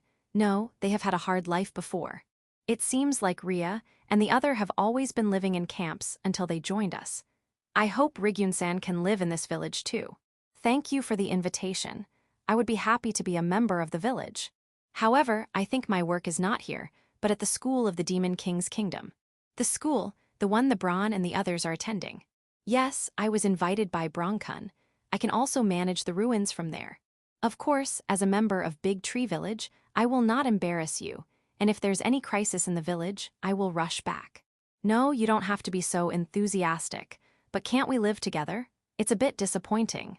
However, since Gal, Sil, and Braun are at the school, it would be helpful if she stays there, right? Ria and the others will be lonely, though. Am I hallucinating? Ria seems to be happy. At the table of the High Elves a little away, cheers can be heard. Are? However, I heard that school will start this spring. Until then, I would like to train the clan here. It will be for a short time, but please take care of me. Rigyun's words made Ria's smile freeze. Ah, I see. She's tough. I heard that Ria's training on Gamura is strict, but it seems like Ria and the others hate training themselves. Why don't you join us? Hahaha. I'm interested, but I'll decline. Ria, don't look at me with a sly face. It is almost spring, so I have a lot of work to do. 3 days later. A large-scale defensive camp was constructed in the south of the village. Rigyun's voice echoes. Slow, you should have built this place in a day. Why yes, sorry. The lined-up High Elves answer together. Good, now start dismantling them. Completed in half day. It's easier than building. Do it. If you can't, you'll be punished. What? It won't be too hard. I'm just going to ask you to do a special little training I thought of. Since you trained in the Forest of Death, you wouldn't have to worry about it. Ah, is that the penalty? It is, but let's add a mock battle. The opponent is the Vice Chief of the Angels. She's really good, you should enjoy it. Malbit. You want to fight someone who focuses on politics in a mock battle? Terrible, I hate it, but I want to make your wishes come true. Let's negotiate. The High Elves seem to have strongly wished for spring to come. It's still too early for Ririus, Riguru, and Rat to join. It will also be cold if I visit their training. I'll just have the kids play with me. Oh, you called me father. Ha ha ha ha, you don't have to be shy. Digression. Hair gloss moss is a strange name. Is it a medicine that cleans hair? I asked Rigyun. Energy medicine, it's a material of a medicine that can help you with night exercise. Why rephase? I mean, why is it named like that if it is a material for that kind of medicine? Does it look like hair? No, it looks like a normal moss. It is called like that because women's hair becomes shiny and beautiful when that medicine is used. Are. Then, it means that it is the women that take the medicine. No, it's the men. The man will take the medicine, but it will be the woman that will have beautiful hair. How could that happen? Let's not mind the details. However, Regan's eyes seem to have changed. I'm raising them because I want to earn a living. However, why didn't you teach your children where you are cultivating them? A high elf male is regretfully very light. Cough. Since village chief wanted some, I'll bring you the highest quality products. No, don't, I don't need it. Chapter 413. Beast by School Life, before Rigyun goes to the village. The dungeon designation of the ruins, where Rigyun-san was cancelled. This is because there is an indigenous person there, which is Rigyun-san. After submitting a number of evidence, it was recognized. After that, Rigyun-san transferred the ownership of the ruins to the Demon King's kingdom. The ruins now have become a property managed by the Demon King's kingdom. As for Rigyun-san, she will continue what she's doing as the manager of the ruins assigned by the Demon King's kingdom. It's a bit complicated, but it will be a safer place now rather than the previously poorly maintained private place it is. I think that's the right decision, especially considering her safety. Before Rigyun-san goes to Big Tree Village, I have to do one thing. Find a place to sell the moss that Rigyun-san was cultivating. In the past, there was a merchant who comes to buy in the North Forest, but for some reason, that person did not show up last summer. Ma, it's not like we have a lot of places to go to if we want to search for a buyer.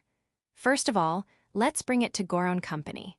If they refuse, I'll have Uncle Beazle or Uncle Demon King introduce us to a merchant. When I was thinking of those, Goron Company said they'll take it all. I'll just need to talk about details for Rigyun-san and my work will end there. After that, I went back to school and proceeded with club activities as usual. But we have nothing else to do. Since it's winter, we can neither farm nor hunt. The area around the school doesn't snow as much as the village, but it does get cold enough to not want to go outside. However, it can still be concluded that the temperature is not suitable for carpentry. Should we just cook and eat? When I was thinking about that, I was already taken by Kokusu to a bar before I knew it. It's a pity that the dungeon exploration failed. The atmosphere is not dark though.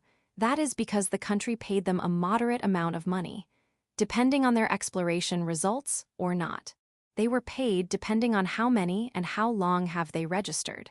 Some people had just registered, but they all know that going to a place like that is similar to gambling. They don't know if they'll be able to find anything. They accepted what happened. I also got paid because I registered too. I'm happy since it is better to have money than nothing at all. You're leaving tomorrow. Yeah, the dungeon exploration failed, so we took a job of escorting a caravan going to Shashado City. I'll miss you. Hahote. We'll be back before summer. Until then, we'll leave protecting the royal capital to you. Don't talk like that to a school teacher. If anything happens to the guild, I'll do what I can to help, but I'll do that secretly. That's fine. Please do so. All right, drink. If possible, buy alcohol with higher quality. Your tongue is fat. Are you a young master? I'm just a school teacher. When you arrive at Shashado City, you can go to a store called Marla to eat delicious food. Oi, we already know about it. It has been famous for some time. It's a store in Big Roof Shashado, right? Is that so? So it's famous. That's right. The rumors came from all the nobles that have gone there. Your reaction is too weak. Ah, right, you're a noble too. From a certain point of view, I'm just a normal villager. That joke, how long are you going to keep it? No, it's true. I got it. Then, let's buy something for the villager at that famous Marla. Don't.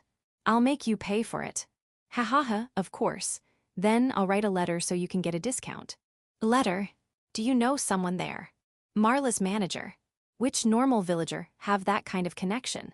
I think I was able to have that connection because I'm a normal villager. The banquet was lively. I return to school, and as expected, every day is cooking class day. I feel like the number of people who came to eat has increased drastically. Also, is it okay to do military training on school premises? I was told to not mind it, so I won't mind it.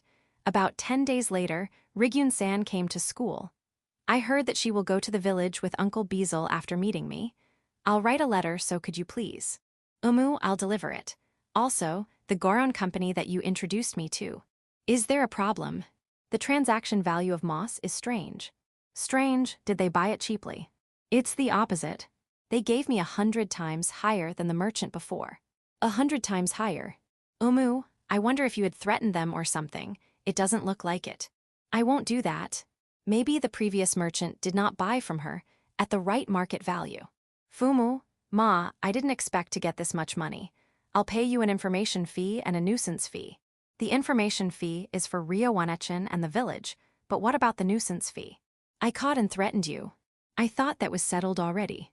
It's about my feelings. If you won't take this money, I'll be troubled. Take it. All right, thank you. I took the coin purse offered by Rygyun-san. Heavy. The contents are all gold coins. I wonder how much the transaction was. And if you can, will you help me find a job that I could do using this? Rygyun-san hands over another gold coin. Job, here. Don't you want to live with Ryowanechen in Big Tree Village? I'm the manager of the ruins. I can't leave it too unattended. In addition, I don't have an elder there, so I can't really stay there. Also, my daughter might hate me. So that's how it is. Then, how about becoming a school teacher? I'm not a teacher material. Then, how about military instructor of that army there? It's not bad, but I don't belong to the army. That's where I'll lend you a hand. Can you? Yup. Leave it to me. It's not that strange. We'll hire Rygyun-san and leave anyone who wants to train to her. That's it. That includes us. I feel my lack of strength these days, so it will be helpful to have someone close to me that can train me. I understand, that's fine. Please take care of me from now on. Of course, I'll go through the procedure. Where do you live? I have money now, so I plan to rent an inn in the royal capital. Okay. Please let me know when you've got a place to stay. All right. Since there's still time before she leaves for Big Tree Village, I treat her to lunch. I'm going to live here, so here's for the house. She gave me 5 gold coins. The remainder seems to be my share. I wonder if I have to stay at home until spring, but let's take care of the procedure. But wouldn't it be easier to enroll Rygyun-san and make her a student? Not a bad idea. Let's do it. Rygyun-san will be a student of this school this spring. Chapter 414. Spring of the 15th year. It's spring. I went outside with a slightly higher tension. Yeah, it's chilly, but it is indeed spring. Let's greet Zabuton, who had just woken up. Zabuton is also very excited. What's wrong? Your steps are lighter than usual. Ahahaha. I know. In response to Zabuton's request, I had her measure my body. I wish I didn't get fat during winter. It looks okay? You've already expected that to happen. Zabuton's tension is high because of the spring parade. I wanted to cut it out last year once, and for all but I failed to do so. Some people already started preparing for the next one just after the parade ended. The first one is Zabuton. Not only my clothes, but she's also working on the costumes of almost all the villagers. That's a whole lot of people. She completed them all last fall.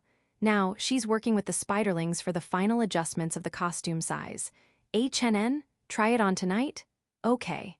As for the others, the mountain elves are hiding while making stages. I also know that Village 1, Village 2, Village 3, and Village 4 are regularly practicing marching. Therefore, I won't resist anymore. The spring parade is an annual event. I've accepted it as it is. It made my mind more peaceful. Also, I think the spring parade will make a good balance if I add the summer festival and the martial arts tournament. Yes, that's it. Well then, let's finish all the work we can do before the parade. The mountain elves will be assembling the stages a little later. If everyone can see it now, there will be no atmosphere of surprise. The high elves are practicing music a little far away too. Their reason is the same as the mountain elves. The Oni maids are trial cooking, and I think it's fine, but don't let the kids eat too much. As for the dwarves, do you even need to taste test alcohol? It's still morning. Yes, put up your mind to resist it. Night, I tried it on. As usual, gorgeous clothes that only nobles wear. It is mainly white, but it is decorated with red and gold. It also has black mantle at the back. That mantle has 4 sticks on it. The 4 sticks will move if you bend them like this. I didn't get anything when I was looking at it, but after wearing it, Zabuton bends a stick, and I finally find out what it does. Imagine these sticks are Zabuton's leg. Though if it is Zabuton, it will be 8, but that will be supplemented by my 4 limbs. That's it. Zabuton cosplay clothes, the spiderlings are dancing happily. Ha ha ha. And behind them, a chorus of voices of protest from the wolves, led by Kuro, was heard. They seemed to be telling Zabuton how about them. Zabuton turns one of her legs to Kuro, as if saying don't panic. She took off the mantle from my costume and added a furry part. It was a helmet-like hat that looks like a head of an inferno wolf, and it includes the horn. I put it on and checked myself out using a mirror-polished iron plate. I look like a werewolf in white clothes. I think it's cool, but there's one problem. Isn't my face in the way?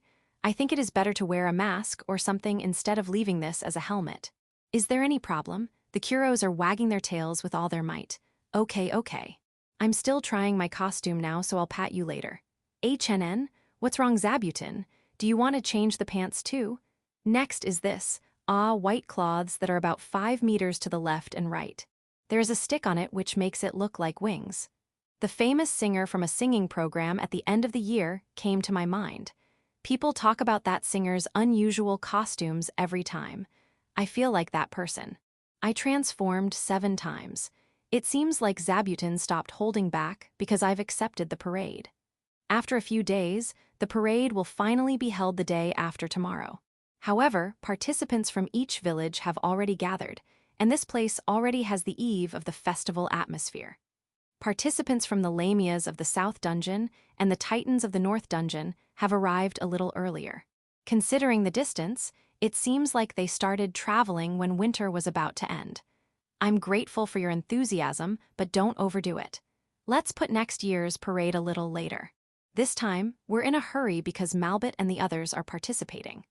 I don't really mind no matter how long they stay, but Kirbbit said that if Malbit and the others don't go home soon, things will be scary. Therefore, we hurried things up. On the other hand, Rigyun was taken advantage of. When she says that she'll leave after seeing the parade, Ria's group are silent. They did not move even a little. It is probably because they know that the training will be tougher, so they're not happy. They think that if they make even a slight movement, it will be severe. Then, given that you're still here, it will be helpful if you can check out the elves in Village 5 too. It was Yauko, Village 5's representative, that gave Ria's group a helping hand. Rigyun was also acquainted with Yauko. Or should I say, they heard about each other before meeting in this village. They quickly hit off, so Rigyun accepted Yauko's proposal and went to Village 5 at the end of winter to train the elves. I heard that Ria and others put a large amount of alcohol in Yauko's room. Well, it's not like they were freed since their training in Big Tree Village continued, while others were taken along by Rigyun as training instructors in Village 5. There are elves from the Elf Empire there. Will everything be okay? I was worried that it would cause problem, but I heard it won't. They are not the elves who betrayed them.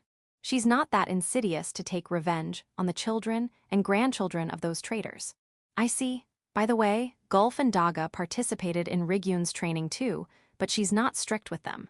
You can't mimic Ria and the others' training. Their training was designed for high elves' bodies. I'll prepare another training routine that is matched to your bodies. It was well received, because it was theory-based and very easy to understand training routine. I still won't participate. I already feel the strictness just by watching. Though this is a different topic, but starting from next year, let's hold the parade after the spring work is over. This time, let's go as planned. Door's group and Demon King's group came to the night before the festival, which made it more exciting. It's just a parade. Since they've got this excited, I'm worried about the lack of entertainment in the village. Let's think about it for a moment. Chapter 415. Village Chief's Parade. Morning, as the sun rises, the parade begins. The starting place is about 400 meters in front of the mansion. From there, we'll go to the mansion. At first, it will only be me riding a horse. My clothes are not gorgeous. It is simple. Is it simple? It is a pure white, high-class fabric garment. There is no one around. I seem to have appeared earlier than expected. It will just be me and this horse for a while. It has been a long time since I rode a horse, but I feel like I'm getting better. The horse seems to be in a good mood too. Ha ha ha. This parade, I hope it will be over soon. But that's not what's going to happen, isn't it? The first one to meet me is the phoenix chick Aegis. It is now flying slowly ahead as if trying to lead the horse. Next are Kuro, Yuki, and Makura. Originally, it was Zabuton that should have been waiting, but she seems to be concentrating on being the wardrober. Thus, Makura became the substitute. Kuro and Yuki are on my right side. Makura is walking on my left side. From there, I can finally see the onlookers as they started to applaud. This is embarrassing, but I have to wave my hand to respond. Waiting for me on the way to the mansion is the fully dressed Ursa. Ursa will join us, but not until she completes her role of giving me a sword and a shield. It is difficult for me to receive them while riding a horse, but I was told that I must not get off the horse. When I was wondering what to do, Ramurias, the Oni maid who's waiting behind Ursa, brought a step and set it up for Ursa. Ursa climbed into it and gave me a sword and a shield. Both the sword and shield were specially made by Gut for this parade. He made it full of spirit. I can understand where he's coming from, though. I equipped the shield on my left arm and held the sword with my right hand. I'm kind of scared cause the blade is bare. As for the scabbard, Ramurias has it. Ursa and Ramurias accompanied me. We head to my mansion with my sword up. On the way, I saw Gut crying with all his might upon seeing I'm holding his sword. You don't have to cry that hard. We arrived at the front of my mansion. Aegis, who had guided me, stops on the roof of the mansion. The first thing that welcomed me are the beautifully lined up Kuros. Everyone looks dignified. There are 2 big Fenrirs that are lined up with them. The Fenrir's child has grown up too. Next are the Spiderlings. When Makura raises one of its legs, everyone decides to pose at once. Ha ha ha, cool. The beautifully dressed up Arachne Arako is also lining up. She's posing quietly. I put my sword in Ramuria's scabbard and got off the horse. Thank you for your hard work. Kuro, Yuki, Makura, Ursa, and Ramurias left as I moved on. What's waiting for me are Doors, Ancestor-san, and the Demon King. I give the shield to Doors and the sword on its scabbard to the Demon King. Then, I kneel in front of Ancestor-san. He puts a crown on me. I don't know what's the meaning of all of this, but it seems like what we are currently doing was modeled after an old religious ritual. Since that's the case, I left everything to the civil servant girls to arrange. Everything is going as planned, so there's no complaint. I thank the 3 and climb to the stage built in front of my mansion. This year's stage is lower than last year, but the wheels are bigger. It has become wider too. Zabuton is waiting by the stage with her costumes. She'll change my clothes on the spot. This time, it is clothes that kings wear. It has a red mantle. Why is it that I've never seen this before? You came up with it yesterday. Wearing this will make me lose my self-respect. But Zabuton made it for me. I have no complaints. I climbed up the stage. From there, I can see several stages and many villagers. They are not gathered like a mess and are orderly waiting per village and race. Everyone's eyes look at me. I got nervous. However, this is an important scene. I was told many times by the civil servant girls, I can't be scared. I slowly raise one of my hands. A deafening cheer shook the air. The parade is about to begin. The music troupe composed of high elves, mountain elves, beastkins, and civil servant girls are playing lively music.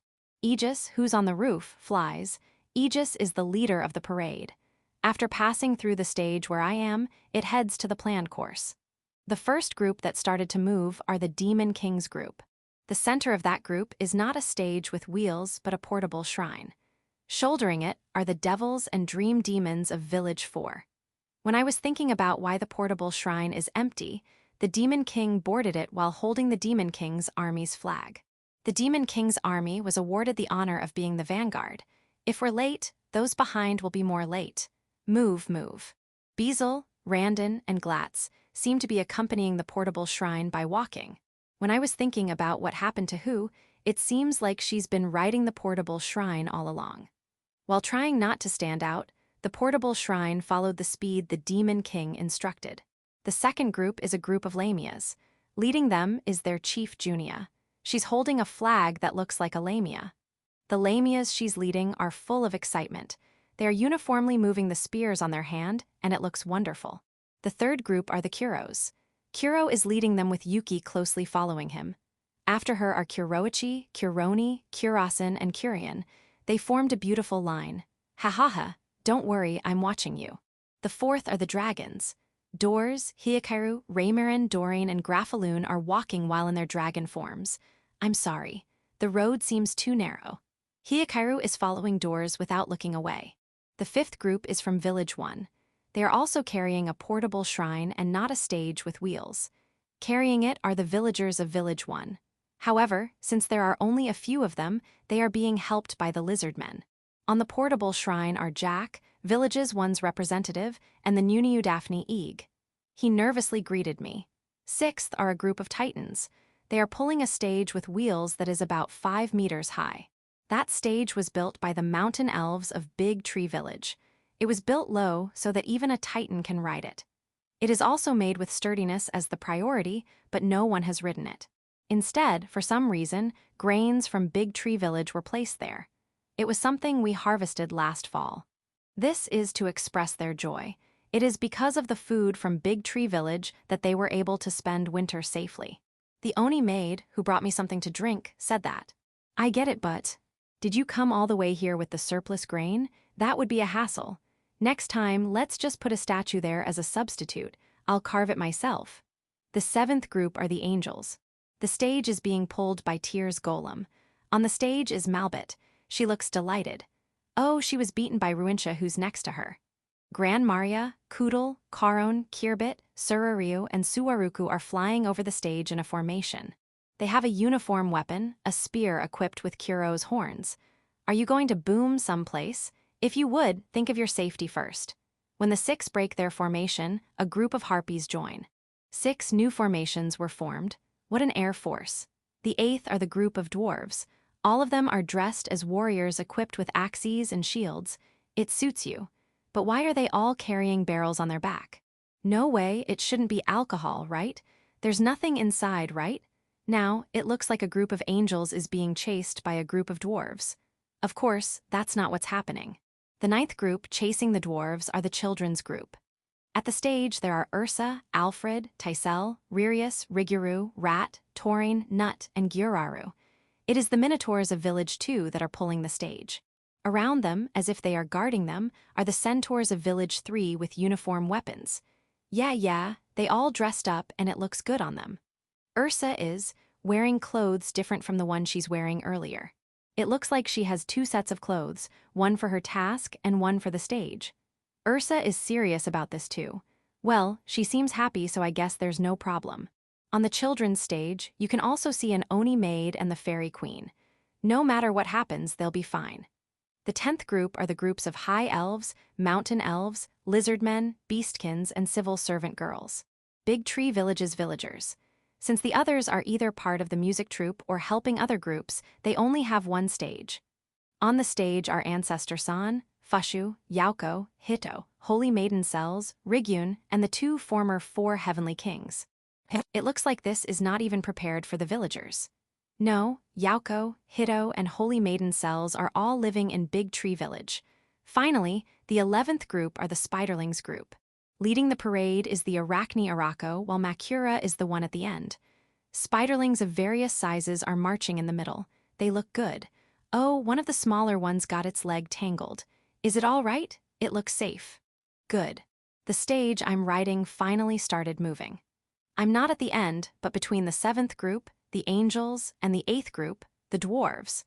But there's no problem since every group is taking the same road, and it is already calculated when will my stage enter the parade. Leading my stage are the 3 ghost knights and the lion family.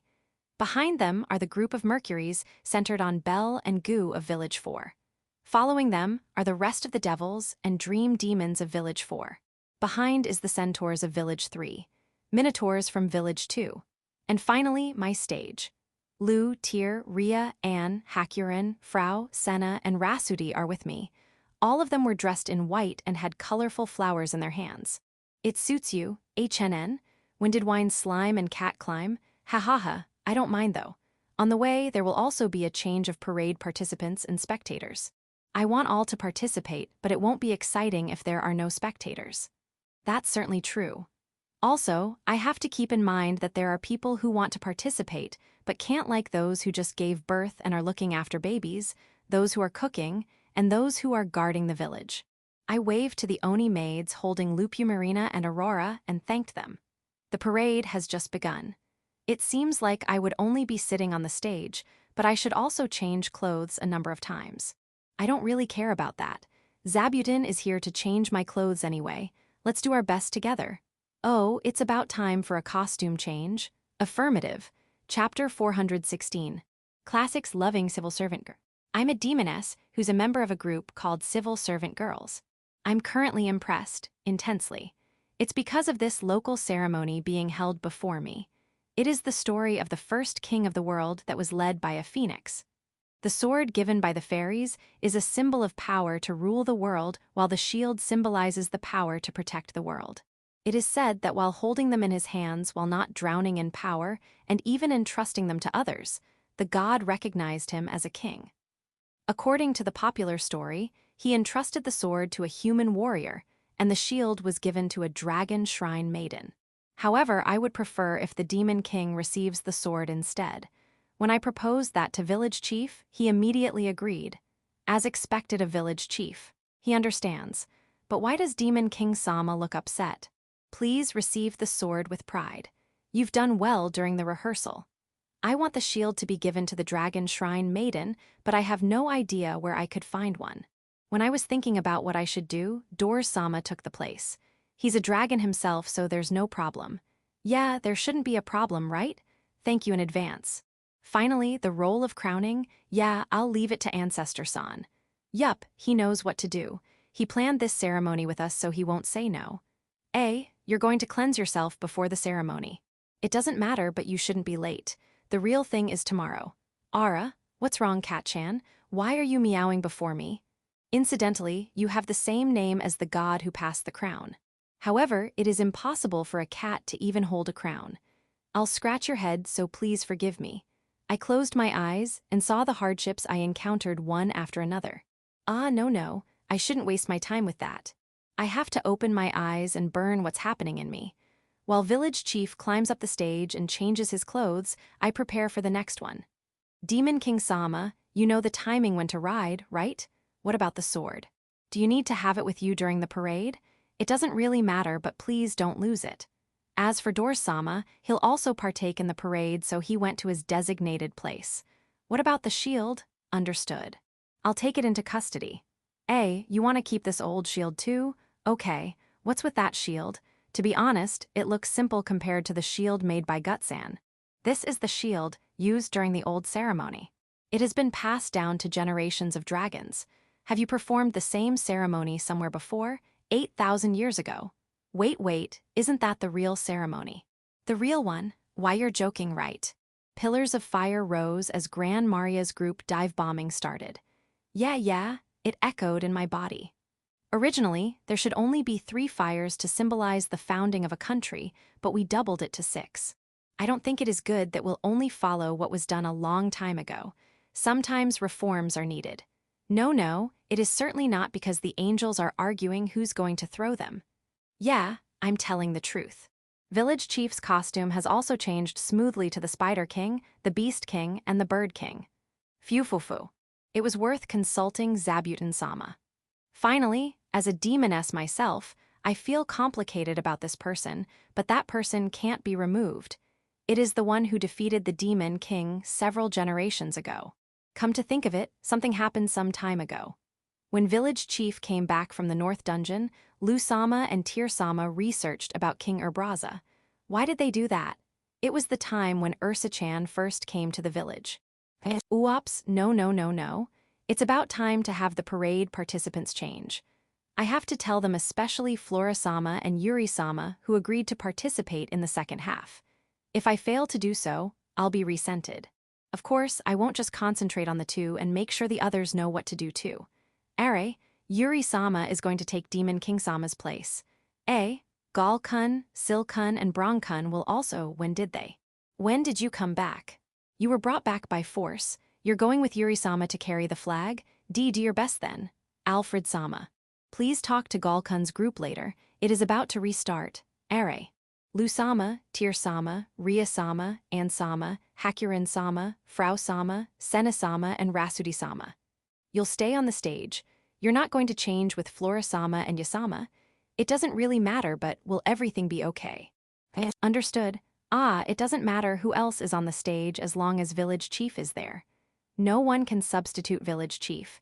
You'll have to work longer, so do your best. Zabuton-sama, please fix village chief's costume. It falls into disorder a little. In the second half, Kuro-san and Yuki-san will also climb village chief's stage. Village chief is tired, so please heal him. However, if Kuro-san and Yuki-san are both gone, Uno-san will replace them. He looks a little nervous. It looks like there's nothing to worry about since Kuro-san is there. The parade included a number of my suggestions. It made me happy, very happy. If I have something to complain about, it is the phoenix chick Aegis. Although it can't be helped since it's still a chick, can't you grow a little more? Yeah, you're cute and all, but you look too different from the phoenix I imagine. All right. Heart's eye? Yeah, looking at it using my heart's eye makes it all right. I can see the majestic phoenix. Aegis is male, right, Are? Could it be female? Either is fine. Speaking of which, Fairy Queen-san. Is it okay to give Ursa-chan the role of handing the sword and shield to village chief? She won't embarrass you if she did, right? Then, how about I give you the sword and shield that Gut-san made? It doesn't matter. What matters is the person they are given. As proof, that time, you gave a wooden stick sword and a shield you just picked somewhere. Fairy Queen-san has a nostalgic expression when she looks at the shield that Doors-sama has kept. I am not going to ask why. Chapter 417. Parade night. One of the civil servant girls announced the end of the parade, which means it is time for the banquet. It was a grand parade. I didn't move much, but it is hard to just stand and sit. If only everyone's not happy, I wouldn't do it.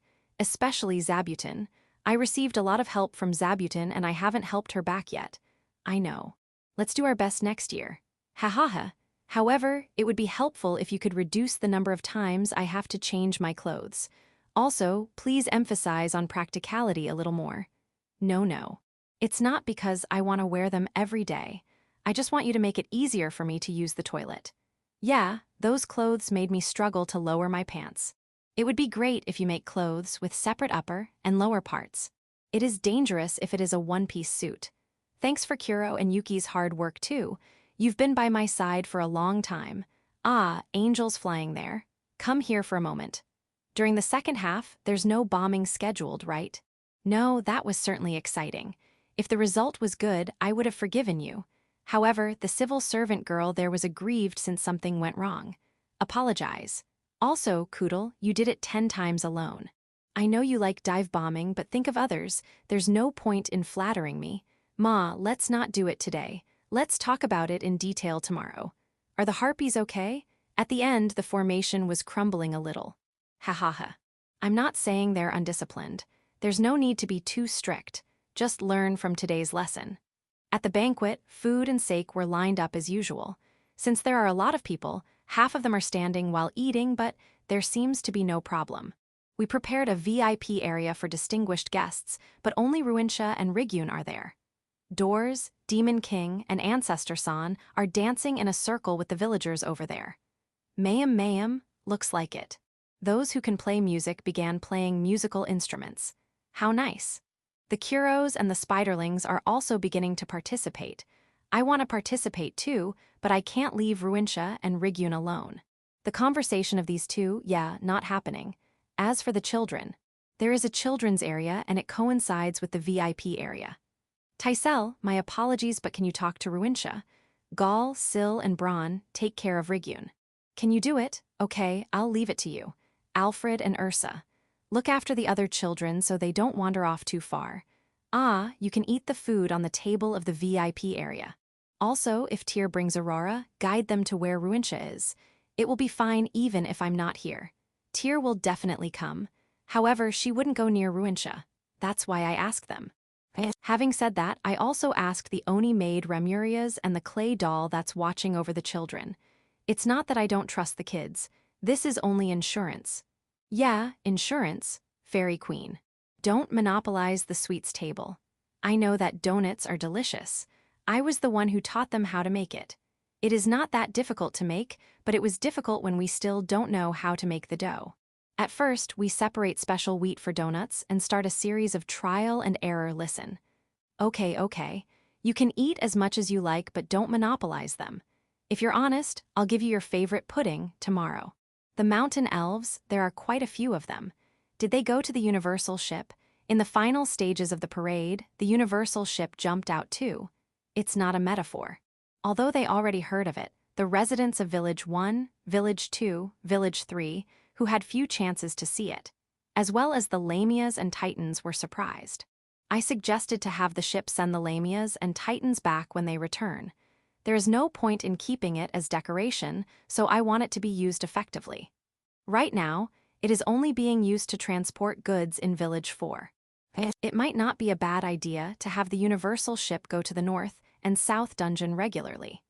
No, it would be good if it will be used to travel to both Doraem's Nest and the Howling Village too.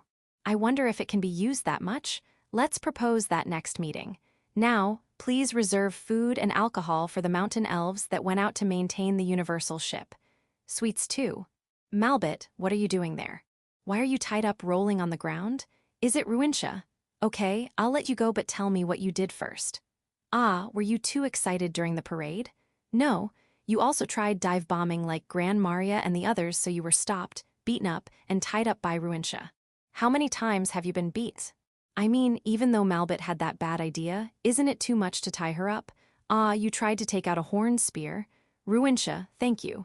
Yeah, let's leave her tied up like that. I'll tell Kirbbit to take care of her. Fuh. I was tired for some reason.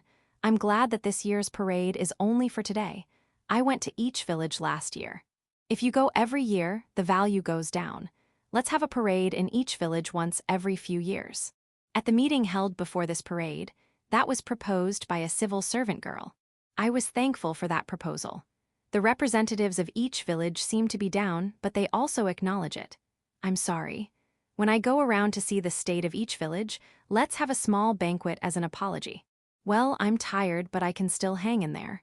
The Phoenix chick Aegis worked harder than me today. It was so tired that it fell asleep while eating on the table. I'll take it to bed. Chapter 418. Spring Work and New Resident. After the parade, Rigyun returned with the Demon Kings group to the royal capital. The 3 Beast Boys were also with them. It might be a bit late to say, but it seems like classes have already begun. I asked Rigyun to take care of the 3, and I also asked the 3 to take care of Rigyun. Malbit and Ruintia have returned too. Both of them showed no sign of going back home, so Kirbbit forced them to go back, but is that all right? I guess the 2 of them thought of going home too, since it would be impossible for Kirbbit to deal with them alone. I gave them a lot of souvenirs. Door's group and Ancestor-san's group are also leaving. It made me feel lonely. In order to cope with that loneliness, I'll devote myself to work. I plow the field. The field of Big Tree Village was not enlarged, but the fields of Village 1, Village 2, and Village 3 were expanded. There's no expansion on Village 4 since the space there is limited. Village 5 can take care of itself. After the fieldwork is done, the next thing to do is digging a new reservoir. There was a plan before of using the dock of the Universal ship at the south as a new reservoir, but it became a waterless dock. Thus, we're going to dig a new one on the south side of the village. But how big should we dig? Yeah, the bigger, the better. A square with 100 meters on each side. The depth at the center will be 10 meters. I'm going to be serious. Aura. It is impossible to dig in one day. Let's do it slowly. I don't just have to work. It is necessary to give my heart time too, and so I will work on it. Fufufu.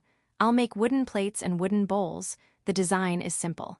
There's no ostentatious decoration. They are round and smooth. That's it. Yeah, they look good. I know that most of it is due to the aft, but my skill improvement has influenced the result too. Let's get it on. Let's make about 20 pieces each and have my recreation activity end with that. Ah, Kuros, I'm sorry for making you wait, but these are not new flying discs. Please understand. Then, let's play a little. Get some balls and flying discs. The south reservoir has been completed, but it is difficult to store water there. Yes, we can store water in it, but it is too far from the water source. Ma, let's just wait peacefully. I expanded the lobster farm in the west. The lizard men who are managing the aquaculture pond requested me to do so. Lobster farming seems to be going well. I also greeted the Kuros that are guarding that place. Thank you for your hard work. Something happened, and though it is not a problem, it can be considered as a small incident. A strange creature settled down in the first reservoir on the west side of the village. Since water was being sent to the new reservoir in the south, the water from the west reservoir temporarily decreased. That's where we found the creature there. It's a pond turtle. Lu discerned the real identity of the creature. Is it dangerous? It is a gentle monster, and is said to be the guardian deity of ponds. There are strange monsters like this too, huh? What do you want to do with it? If you want to exterminate it, I'll help you with that. Is it harmful? It is not, but the slimes, don't you think it has already eaten some? How many slimes do you think it has eaten? I'm sure you're the most informed if we're going to talk about the slimes population. I'm not even counting. Ma, I only know that the slimes population is increasing. HNN, the pond turtle moved to the bank of the reservoir. It's big. Its shell looks like a round mountain. The size is about 2 meters in diameter. The height is about 2 meters too. Tantalizing eyes, and it is appealing to let it live as it is. It's okay, I'll allow you to live here. The problem is food. You don't eat slimes, right? It nods. It seems like its intelligence is high. Is fish your staple food? It shook its head. How about meat? It doesn't seem to eat meat either. Then, what does it eat? I asked Lu, but she doesn't know too. This is a problem. Let's try to feed it things for the time being. Conclusion: herbivorous. It ate grass growing in the forest. It was particularly happy when it was eating cabbage and radish. Its appetite is small in contrast to its big body. You're not holding back, are you? Good, then. Let's turn the surrounding area of the reservoir into a grass field. What if it runs away? Impossible. How can I get in touch with you? The pond turtle suggested something. It will go near my mansion. I see. If it is there, someone will surely see it. Then, let's go with that method. If we encounter any problems, let's take another approach. Oh, wait a minute. Don't go back to the reservoir first. I have to introduce you to the villagers first. Don't want to? The pond turtle asked me to wait a little, which I did. The pond turtle came back while holding something using its mouth. What's this? Lu's reaction is faster than mine. Pond turtle's shed shell. She's very excited. No, explain this first. What shed shell? The shell the turtles are living at is not the same throughout its life. It sheds shell on a regular basis. Look at this, even the pattern is smaller than its current shell. Certainly. And pond turtle's shed shell is so rare that it can be said to be a phantom item. Is it a material for medicine? Not only that, but it can also be used as magic material and magic tool material. Heh, your reaction is too weak. I'm sorry, but looking at it, the pond turtle has brought several shed shells. There are around 20 pieces. Is this really a phantom item? To get a pond turtle's shed shell, you have to go to the pond where the pond turtle lives. Obviously, the shed shell is in the pond turtle's territory, which means you have to fight against the pond turtle. Isn't it a gentle monster? No matter how gentle a monster is, it will get angry if you invade its territory. Ma, for sure. After that, the pond turtle will eat its shell to recover. So that's how it became a phantom item. Yeah, and once it no longer has a shell, it will run away. I see. Perhaps by giving me these shed shells, it shows that it is not hostile. Looks like it. Ha ha ha, don't mind it. As long as you get along with the other villagers, everything is fine. Those shed shells might be important. You can take it, Lu. Please give me 5, no, 3 is enough. I never thought I'd see my wife Dojza because of it. With that, the village got a new resident. Once a year, the pond turtle will shed and it will give it to the village. Chapter 419. Goddess Statue and Pond Turtle. I thought of the supposed statue that the Titans put on their stage during the parade. If I'll carve it, should I carve grains? Or maybe a straw rice bale? Let's carve a straw rice bale for now. It's a straw rice bale, all right. The same thing I've seen on period drama shows. It probably can stuff 60 kl of rice. It's a good-looking bale. However, if this thing is put on the stage, I think it will be strange. No, I shouldn't depend on my senses alone. Let's hear the opinions of the other residents. Good thing there are 3 high elves nearby. A bow target. A tool for tackling practice. Idiots, it is clearly an outdoor chair. I gifted the straw rice bale statue to the three. Feel free to use it whatever you want. Yeah. If I really want a straw rice bale, it is better to make it from straw. But I don't know how to make it. The high elves can knit anything using grass, so they likely know if I ask. Ma, let's ask them some other time. Some other time. Let's carve a statue of God this time. Shouldn't it be the farming god? Let me think. The Titan's whole body is covered with hair. To be honest, I already feel hot and stuffy just looking at them. If I take their image as a reference to carve the statue of the farming god, how about just putting an old man's statue at their stage?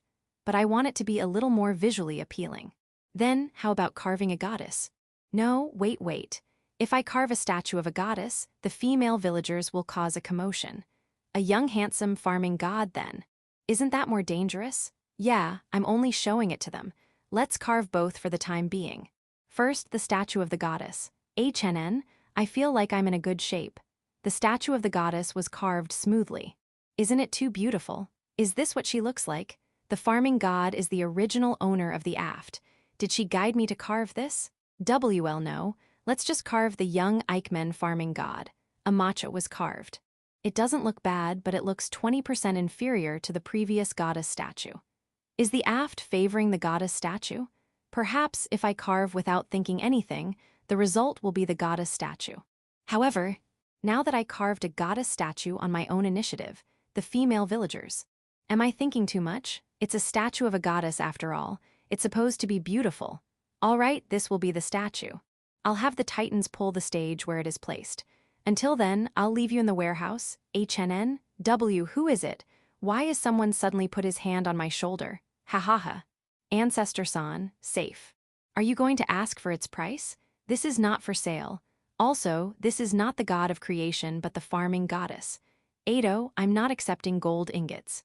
I carved a new goddess statue for Ancestor-san. I wonder why. Why is the farming goddess statue really easy to carve? Ancestor-san smiled at the finished product. He wants the macho statue too, so I gave it to him. For now, let's unveil the goddess statue at next year's parade. Until then, in the warehouse. Before I knew it, the female villagers were already looking at the goddess statue. Is this the ideal cup size? The slimness of the waist, that's hard to achieve. I like the hairstyle. By the way, this face, it's not Lu-sama. Not Tear-sama, Floor-sama, Ria-sama, or An-sama too. It doesn't look like Frau-sama, Hakurin-sama, Rasudi-sama, or Sena-sama either. Then who on earth is she? No way, from outside the village. I feel a threatening atmosphere. I put a sign saying Farming Goddess in front of the goddess statue to escape the crisis. For a while, it has become popular to cosplay the goddess. Good grief. It has become noisy outside of my mansion, so I went out to see what's going on. The pond turtle came out of the reservoir, and one of the Kuros barks to call me. The pond turtle looks apologetic. What happened? Behind the pond turtle was another pond turtle, but it is smaller. It is only around 1 meter tall. Another one. I got 3 new shed shells. I'll give these to Lou.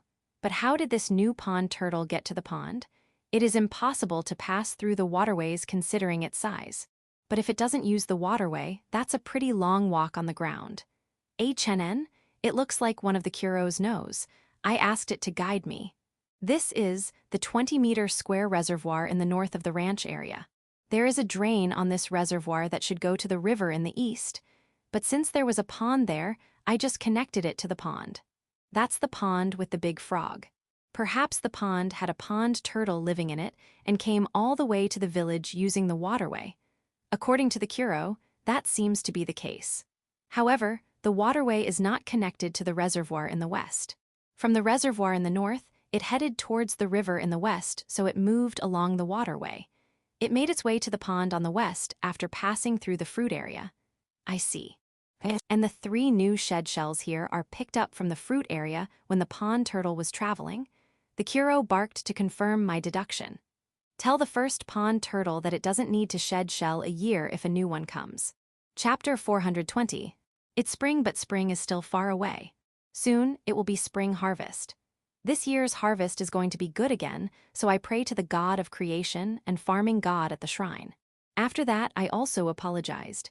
I apologized for carving a farming goddess statue. I might have been disrespectful. However, since I have never met the farming god, it is more possible that the farming god is a woman and not a man. If that is the case, could it be that I have been disrespectful in the first place?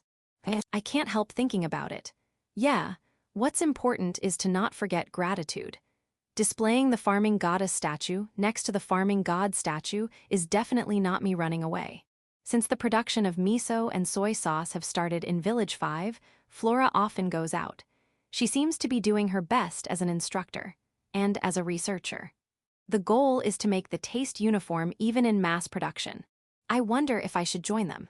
I feel like I'll have more opportunities to see Flora's face that way. Are you turning into an adult when at work? Like Lou, Flora can freely change her age too. If I don't look like someone of a certain age, no one will take me seriously. Is that so? Come to think of it, Flora is not well known in Village 5. Hang in there. I should think of something to give her a hand. It's all right. Yauko-san is already doing a lot of things for me. Really? I'll thank Yauko then. I'm sorry, I didn't notice. No. Rather than that, I'm more worried about the production volume. Though we can sell as much as we make, its value will decline if a large amount of supply appears in the market. It doesn't matter if the value goes down. Make as much as you want without thinking anything else. In the future, I would like everyone to be able to buy it. Is that okay? We shouldn't monopolize delicious things, we should spread it. Understood, I'll do my best. Thank you. Hakuren is teaching the children as usual. The children have settled down under the leadership of Alfred and Ursa. I also plan to enroll Ursa at the school in the Demon King's kingdom, since she's already at that age, but the Beast Boys, who returned during the martial arts tournament last year, stopped it. If she has to go to school, she has to go there with someone else. It's too dangerous to throw Ursa alone in the school. When I said that the three are there, they told me to give them a break. How much are they afraid of Ursa? Ma, I also understand the concern of the Beast Boys. If someone has to enroll with her, how about Nut? Then it will be next year. Ursa herself did not show much interest in enrolling at the school, so we let this year's admission go by. This is not a world that is overemphasizing on academic qualifications. If you don't want to, no one will force you. I also worry if she'll get entangled with a strange man at the school. Speaking of which, Ursa's partner seems to be Alfred, but is it really like that? I'm curious. But let's not do anything unnecessary. Let's leave whatever will happen to them. Yup, that's what I should do. That night, Hakuren told me. I think Ursa and Alfred look good together, but can they continue like that? Lou says it is up to you. I already knew it, but free love seems to be rare in this world. Ah, isn't it still early? Is that so? I heard from Frau that it is not strange to have a fiancé at their age. That's because Frau is a noble. Frau herself doesn't have a fiancé, doesn't she? Deciding early for a fiancé is a good way to make weird bugs away. They can always cancel the engagement due to change of circumstances. Change of circumstances. When either of them found the person they like. What if they were not able to find the person they like? They'll get married as planned. At least the risk of not being able to marry will decrease. I see. As Ursa's mother, I would like her to be engaged with Alfred. I'm Alfred's father, but aren't I Ursa's father too? In other words, if you're the one who's going to decide, no one will disagree. Yeah. For the time being, I said that I'll think about it first in order to avoid answering on the spot. This time, I'll ask both Ursa and Alfred about their feelings in secret. I feel like I might not be able to take what I'll hear. Should I ask Anne and Ria to listen secretly? No, I shouldn't run away as a father. Let's get it on. By the way, are you okay with Hiakaru and Gyuraru? I haven't said anything, but I know that everyone is already treating it as certainty. It's because father and Jurar already agree. I think mother is with them, since she's already training her. Raymarin is training Gyuraru? I did not know. As a mother, their marriage is. I'm fine with it as long as the timing is right. Unlike with Ursa, it looks like you're not worried about Hiakaru that much. It's because he's our son. If he fails to marry Gyuraru, we can do something. In Ursa's case, we can't. If we don't do something, I don't think she'll find someone. Really? But looking at the current situation, even if we keep silent, she seems to be sticking to Alfred. I wish that's really the case.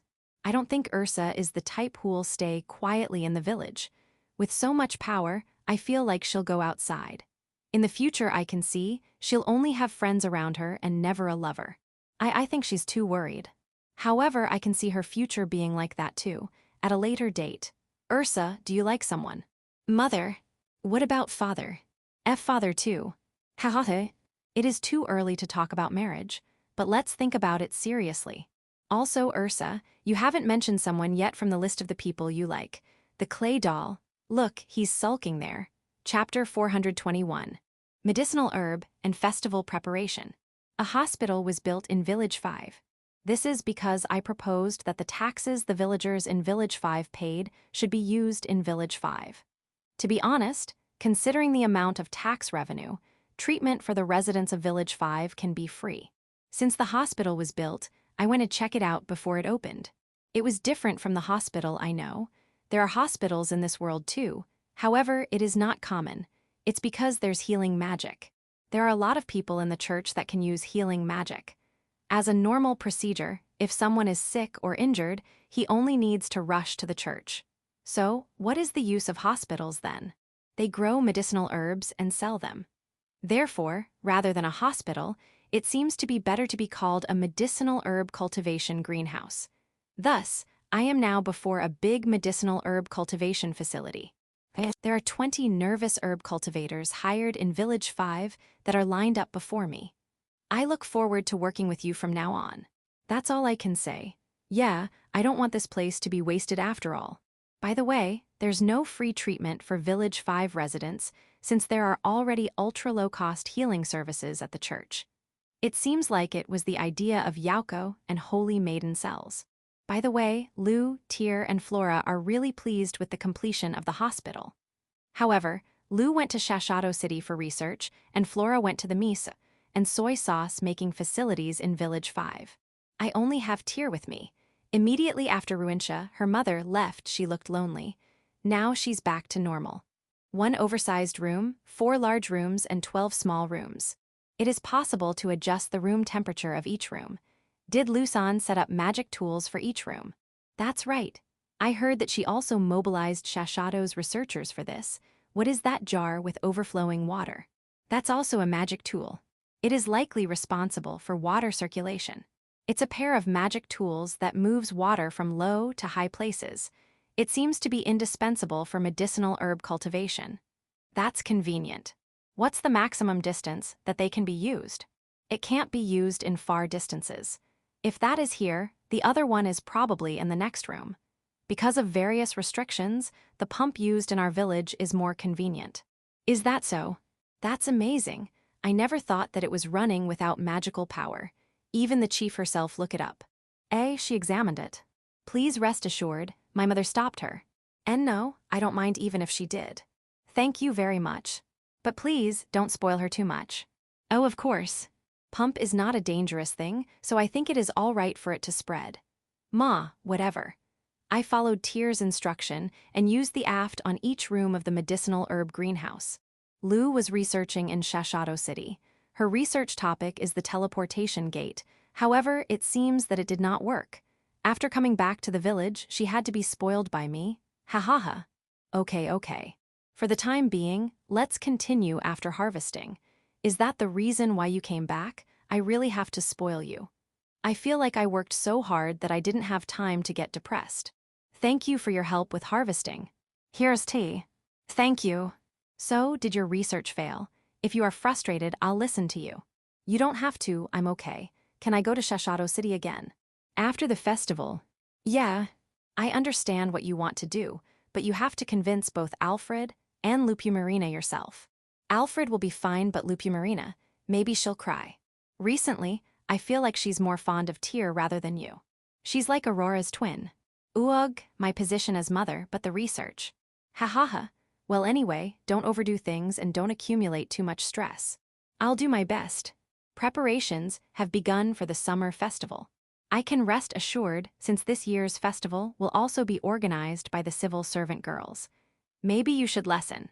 We will ask you about the details later. Please leave everything to us now. They are really reliable. Since they are reliable, they should reduce my workload, right? I should do less. Please rest assured. We will not do anything that will disturb Village Chief's heart. Oh, is that so? but I'm not an idiot either. If possible, I would like you to reduce my involvement. We can promise you that. We'll reduce your involvement. Good, then, let me know if it's already my turn. Thank you very much. But, as a confirmation, where should we reduce your involvement? I looked away. I will change the topic with all my might. It's not a good thing to lie. I looked around and saw Zabuton making new clothes. That's a man's clothes. Looking at the size, it is probably mine. It is too small to be Gulf or Guts clothes, and if it is theirs, there shouldn't be a lot of decorations. I probably need to work hard for this year's festival too. However, I recalled what I said to Lou. Don't overdo things and don't accumulate too much stress. Right. I'll allow you to involve me in some things, but make sure you take your breaks too. Also, it doesn't mean that the festival will no longer be held if I leave. That's a lot of pressure. We will do our best to meet Village Chief's expectations. Thank you in advance. I plow the harvested field using the aft. Once I complete this, the festival will begin. It is still a few days away, but each village is already preparing little by little. I wonder what will be this year's festival. I look forward to it. Chapter 422. Extra. Noble School's new student. My name is Gloveyufi. You can call the cool me Glow. I grew up far from a city, but I'm the best magic warrior in my parents' territory. I also have real battle experience since I trained by exterminating monsters and bandits. I devoted most of my time in developing my military might, so my impatient parents threw me into a school. The Gulgald Noble Academy. Honestly speaking, I'm not a person who should be here. However, it can't be helped because my parents are nobles. I think I'll graduate quickly. My mind changed after the entrance ceremony. That's because of what the principal has said in her welcoming speech. I wasn't inspired. It made me repulsive instead. Act with common sense. Too much of something is not good. Do whatever you want to do in moderation. When you want to do something new, always consult the people around you. Full of crap, common sense, I'll break it. I have that much power. And eventually I'll be a close aide of the Demon King. Fufufu, this is not arrogance. It is a confirmed future. However, what should I do to break common sense? For the time being, I'll dominate the school. No, I should become the best in this school. Yeah, first of all, let's aim to be the best in class. Greetings are lively. I should start here. Wait, don't panic. Classes are divided per teacher. Not everyone is a freshman like me. Moreover, everyone's a demon. Not everyone looks according to their age. This is rare, but occasionally, a childlike person, who's in truth already a big man and an expert in magic, is already 100 years old. I like fighting strong opponents, but I want to fight a battle where I'll surely win more. Let's choose an opponent carefully. Every time I'll win, my number of henchmen will increase. I should go with this plan. Someone I can beat? There. Race, Beastkin, and a child too. Beastkin is a race that truly looks how old they are. Isn't he too young? Why is he even here? Ma, this is a school. I don't have to worry about that.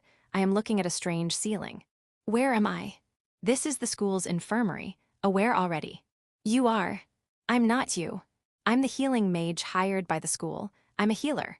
You can call me Oneson or Beautiful Healer. Is that so? Ado, why am I here? I don't know. Didn't you faint somewhere? You healed me. Though I was called for that, I didn't do anything.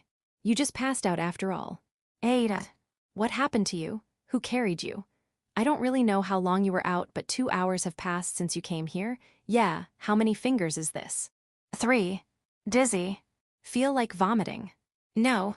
Can you move your body? Aya, I'm fine. Can you stand? No problem. Good, walk along this line. I walked. I was kicked out of the infirmary after finding out that nothing's wrong with me. Everything's okay, but why can't I remember what happened before I passed out? Nothing. Not a single thing. I'm probably good. Regaining my heart, I'll start again. My magical power-induced punch can even break rock. I will find it hard to break school buildings, though, since there's magical protection there, but if you give me time, I can break it. Okay. For the time being, let's pick a fight with the next person I'll meet. Yeah, I'll end it in a way that anyone will be blown away. It doesn't matter who it is. That's right. Why did I even choose an opponent a while ago? Oh, someone has come. It's a familiar ceiling. You again. The familiar healer. Were you not informed, during the entrance ceremony, that you should declare if you have any illness? I'm not sick. Then, how do you explain passing out twice and taken to the infirmary in a short time? I spend the rest of the day in the infirmary. The next day, physical condition perfect, energy full, the food at the cafeteria is delicious, wonderful, now I'll do my best today. I can call a healer who's better than me, please continue to sleep. You can't say no. I may be really ill. Ah, my God, what about my future of being the Demon King's aide? Will I be cured? What's this anxiety? I can't take this, a few days later. At a laboratory specializing in treating diseases, what are the symptoms? Losing consciousness from time to time. The memory before and after that seems to be ambiguous. I see, for the time being, wrap a turban on him. It is not for fashion. This is for him to not hit his head when he passes out. Wrap more. Any other symptoms? Nothing else. According to the patient, he said that his body shivers whenever he sees a beastkin. What is that? A few months later. I'm living peacefully at the school. It seems like if I live peacefully, I will not faint. Just knowing that is enough. I gave up being the Demon King's aide. I am studying hard now. My goal is to be a healing mage, to become a healer. I'll do my best. After that, I got engaged to the beautiful healer Wonison. I would not mind even if you laugh at me. Chapter 423. Festival broadcast. This summer's festival is relay. It is not between races but a mixed relay race. The course is divided into 7 sections and each section is limited by race. First section. A course that goes around the west reservoir of the village. Only centaurs, horses, and unicorns can participate there. Second section. An obstacle course that passes through the fruit area. Spiderlings can compete there. Third section. A super long course from the north end of the village to the southeastest part of the village. The Kuros can participate there. Fourth section. It is a course that runs from the southeast end of the village to the dungeon entrance. Titans, minotaurs, lamias, and dragons dragon form, no flying can participate. Fifth section. An athletic course that runs around inside the dungeon. High elves, demons, lizardmen, beastkins, dwarves, mountain elves, dragons human form, Honest, and village 1 residents can participate. Sixth section. A flying course that runs from the dungeon to the residential area, which is the venue of the festival. Vampires, angels, harpies, devils, and dream demons can participate. The Nunu-Daphnes are not good at running, so they volunteered to be part of the festival committee. In addition, there is an ongoing consultation on what section should the Fairy Queen, Yauko, the bees, the turtles, the ghost knights, and the lions should participate in. I'll be the final decision maker. There are around 10 teams that will participate at once. It looks like a sports festival. By the way, player registration was carried out before the start, and when the participants reached the second section, they'll be transported by the universal ship at once. Those who did not participate are eating and drinking at the festival venue while watching the race. Wondering how they can watch the race? I know how you feel. It is being broadcasted. A live video from a camera was being broadcasted on a large screen. This is one of the technological wonders of the Sun Castle, also known as Village 4. No, when the Sun Castle first came to the village, they already used this technology. It has no ability to record, but it is already amazing enough. This technology was brought in by one of the Mercuries, Ira Faguma. Lou was investigating how it works while burning with envy. Lou, take care of Lupumarina and Aurora first before checking that out. Tyr is joining the next race, so it's your time to please them. The cameras are being held by the Nunu-Daphnes while waiting at various places on the route. Ira is responsible for switching which video should be shown, and it made the broadcast exciting.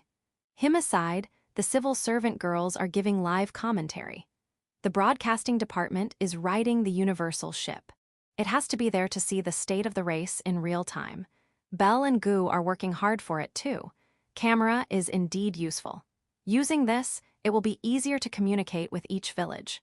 Is it possible to connect with the castle where the Demon King is? To my regret, long distance is impossible. Also, there are a lot of restrictions on using it. Rephrase it in simple words.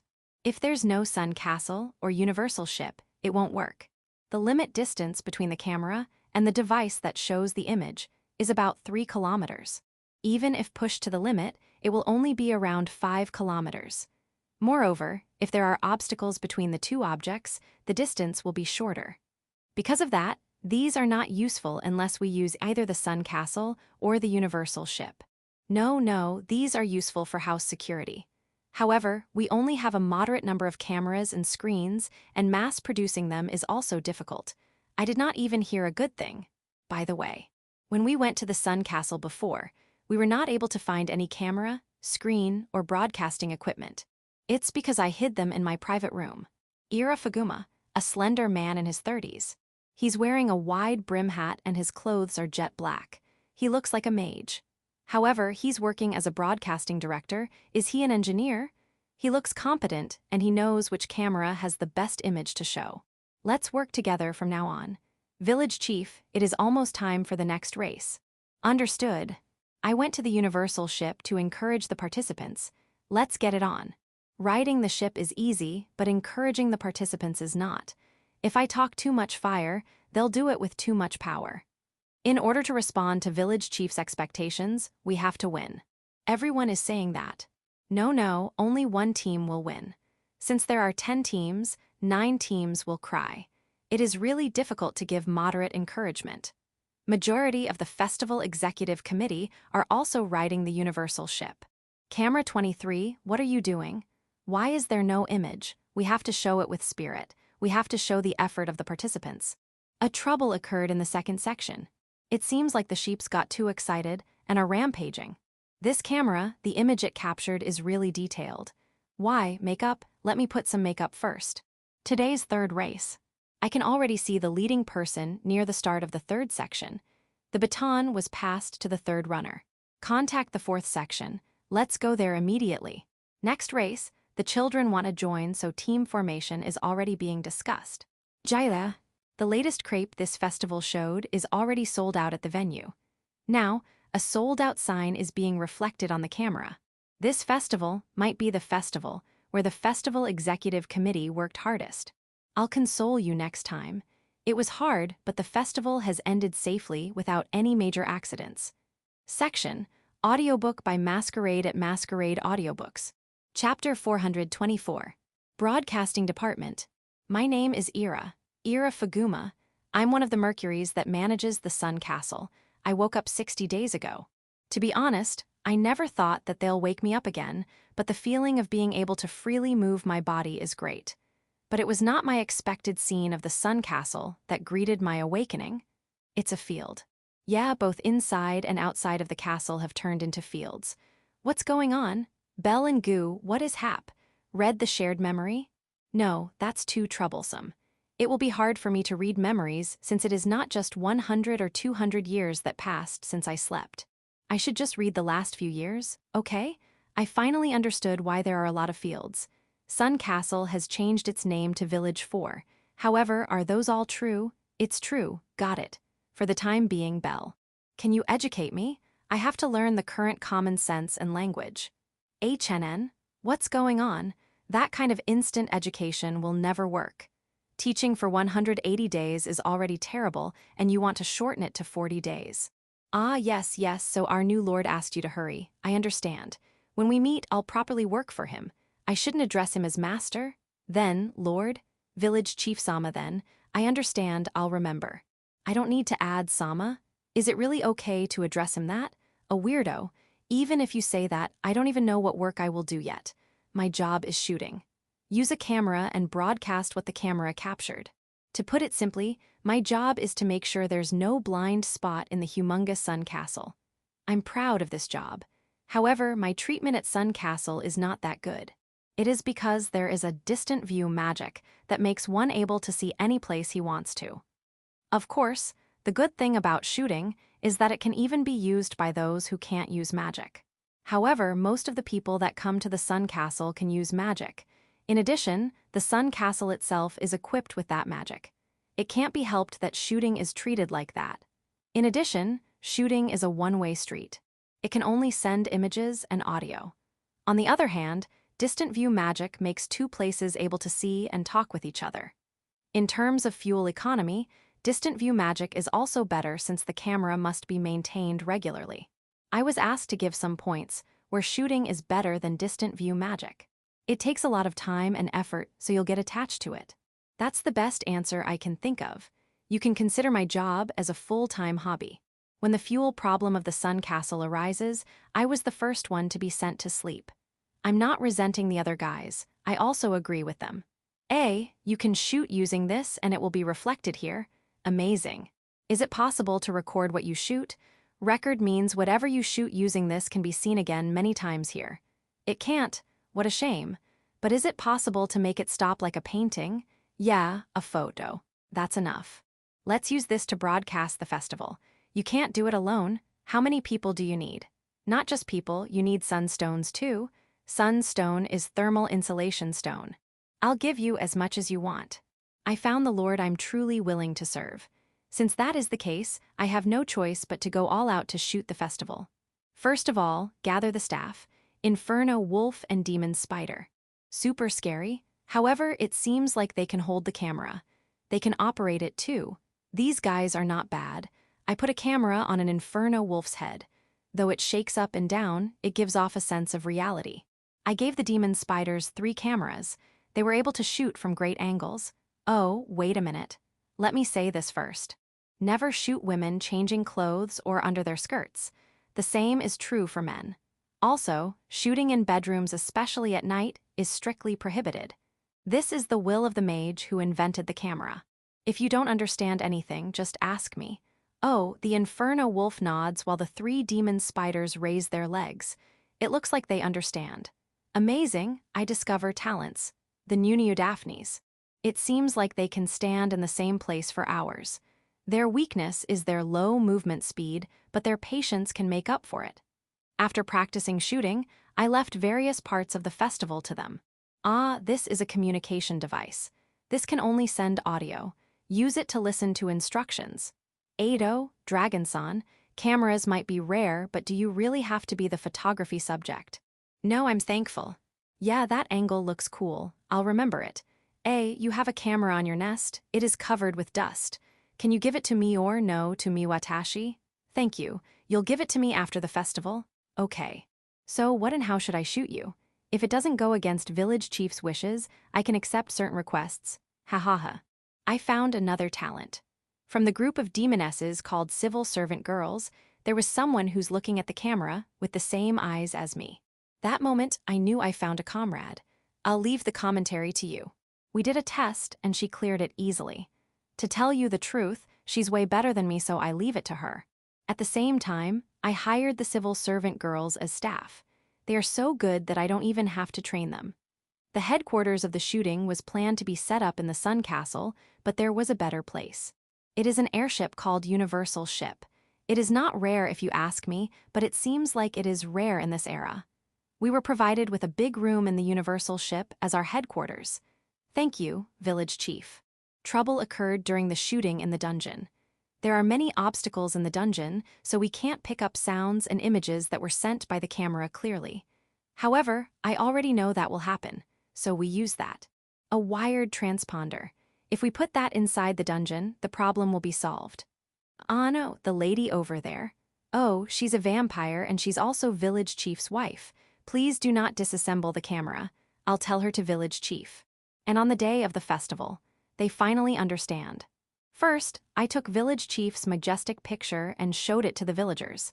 Zabuton-san, who's in charge of wardrobes, made Village Chief's costume as expected. Now, let's start shooting. Each area's preparations are good. I pray for the success of this festival, and I pray for the success of the first ever task of the broadcasting department. Digression. The Demon King was asking something to Village Chief. It seems like there's something he wants to shoot. Baseball? He wants to shoot baseball on the field and broadcast it in a restaurant. Good times have come. Let's do our best. Chapter 425. Departure of the broadcasting team and food in each village. The festival is over. The participants and the spectators have gone home, so it has quieted down a little. Ancestor San and Doors are still here, though. As Lou has said before, she left for Shashado City to research about teleportation gate. Do your best. During Lou's absence, Alfred will be entrusted to Anne and Lupu Marina will be entrusted to Tyr. I apologize for the inconvenience. Of course, I'll be the one who'll take care of them if I don't have anything else to do. Ira also has to go to Shashado City to shoot baseball as requested by the Demon King, but he wasn't able to go with Lou. He still has to transport the shooting equipment. It would have been easy if he could use the Universal ship, but that's not possible, so he has to do so in another way. Thus, carriage was considered. The mountain elves started remodeling one to make it into a shooting-friendly carriage that can also act as the headquarters. It seems like their experience in building camping coaches has been helpful. They made 5 carriages, but each has a different function. The first one is a broadcasting headquarters carriage. It is equipped with a device that manages the images taken by the camera and selects which image should be displayed on the screen. In its riding form, 2 people can ride it, but if you want to deploy and use its functionality, then people should work together. The second one is a reception carriage. It is made with the function of receiving the image taken by the camera. Its main feature is being able to hold an antenna on the roof. The maximum height you can extend the built-in antenna is 5 meters, but you can't stretch the antenna that high when the carriage is moving because the balance is bad. It is mainly used to connect with the first one. The third one is an equipment carriage. There are shelves in it that contain cameras, cables, and relay equipment. It is an equipment-only carriage, so people can't get in. The fourth is a screen carriage. The side of the carriage is a screen where you can see the image taken by the camera. There is also a function to transform it onto a 6M x 10M screen. The fifth carriage is a staff carriage. It is a camping coach packed with functions like toilet, kitchen, and nap room. This is Ira's request. There is also a carriage for shooting staff, so the team will be at least 6 carriages. Considering the guards, Ira said that the whole team is about 10 carriages. While waiting for the completion, I made a tripod and a crane for the camera. The camera is a rectangular square box with a small hole, so even though I don't know that it is a camera when I first see it, I already thought it was a camera.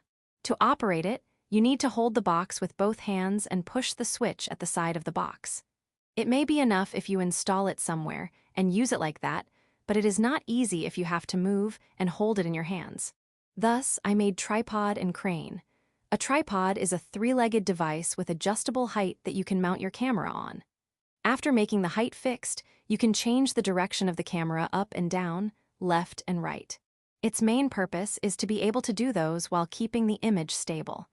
The crane is a device that moves the camera itself up, down, left, or right in a TV studio.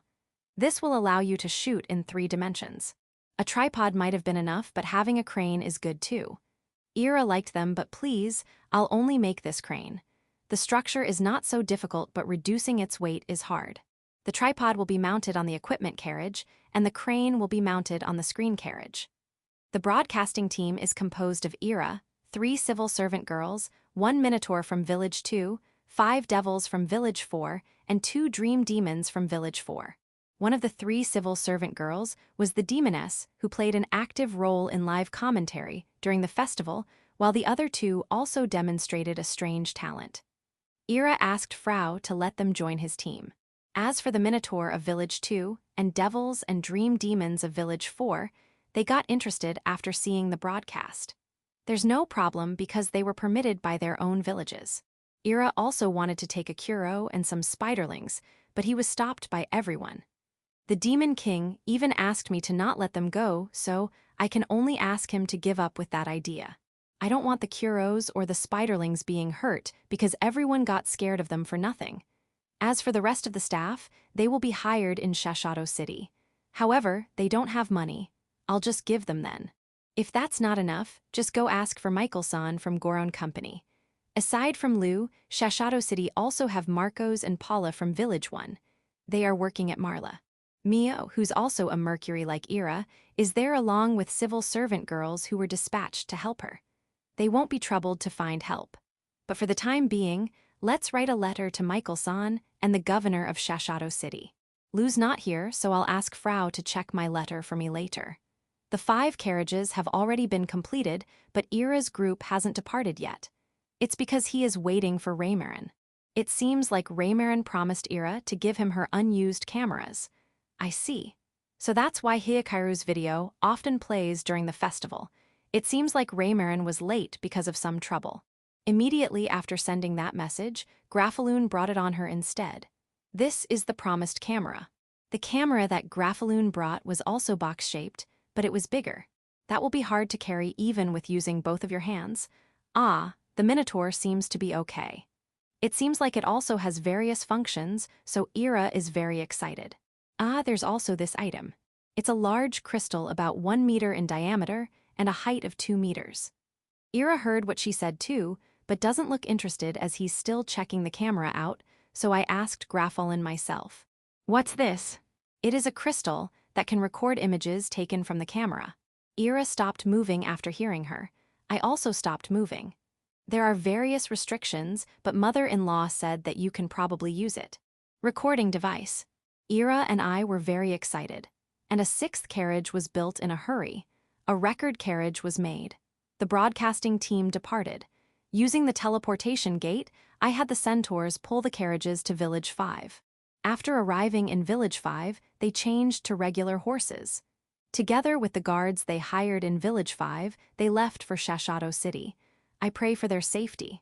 Now, I'll face the problem that's occurring in each village. It's a problem I've recently noticed.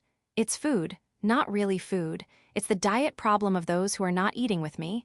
Let me give you an example. This is the daily meal of a certain Minotaur. Breakfast, tonkatsu. Lunch, kushikatsu. Dinner, tonkatsu. This is the daily meal of a certain centaur. Breakfast, vegetable tempura. Lunch, fish tempura. Dinner, fish and vegetable tempura. This is the daily meal of a certain Village 1 resident. Breakfast, tomato stew and bread. Lunch, tomato stew. Dinner, tomato stew. Not only in Big Tree Village, but each village can cook a variety of meals on their own. I relaxed my guard down because Anne's group serves me different dishes every day. Just recently, I heard from a certain errand-maid Minotaur about her diet, so I investigated it, and finally found out about the diet problem. Though only a few, there are even Big Tree villagers that have a similar diet. But not as terrible as Village 1, Village 2, and Village 3. However, there are also some convincing aspects when I heard about the circumstances of each village. Everyone has their own respective jobs, so they can't spend that much time cooking. Because of that, they just cooked a lot in the morning and make it last the whole day. Or they'll cook something for breakfast and cook it again for lunch and dinner since the preparation would be the same. Indeed, I finally understand. However, certain Minotaur-san, breakfast, tonkatsu. Lunch, kushikatsu. Dinner, tonkatsu. I heard that this diet continued for a week. It is okay since kushikatsu has different ingredients and you change how you cut the tonkatsu. Hohu. Because of that, I ordered an emergency meeting. Let's think about countermeasures. I understand that it will be hard to cook different things every meal. I also understand that they want to make a living, so they put time on work as much as possible. The reason why Village 4 is not included is because Belle and Gu are there to manage things.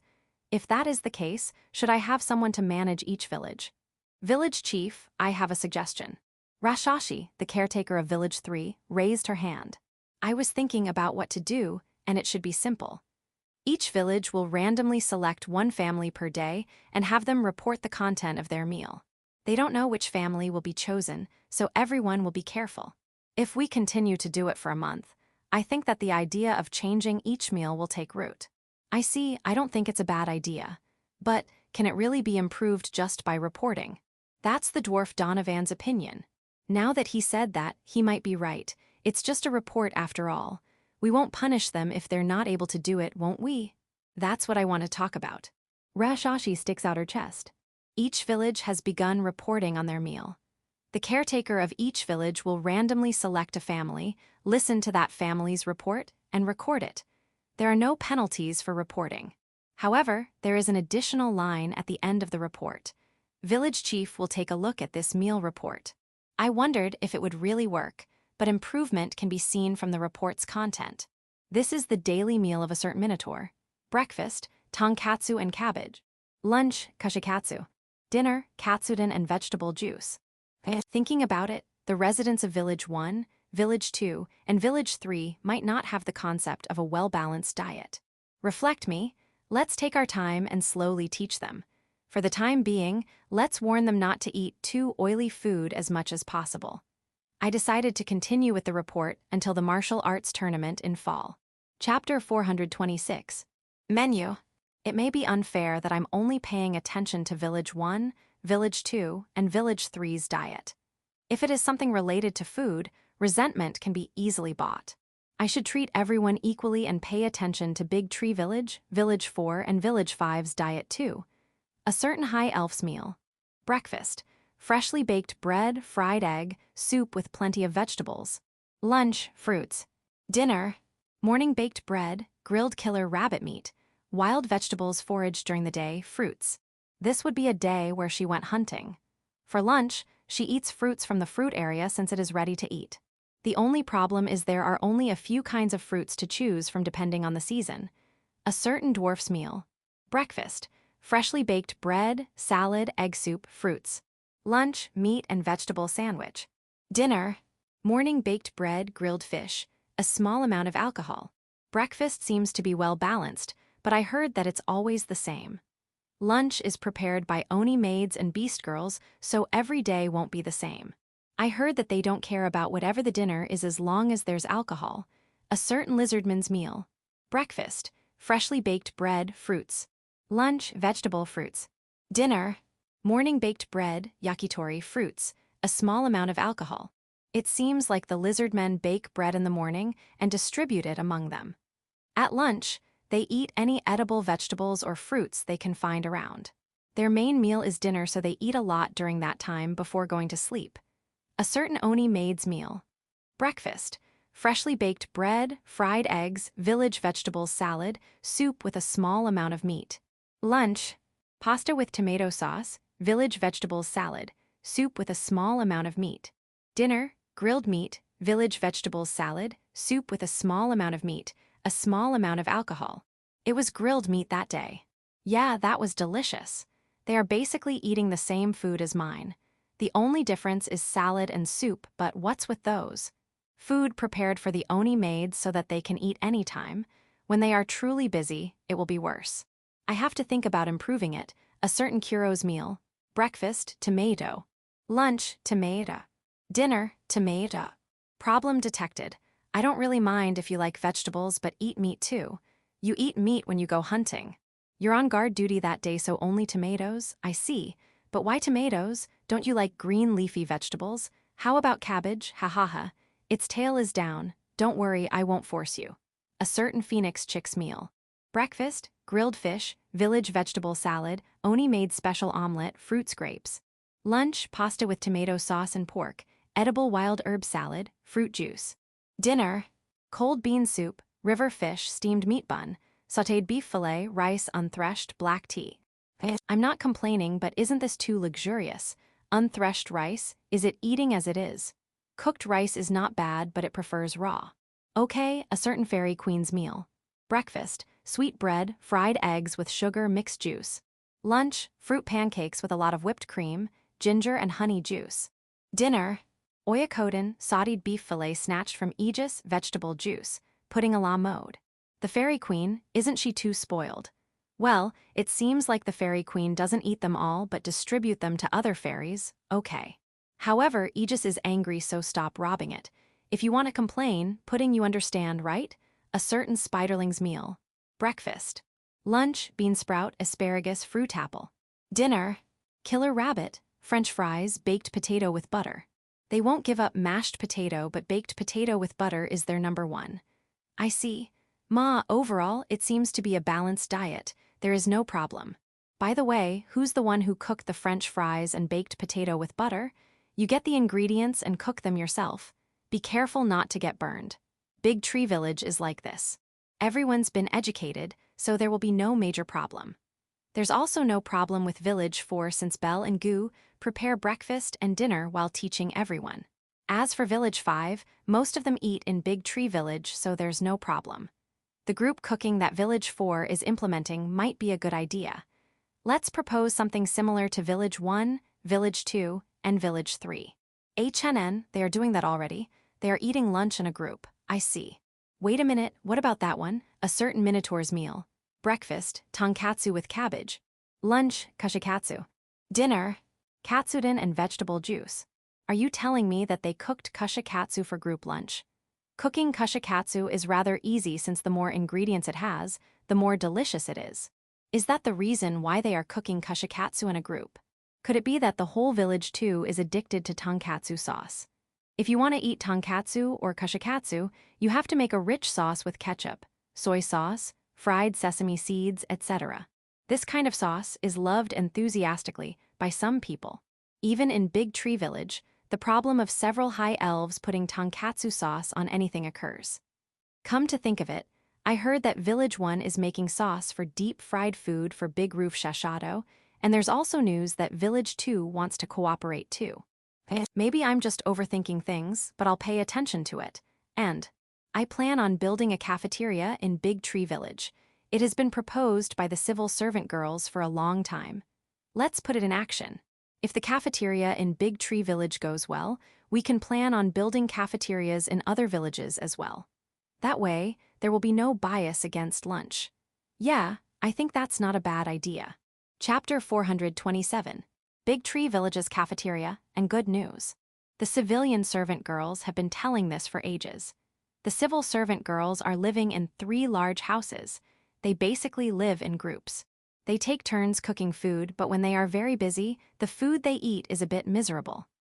Examples of miserable foods are a plate of whole cabbage, a plate of 2 eggplants, a plate of whole radish, a plate with several mushrooms, a plate of. Yes, I hear the cry of help deep in the souls of the civil servant girls. We just put the ingredients on the plate. How can you call that cooking? Yes, calm down. I'm sorry. I got a bit emotional, do you understand now? I even received pity from a spiderling one time when one of them gave me a steamed potato. Got it? Yeah. It also put butter. It was delicious. Right? Anyway, the amount of work we're doing is not steady, so there are times we can't cook.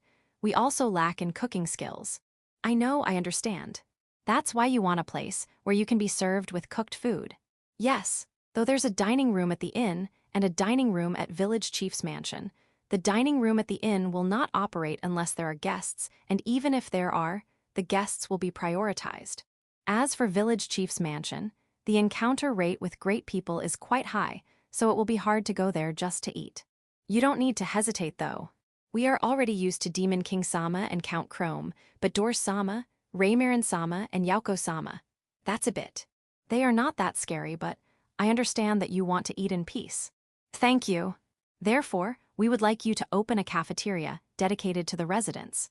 I don't mind. Ria's group can build it, but what about the cooks? Rest assured. Dorim Sama's butler, Gucci Sama, has asked me if we could accept some devils as chef apprentices.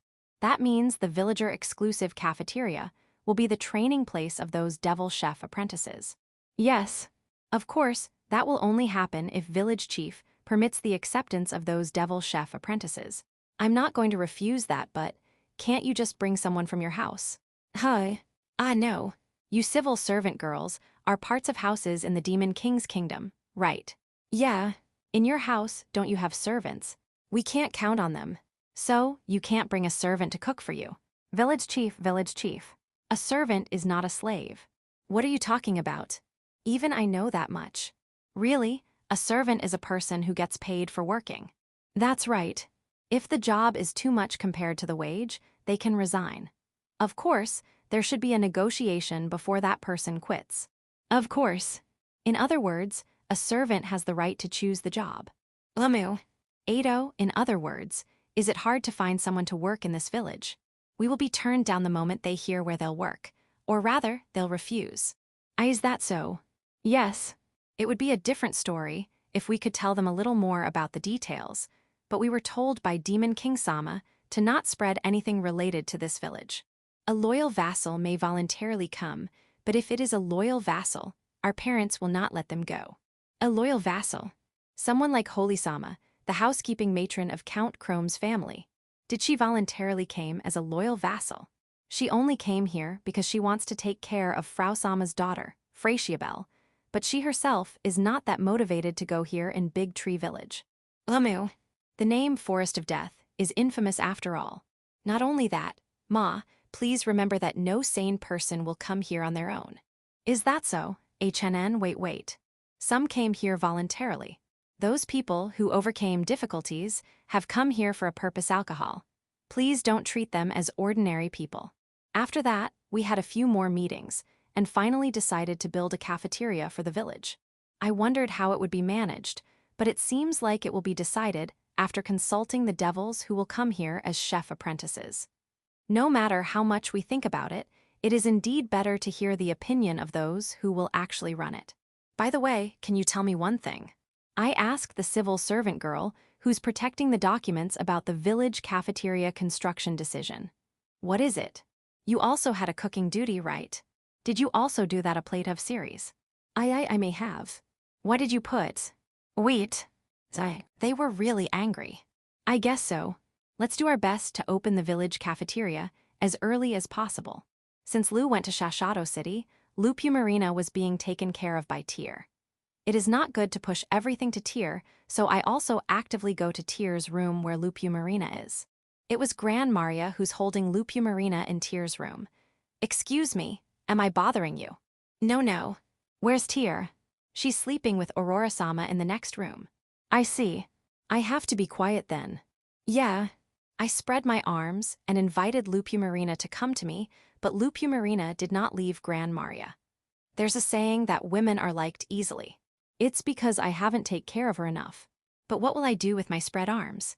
When I was thinking so, Gran Maria said something. Leave your arms as they are. Actually, I have to tell you something. HNN, what is it? It looks like I'm pregnant. Hey. Pregnant, not chasing me out, but. Pregnant. Someone's pregnant. Who? No, that means. When I looked at Gran Maria, she smiled shyly and jumped into my arms. Ah, I can't hug you tightly because Lupu Marina is here. Isn't it bad to hug a pregnant woman tightly? Is that so? No, well done, that's not it, that's great news, thank you. Yeah, thanks. Gran Maria's pregnancy is indeed good news. I know that it's good news, but I don't think it is a good idea to flirt in my room. An angry Tyr, who just came back with Aurora after taking a nap, returned. By the way, Tyr already knows about Gran Maria's pregnancy, because she consulted me when she's in doubt. Lusan knows about it too. Is that so? I didn't notice it at all. Please don't scold them. I'm the one who asked them to not tell you. Of course. Also, I did not tell you immediately, so don't scold me too. Hahaha. I laughed. Chapter 428. Summer moments.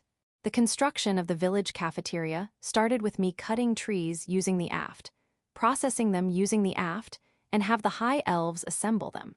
It was completed in no time. Normally, if you process the newly cut trees without drying them, it will break in a matter of time, but if I were to cut trees using aft, that problem will not happen. It's as convenient as ever. There are still things that need to be done on the interior. The civil servant girls reported that to me while checking the timetable. Zabuton worked hard, so there are already tablecloths, curtains, and other fabric things, but we still haven't made chairs and tables. Windows, cupboards, tableware, etc. are needed too. I usually worked hard until the end, but this time, I have to stop. There's no point in making all of them immediately since the chef apprentices haven't come yet. Let's just order furniture and tableware from Village 5's craftsmen. That's what happened. It seems like spending money is also part of the plan. I agree, we shouldn't do everything ourselves. Besides, what I made is only amateur's level no matter how hard I work. It can't be compared to professionally made goods. At this point, it is better for me to study by checking out professionally made goods. That's what I think. I want to make something at that level too. Frustrating. There's the matter of money, but why aren't we letting Village Chief make furniture and tableware? Village Chief's works can only be obtained by trading reward metals. It would be bad if he mass-produce it and even use it in a public place. As for your true intention, even when making simple tables, he carves the god of creation's image in an unexpected place. I see. So that's why Ancestor-san has been flipping and disassembling new tables recently. For a change of pace, I head to the pool. It's summer. The children are there too. Yeah, it's lively. The cats are there too. They are at a well-shaded place by the pool. The jewel cat looked at me and meowed, so I waved back to greet her. Hey, that's not it. Ah, your drinking water on the bowl is empty. I'll pour water in it. An Oni maid in a swimsuit tried to go instead, but I stopped her. I asked her to watch over the children. I replenished the cats' drinking water and went to a place near the swimming pool. I used the aft and made the ground sandy. The area is about 50 meters square. Village chief, what's that? I was asked by the high elf Rhea who's been watching me, so I replied. A stage for a little game. I prepared it for beach flag. You might have been informed that you should do it on a beach, but this place is fine too. Beach flag. A flag will be erected on the sand. The participants will lie face down with feet facing the flag a little further away from the flag. Once the signal is heard, all participants must get up and take the flag. I expected it to be a fair game, but that didn't happen. When you're running, please don't attack other participants. Don't use magic too. Then this. Flying is prohibited too. Can you just run on the sand? At first, it was the children that were enjoying it, but when the lizard men, high elves, mountain elves, beastkins, and angels saw them, they joined. They're putting great effort, and it's also exciting, but this is a bit different from what I wanted. Are the dwarves not going to participate? We're not confident with our leg strength. Besides, it's not bad watching them while drinking alcohol by the pool like this. The rough-clothed dwarves are sitting on beach chairs while enjoying alcohol. Most of the dwarves are wearing shorts, Hawaiian shirt-like jackets, and round hats. If they were wearing sunglasses, I would have mistaken them for mafia on vacation. Ursa wins the beach flag for children. Among the adults, the lamias, who came to enjoy the pool, are strong. It seems like the lamias can move easily even in sandy areas. The kuros and spiderlings also participated, and the game is still ongoing. The children are waiting for their turn, so I called them out. And take out the watermelon I prepared. If one puts a watermelon on the sand, it only means it's time for watermelon splitting. If you put a watermelon on sand, it will be covered with sand when the watermelon breaks, so I put a cloth under it. And one of the kids Gyuraru will be first. I gave Gyuraru the stick and blindfolded her. And then, I spin her round and round. The spectating children seem to understand what will happen next. They gave Gyuraru instructions to guide her to where the watermelon is. Forward, forward. A little more guwis. Yeah, these are the instructions I want to hear. 2 small steps to the right, 12 steps forward, no, 13. Right, good going. That was Gyuraru's father, who gave accurate instructions. How long have you been there? He's in a swimming outfit too. Just now, Raymarin asked me. Raymarin. Yeah. There seems to be some trouble, so she asked to meet with me for consultation. We're supposed to meet here, but Raymarin hasn't come yet. Is she all right? She should be. If it is a serious problem that she can't control, she won't even inform me, much less consult. Is that something to be proud of?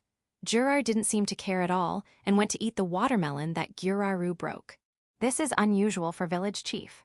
One of the Oni maids who's watching over the children said that. Didn't you hate treating food that way? That's right, but, Ma, watermelon splitting is special. Why? Because it is watermelon splitting. In fact, I have no experience with watermelon splitting. I only see it on TV and manga. For that reason, I may have treated it as something special. But of course, if someone does that to a watermelon in the field, I'll get angry. The only place where you can do watermelon splitting is here, on the sand. And the only watermelons one can break are the watermelons I prepared. Father, we've already eaten all of that watermelon. When Ursa said that, she also looked at the watermelons behind me. Ha, whose turn is it? Ah, yeah, Gyuraru. Wait, I know that you want to show off to Gyuraru, but let the children have their turn first. Chapter 429. Ancient Rightful Traditional. Ancestor-san came while holding a square box using both of his hands. Inside the box is a small bell. The small bell is installed in the square box, so you'll probably use it there. Before I managed to ask what's with the box, Ancestor-san turned the box to me. Nothing happened. Ancestor-san smiles with peace of mind. Something happened when used it to the villagers from Village 1 who's supposed to bring seasonings to Big Roof Shashado. The small bell in the box rang. It's noisy. Perhaps Ancestor-san found it noisy too, so he threw the box on the ground and broke it. Is that okay? No, he looks refreshed, so I guess everything's fine. He apologized to a demon maid for making a mess. What was that? I tried asking Raymarin, who was next to me, about what happened. She had a square box similar to what Ancestor-san was holding earlier. She used it on me, but it did not react. However, when she used it on Village One's villagers, it began to ting. Like Ancestor-san, Reimarin threw the box on the ground and broke it. After that, she looks at Ancestor-san and shakes hands with him. What was that? I'm not sure what's happening, but I ask the Oni maid to clean up the mess Reimarin made. I have something bad to report. Ancestor-san, who's sitting on a chair in the guest receiving room, said that. Aside from me, Reimarin and Jurar are there too. A hero appeared. Hero? Is that the same hero we talked about a while ago? Until now, they were able to revive even if they died, but they're no longer active since they could no longer revive. Are you saying that they can revive again? Or did that hero resume his activities even if he can no longer get revived? No, that's not it. The heroes who can revive until a while ago, I'll reluctantly call them church heroes.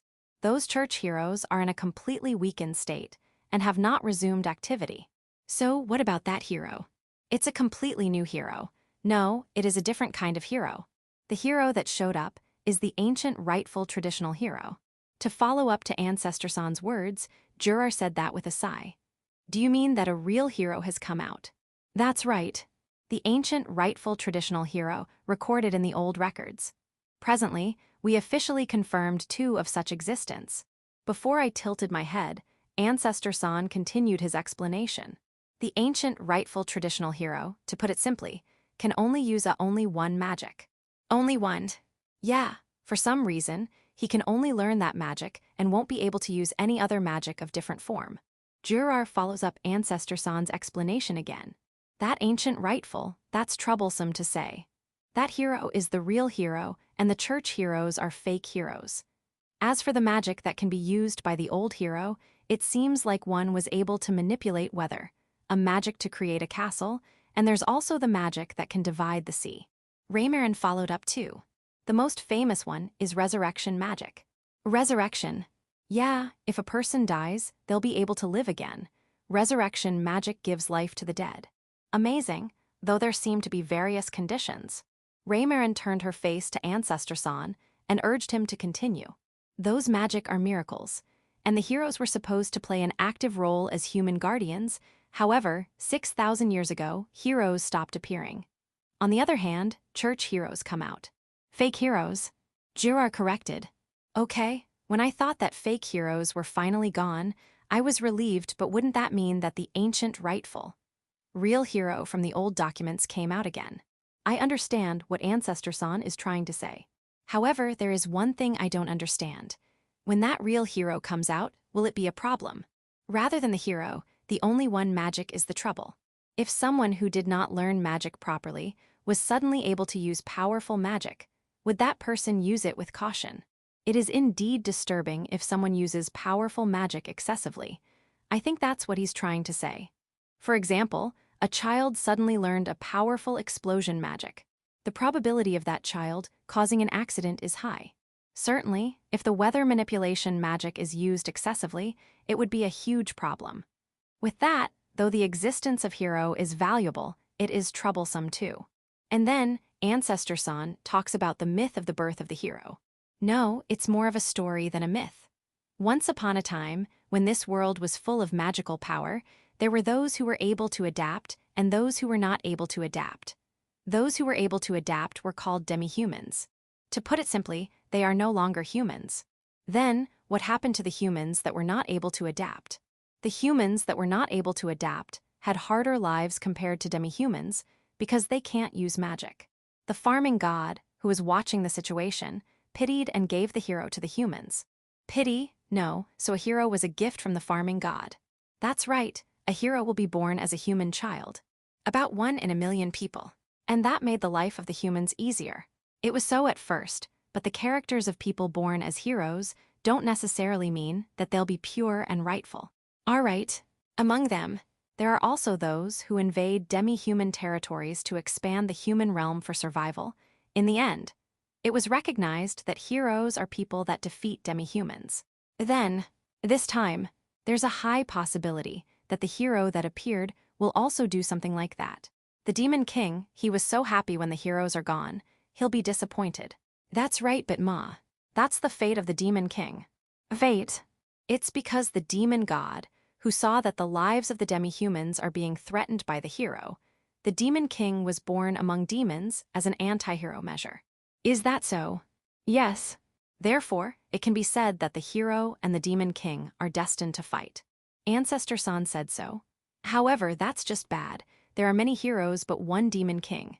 It's unfair for the Demon King to be the only one who will fight against the heroes, right? Ma, certainly. And so, the Demon King is destined to have 4 powerful subordinates. 4 subordinates, they are. The 4 heavenly kings. Nowadays, they are treated as senior vassals, but in the past, the 4 of the most talented demi-humans are fighting against the heroes as subordinates of the Demon King.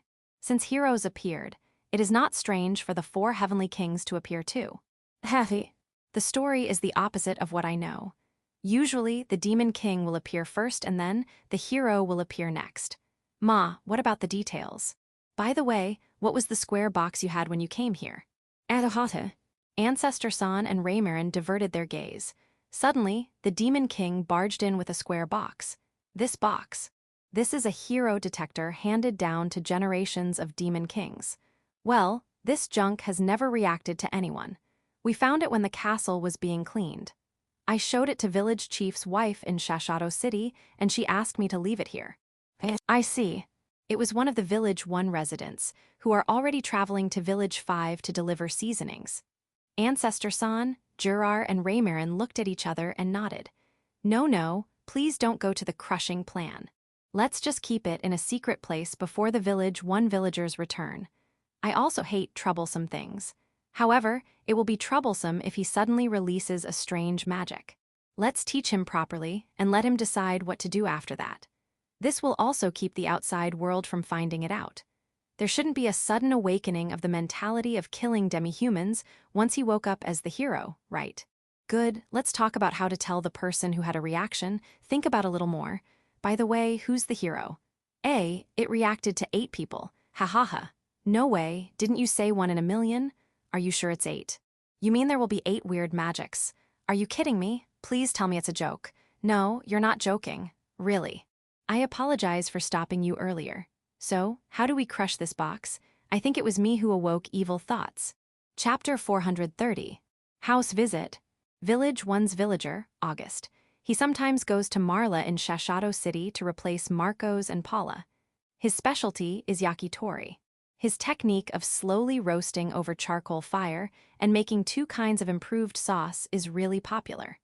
Whenever he goes to Marla, it will become a yakitori day. 2 kinds of sauce. A sweet one based on soy sauce and a salt sauce. Also, we have several kinds of salt for every customer's taste, so they can just salt it up themselves. I see. Is there a problem? There is a shortage of skewers. Currently, I'm the one making them when I'm in Village 1, but I also have to research sauce. Can't you just ask the Nunio-Daphnes? The Nunio-Daphnes are already helping us with lots of things like making curry powder. As for the harpies, they are clumsy with their hands. Of course, harpies' hands are wings. Though the harpies can make them using their talons, we can't since it is related to food. That's right. Even if you do, I'll stop you. I'm glad that the concept of hygiene has taken root. However, skewer shortage. It seems to have been assigned previously as a children's job. But Village 1's children are still small. By the way, the chief of the Lamias was asking if we can give jobs to the Lamia children. If you don't mind them, I'll have them come here. Thank you very much. No worries. Any other problems? That is, the price of yakitori. Price? Yeah, the purchase price of chicken has become expensive so. Also, since we purchase per piece, there is a difference in consumption depending on the part which also affects the price. Currently, it seems that the price of skewers ranges from 5 to 20 medium copper coins. Because of that, the accounting of skewers is relatively difficult. I see. Then, let's standardize the price of skewers. A. Change the size of the skewer depending on the part. Of course, make sure that it would fit the grill. Oh, I see. Since it will be split into parts, the number of skewers needed will increase, but the Lamia children can take care of that. In addition, you can put things between skewers to adjust the size. Put something in between. As of now, how many chicken parts do you pierce on one skewer? 8. Make it 5 and put green onions between them. Yakitori nejima. With that, We can reduce the meat consumption and standardize the price. I indeed got it. It will definitely adjust the price. If you need to increase the production of green onion, I'll take care of it. Thank you in advance. Now, let's get back to our first topic. Are you talking about me being a hero? You're making fun of me again. Ha ha ha ha ha. He's not listening at all. Among the residents of Village 1, there are several heroes. It has already been confirmed. I would like to notify them here, but I decided to go for house visits since it will make much more difference to tell them in their houses than calling them for it. However, there were a lot of oppositions. A. Did they have remarkable achievements to make Village Chief himself go there? No, isn't this just a visit? Won't the people that Village Chief won't visit get depressed? After the persuasion, it was rescheduled. It will be like a roll call. I'll visit every house in every village one by one. Why did this happen? I have increased my work myself. Should I really go with this? Well, let's just think of this activity as some sort of camouflage on informing them as heroes. Some people might want to hide that they are heroes. From the time I announced that I'll visit each house in each village started cleaning their houses. I'm sorry, everyone's work has also increased. It's hot this summer, so be careful of heatstroke. My house visit started that way. Big Tree Village's turn will be delayed, and I'll start from Village 1. As to not forget my purpose, I'll start by informing them that they are heroes. Is it useful for raising a child? Not sure. If that is the case, I don't need it. I could already shoot lightning before I knew it. However, the rabbits in the forest can easily dodge it. Can this even be called the power of a hero? Presently, there is a conflict between the sweet faction and spicy faction. With the entrance of the super spicy faction, things have been complicated. This is the plan to increase the production of curry powder. Would you please take care of this for me? Hero, will my wife join the sweet faction if I become one? No, she's solid spicy. But I think super spicy can't even be considered as food. The spicy spice is done. By applying this, both Karaj and Yakitori will be spicy too. Of course, curries included. Phew. Ah, this is a dangerous thing if it gets into your eyes. Hero, me, please, I beg you, don't drive me out of the village. This is the place I stay. Don't kick me out of the village, please. My husband and I will be heroes for Village Chief. If Village Chief wants us to defeat the Demon King, we'll strive to do so. If Village Chief wants to conceal our identities as heroes, we'll conceal it for the rest of our lives. Now give us an order. We would be glad if you could give us your order. Yes, I will continue to cooperate with acting Village Chief Jack and strive to develop Village 1. The hero notification, there's no result. Most of them are unaware of their only one magic. Ma, if you want to say something to me, feel free to do so without any hesitation. For the time being, let's visit other houses. Chapter 431. Demonic Black Dragon. Before I visited each house in Village 1, there were new visitors in Big Tree Village. 3 dragons. Flame Dragon Ojes. Wind Dragon Hayfricta. Earth Dragon Kihatroy. The 3 of them, they are in their human forms. All of them are women. Flame Dragon, Wind Dragon, and Earth Dragons are impure dragons that others taught me before. Their purpose is the Dark Dragon Jurar. It seems like they want the title Demonic Black Dragon Demon Dragon from Jurar. Demonic Black Dragon sounds stronger than Dark Dragon, but it's not like I care. I heard that it's some sort of tradition. This tradition has been gone for thousands of years, but in recent years, it was sought by impure dragons as proof of being the strongest. Is Demonic Black Dragon the title of the strongest? The answer is yes, if we're talking about impure dragons. Raymarin was the one who answered my question. She led the 3. At first, these 3 did not know about that title, and just coincidentally asked Raymarin to judge who's the strongest. Raymarin, who knew about the title, passes them to Jurar since she can't decide who'll be the title holder without his permission. Because of that, Jurar has no choice but to reluctantly interview the 3. He will be the one who'll choose the one who'll bear the title. I get it now, but why do you have to interview them in Big Tree Village? Because it is necessary to get over the trial to obtain the title. There's a trial in the village. Anyway, I don't need to receive those 3, so I'll leave them to Jurar.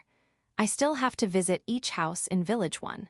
That time, the 3 ladies were triumphantly waiting for the trial given by Jurar. After visiting each family in Village 1, Village 2, Village 3, and Village 4, I came back to Big Tree Village and saw the depressed three on their knees. After visiting several families in Village 5 and returning to Big 3 Village, those three are muttering something towards the wall. After visiting each family in Big Tree Village, those three were having a life consultation with the phoenix chick Aegis. Aegis pats their shoulders while they cry. What happened? When they first came to this village, they were ignoring me, but now they're even bowing. What happened? Nothing. Given their current abilities, none of them can bear the title. Is that so, or are you just being too tough? Not really. I've even made a simple trial. Jurar, with his title of Dark Dragon, gives trial to one impure dragon, and if that impure dragon manages to clear it, it will be given the title Demonic Black Dragon. The trial shouldn't be difficult. It seems to have only contained something ceremonial. However, this time, it was necessary to select only one of the three. Therefore, the trial seems to be a little competitive. The trial that Jurar gave. He prepared a log with 1 meter diameter and a length of 5 meters. He threw it in the forest and will give the title to the one who will manage to bring it back. All three chased the log in their dragon form. Immediately after, they were caught by Zabuton's web and were incapacitated. At that time, they seemed to have been beaten by Rasudi, who was nearby when they were rampaging. Rananen is sleeping. Stop making noise. Jurar's trial, Part 2. He asked for the cooperation of the Kuros. He'll give the title to the one who will be able to bring back the log that the Kuros are protecting. At first, there were 30 Kuros. However, when fighting against the 30 of them, the three ladies were not able to do anything, so the number was reduced little by little, and eventually, only one left. But the three still weren't able to bring back the log. The last one was Uno. Were the three of them in their human forms? No, they were in their dragon forms. He managed to defend against 3 dragons? Amazing. Good, I'll pat your head later. But if the 3 of them can't even win against Uno, won't they be killed in the forest if a rabbit shows up? That won't happen, I think. I'm doubtful too. However, I think that Inferno Wolf is history's strongest. Great. You are praised as the strongest. Ha ha ha. Kuro, Kuroichi, Kuroni, and Kurian, don't be disheartened. You are his father and brothers-in-law. Get along okay. I'll pat you too. Jurar's Trial, Part 3. He asked Rhea, Daga, and Gulf to cooperate and fight them one-on-one, one by one. The title will be given to the one who will win the most. For the battle's fairness, it was decided that the opponent will be chosen via draw lots, and all 3 matches will happen at the same time. After that, they'll change opponents and fight again.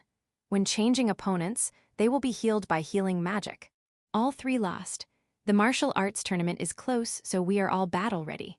I wish they were a little tougher. Using breath is cheating.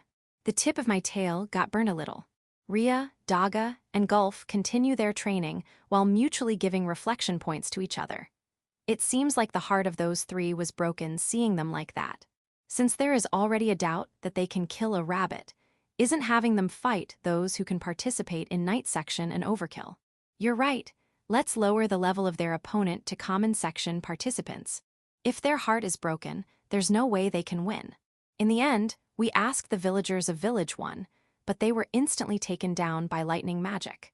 Are, even rabbits can avoid that, right? Yes, I was surprised to see that they were directly hit. I thought they would be able to easily evade it. I've done something wrong. But aren't they too weak? I think so too, but now how are we supposed to choose one? Right. We can't choose one if they are so weak. However, the trial will continue endlessly if we don't choose anyone. This is so troublesome. Can't we just say no one's qualified? Even so, they are carrying the face of each of their races. If one of them was chosen, no one would say anything. But if none, these 3 will never be able to return to their race. Really? Then how about giving it to the 3 of them? What do you mean? The 3 of them will bear the title Demonic Black Dragon. How hot? The Demonic Black Dragon can only be one. No, there's no rule like that. Right. No, I can't decide this on my own. I'll talk to Doors and Raymarin. It will be the martial arts tournament soon. Doors will come soon. Those 3 will spend a little more time in the village. By the way, how are you?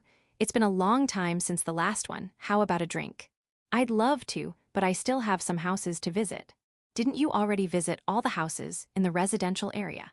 How come you still have some houses to visit? I still have to go to those important places. The place I've pointed at is the dog area where the Kuros are currently lining up. Are you ready now? I'll be there in a bit. You don't have to line up neatly too, and over there too. The big tree is being decorated by spiderlings. One of the spiderlings noticed my gaze, and I gestured to wait a little longer. Seeing that, Juror laughed. Those are certainly important places. Chapter 432. Summer harvest, fall's arrival. Summer is over, it's getting cooler or not. It's still hot. Summer is still ongoing. However, it can't do anything to crops planted by the aft. The crops are waiting to be harvested. Let's do our best. The spiderlings are very active in harvesting. They are the ones harvesting eggplants, tomatoes, cucumbers, pumpkins, etc., and they are doing it in a cooperative manner. What's more, they select those that can already be harvested. The aft crops will grow well, but they are not growing at the same rate, so we need to sort out those that can be harvested first. Even I would have a problem with that, but the spiderling sorting is perfect. They are very reliable. The high elves, lizardmen, beastkins, dwarves, and mountain elves are also used to harvesting. They are also reliable. Jirar and the 3 dragons will also help. I'm thankful for that, so I asked them to harvest cabbage. I really want to ask them to harvest root crops like carrots and radishes, but Dorame is already looking forward to it. I left the guidance for harvesting cabbages to a beast girl. After a little harvesting work, I plowed the place where harvesting is over using the aft to make it into a field again. I use the aft so I'm okay, but the others should be careful since it is still hot. Don't forget to rehydrate and replenish salt. After that, the disposal of the crops which have been damaged or crushed by some troubles. It's a waste to throw them away. We can't sell them outside, but they can still be eaten. The Kuros will be the ones who will eat them. There are a lot of Kuros, so they have their own likes and dislikes. The lesser the crops will dispose of, the better. Village chief, are we not going to harvest that field? One of the high elves points to a potato field. That's a potato field for the spiderlings. The spiderlings will harvest them on their own. See. The spiderlings, who had finished harvesting other places, gathered in the field and began digging up potatoes. They are digging carefully so as to not damage the potatoes. Then, one of them raised its harvested potato up. It seems like it was worried about whether to eat it there and then or to take it home. The scene of them tying a potato on their back with web is pleasing. The number of harvested crops will be checked by the civil servant girls.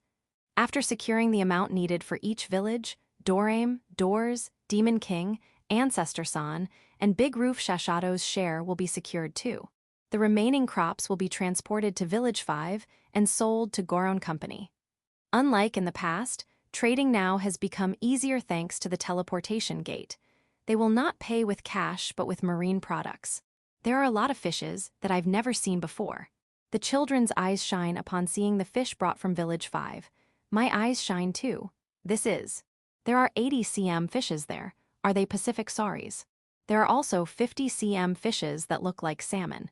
Big Pacific saury and salmon. The number is 200 Pacific sauries and 50 salmon. It seems like saury and salmon were caught by hand in the sea near Shashado City.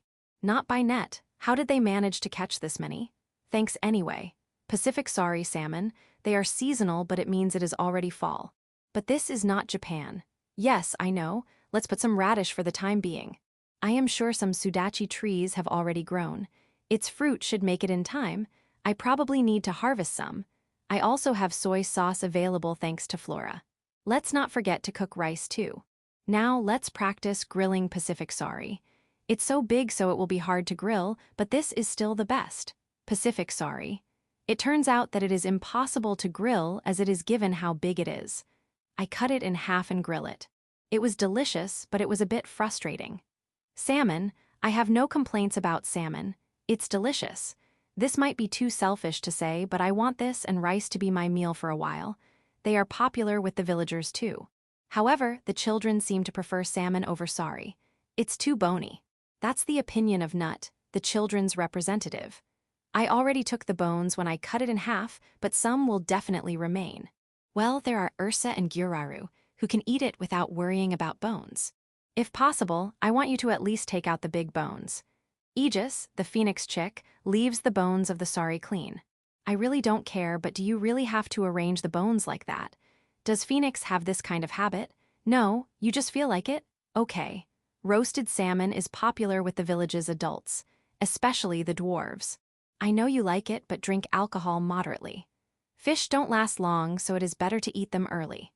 Both sari and salmon are too big for a family to consume, but if it is left to the village, they will disappear in no time. I should have hidden some for myself. Let's ask Michael-san then. Digression. The Pacific Sari is divided into two factions, those who eat and those who don't eat. The children are all in the don't eat faction. This is hard. But I won't force them. Chapter 433. Martial Arts Tournament Qualifier. The martial arts tournament of Big Tree Village is after the autumn harvest. The main idea is to make it into a harvest festival. However, as the scale of the martial arts tournament increases, it will be difficult to do it all during the day of the festival, especially for the civil servant girls.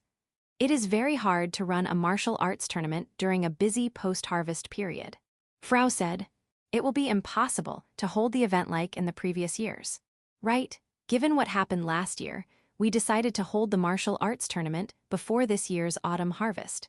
As for the harvest festival, it should be something like a harvest festival. Because of that decision, all parties involved gathered: the Demon King and the 4 Heavenly Kings. They are also accompanied by the 3 Beast Boys and the High Elf Rigyun.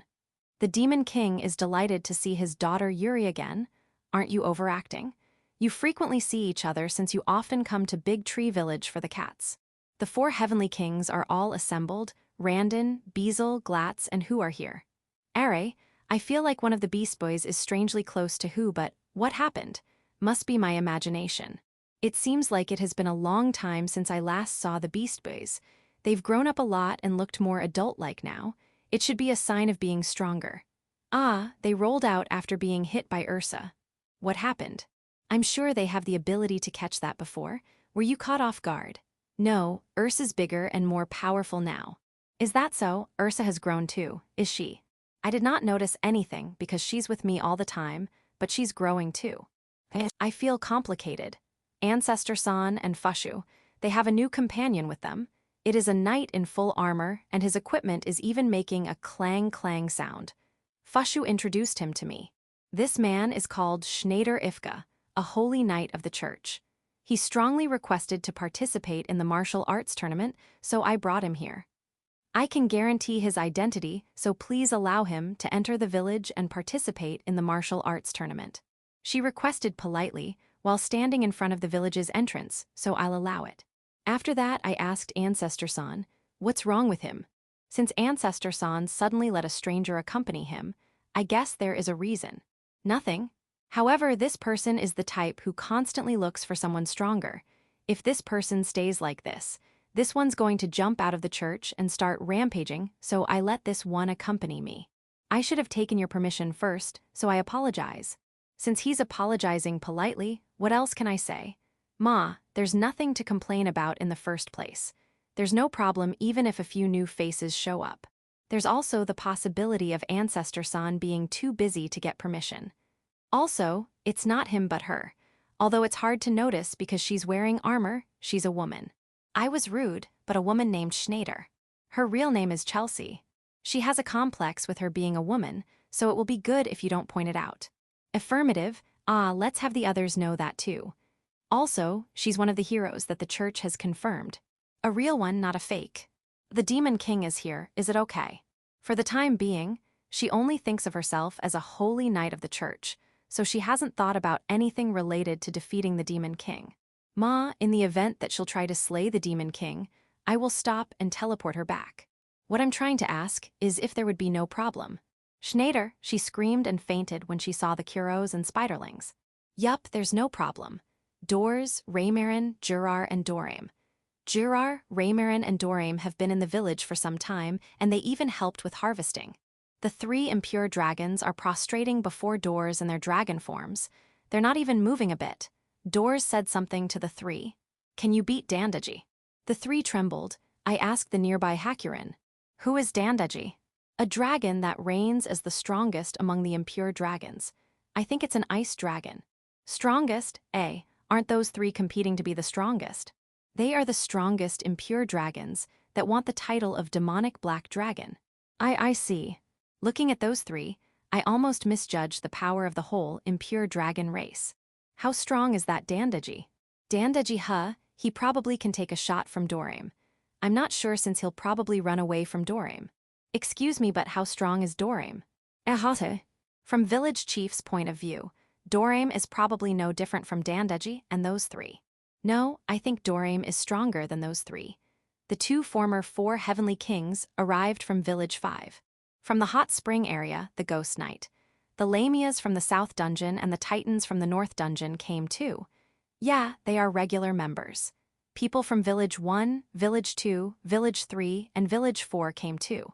Until now, only the Kuros and the Spiderlings had been voluntarily doing some qualifying matches, but this year, we decided to hold qualifying matches for everyone too. It's because the number of participants increased. The Common section and the Warrior section adopted the tournament system. The goal of the tournament is to narrow down the number of participants to some extent. The 3 dragons joined the Common section qualifiers. Is that okay? When I asked Jurar, he said it should be okay. No, I don't mind them participating, but they should only be in their human forms. The 3 impure dragons were eliminated in the qualifiers. All 3 of them were defeated by Ursa. There is no injustice in a tournament. Luck. It's all because of luck. Aegis, the Phoenix chick, is comforting Ojas, the flame dragon who faced Ursa in the first round. And one more thing. Holy Knight Schneider. She was defeated by a lizardman hatchling. Now, she's healing herself by embracing the wine slime. I don't really care, but stop burying your face in it. You'll get drunk with the smell of alcohol. Chapter 434. CM and Common section. Large white sheets were laid around the stage of the martial arts tournament. An image is projected on the sheets. The famous store of Shashado City, Big Roof Shashado. Its core Marla's 4 Kings. Along with sound effects, the footage proceeds from Big Roof Shashado to Marla's counter. First of all, the Curry King Marcos, who made Marla invincible. Marcos shyly offers curry in the video. As he silently grills his skewers, his popularity with women soars. The Yakitori King, August. In the video, August coolly gives a skewer to a woman who's screaming, Kaya. August, who's nearby, is glared at by his wife as he screams eek with a pitiful face. Popularizing putting ingredients one by one, the pot au feu king, Bruno. That pot au feu is a little weird hot pot. It seems to be popular even in summer. And the last one, mincing meat so that it will be easy to eat, Hamburger King, Scheifel. Scheifel, he's a son of a former noble or something, but he became an apprentice in Marla. He's not a former noble. He's still a noble and a legitimate heir. He wants to be disinherited, but the current head of the family is resisting. One of the nearby civil servant girls told me so. Won't that cause a problem? It won't. It seems like the current head of the family directly went to Marla, but at that time, Demon King Sama was there. The Demon King Sama, visits Marla every time he plays baseball. I see. Also, even though it is just a joke, is it okay to call yourself king, even though there's the Demon King? Curry King or Hamburger King? I don't know in other countries, but it is all right in the Demon King's kingdom. There are quite a lot of people who call themselves kings. Is that so? No, I feel like I've already heard it before. The video ends with the 4 kings standing side by side saying, "We are waiting for you in Marla." The camera is blurry and the composition is too sweet, but it is a proper commercial. It was the broadcasting department that made this CM. After using the recording device given by Raymarin several times, it was brought to Ifris School where Lou is. That is to check if it can be reproduced. The people of Ifris School themselves made that proposal, and I'm not worried about the cost. The technical difficulty is too high though. However, the people of Ifris School did not give up. The recording function is amazing. If there's a close call at the baseball match, it can be reviewed correctly. That famous scene again. Recklessly chasing your dream. Lou is someone who's reckless if it is about something she loves. It seems like she compressed her already busy research time about the teleportation gate in order to study the recording device. In terms of position, Lou has the highest authority, right? When a research starts, that doesn't matter anymore. When Lou came back with the broadcasting department, she's pretty exhausted. She still looks fatigued while sitting. Ma, I guess this is the result of working too hard. That thing not only has a recording function, but also has an editing function. Even though it is just a CM, the crowd cheered. Please be healthy soon. The martial arts tournaments battle. This year, the common section and warrior section have become tournament systems, but the headband rule has not changed. If you manage to take away the opponent's headband, you win. Ursa, do you really have to beat up your opponent until she fainted just to rob her headband? Her opponent is one of the impure dragons who failed at the qualifier, so she didn't hold back. By the way, the 3 impure dragons who failed at the qualifier joined the common section as special participants. They don't want to, but Juror forced them to. The other 2 also lost their first match. I thought they could do a little more, but there is another special participant in the common section. Holy Knight Schneider Chelsea. She changed her armor to a woman's after she lost at the qualifier and participated as a female knight. She also uses her name, Chelsea, and she's strong. She's not that strong when she was defeated in the qualifier. Was her full plate armor for men too heavy? The lizardman hatchling who beat her during the qualifier is now fighting her in the semis. The lizardman hatchling is alert. Oh, did it recognize her as a different person from Schneider? Chelsea, who took off her armor, went to the stage in light clothing. The armor was too heavy after all. At first, they were having a sword match, but the hatchling threw its sword and tackled her. It's aiming for a grappling battle.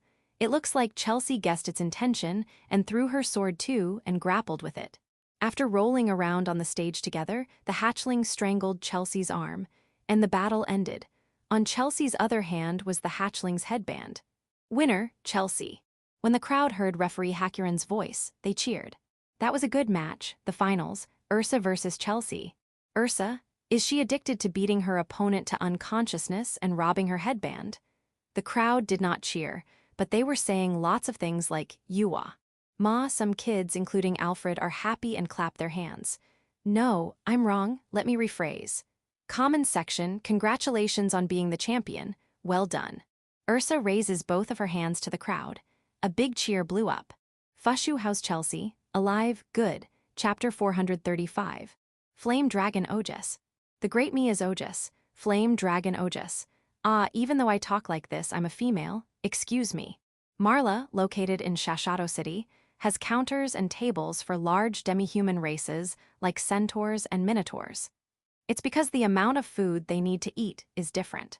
Large demi-humans are famous for having food troubles, but they are enviable since they eat more curry and hamburgers from Marla.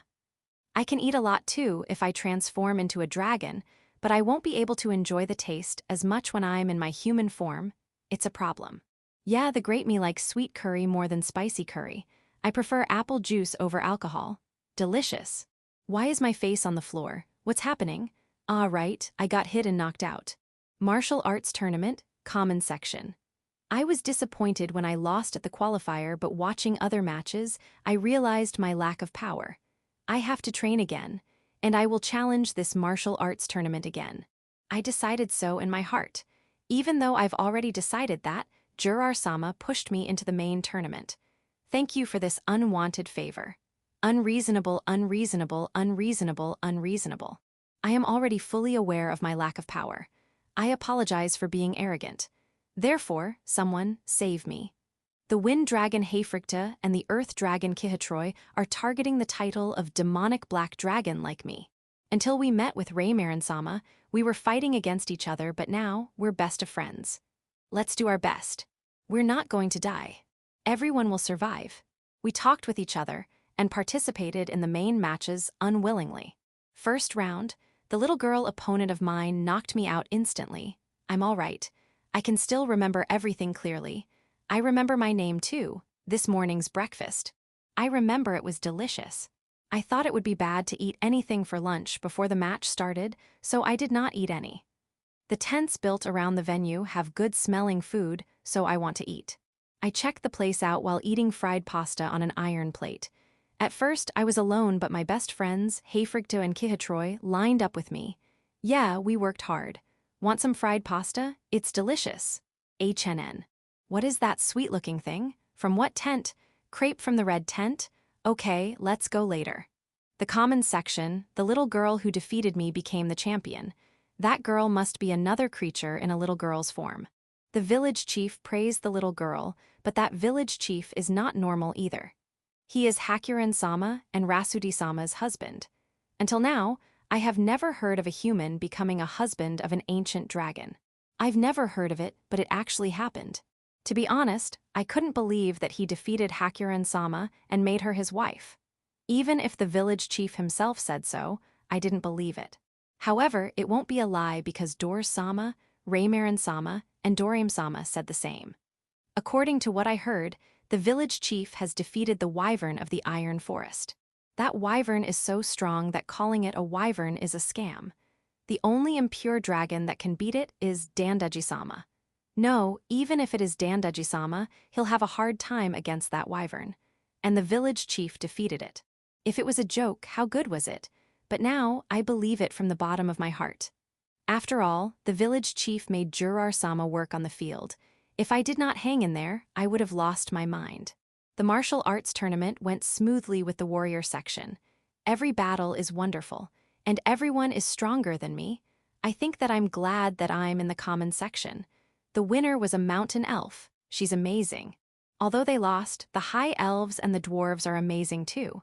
And the night section started. There are angels, demons, inferno wolves, and demon spiders. A lizardman and a beastman lost, but they showed a good fight. I also want a fight like them. The winner was the chief of the angels, Malbit. She arrived at Big Tree Village just before the start of the night section. She participated because one of the village chief's wives is down due to fatigue. She's amazing. The highlight is her very first match, a parent-child battle between Malbit and Kirbbit. The battle was so intense that no one would think that they are mother and daughter, especially the daughter Kirbbit. She's using every power within her to her every attack. Those are not the kinds of attacks one would shoot against their own mother, but Malbit flirtingly avoids them and counterattacks annoyingly. She also shows no mercy on her own daughter. Angels, they are scary. After the night section comes the model matches called Brave section. It's not a tournament but one-on-one battles. The opponent will be chosen by draw lots. The participants. Yeah, right, it's the end of the world. Dor-sama and Jurar-sama fought against each other. That demon spider is absolutely not a normal demon spider. Is that the legendary nine-tailed fox Yauko? The demon king, he's amazing. Although he's obviously inferior in terms of ability, he did his best. He earned my respect. Or rather, who's that vampire that overwhelmed the demon king? Ancestor-san. I've never heard of him, but I understand that there are a lot of people in the world who are stronger than me. Dorim-sama, he's panicking. He joined the section, but why is he shouting that this is a trap? His opponent is Reimarin-sama. Good luck. The battles continue even after the martial arts tournament is over. This village is a terrible place. I don't care about the title Demonic Black Dragon anymore. For now, I was able to recognize my lack of power. Let's do our best. I'm serious. If I get stronger, I'll take part and win the common section. And I might be able to join the warrior section. No, I'll definitely join.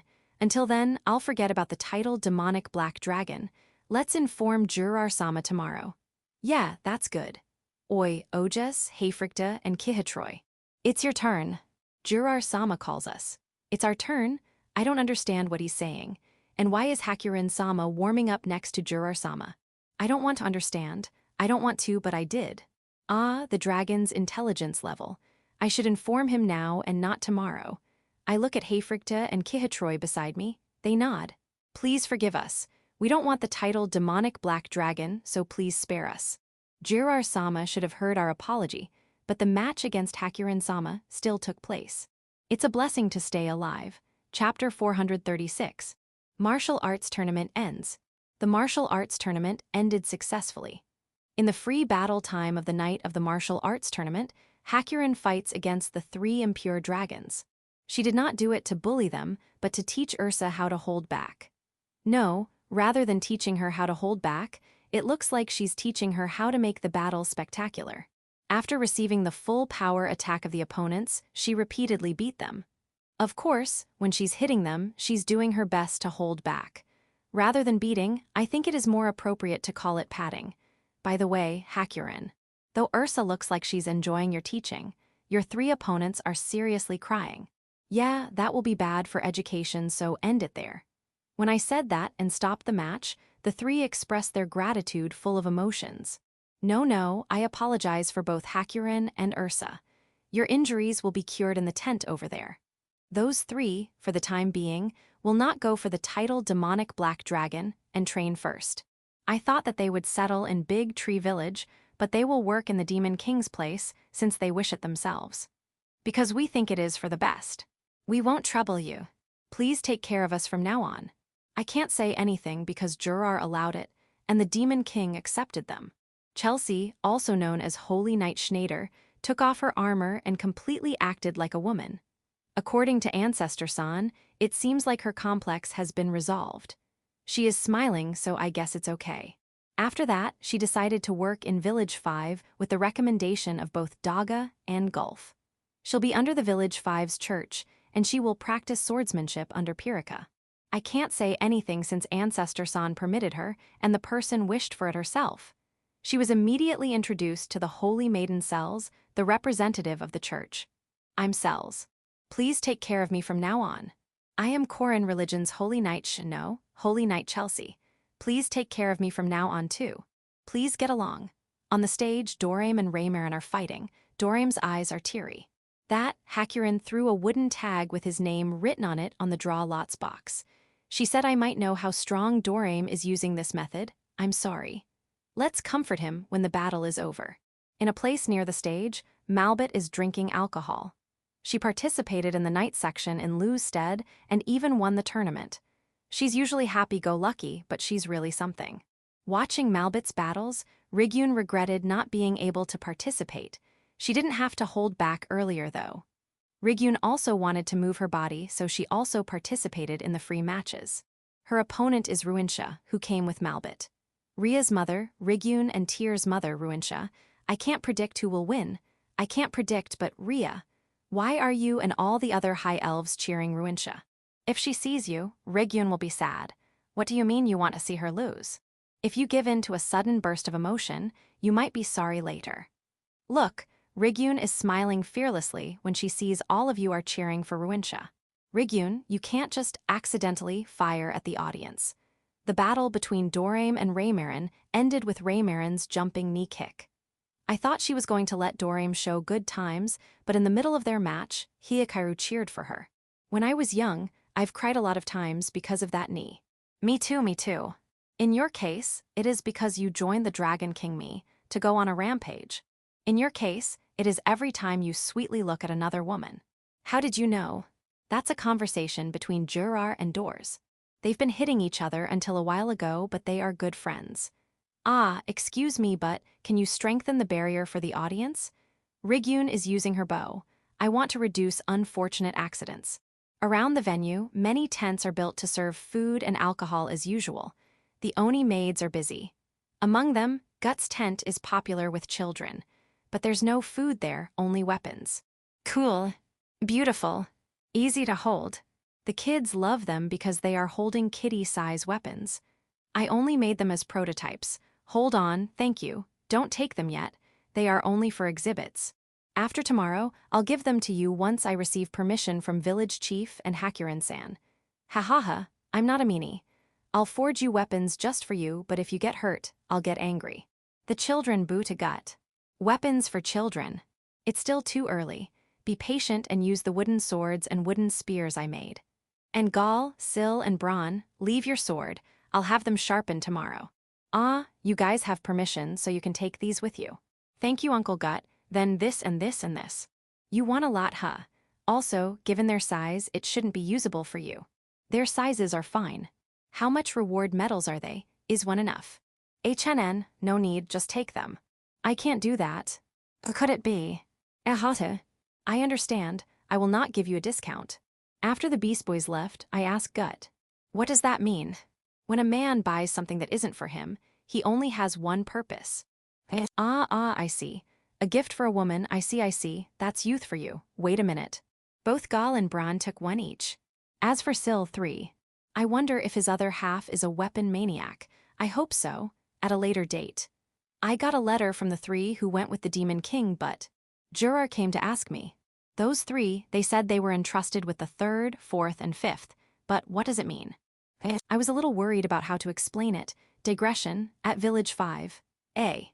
Cells is the holy maiden. To my regret, I'm only a person who's in charge of the church.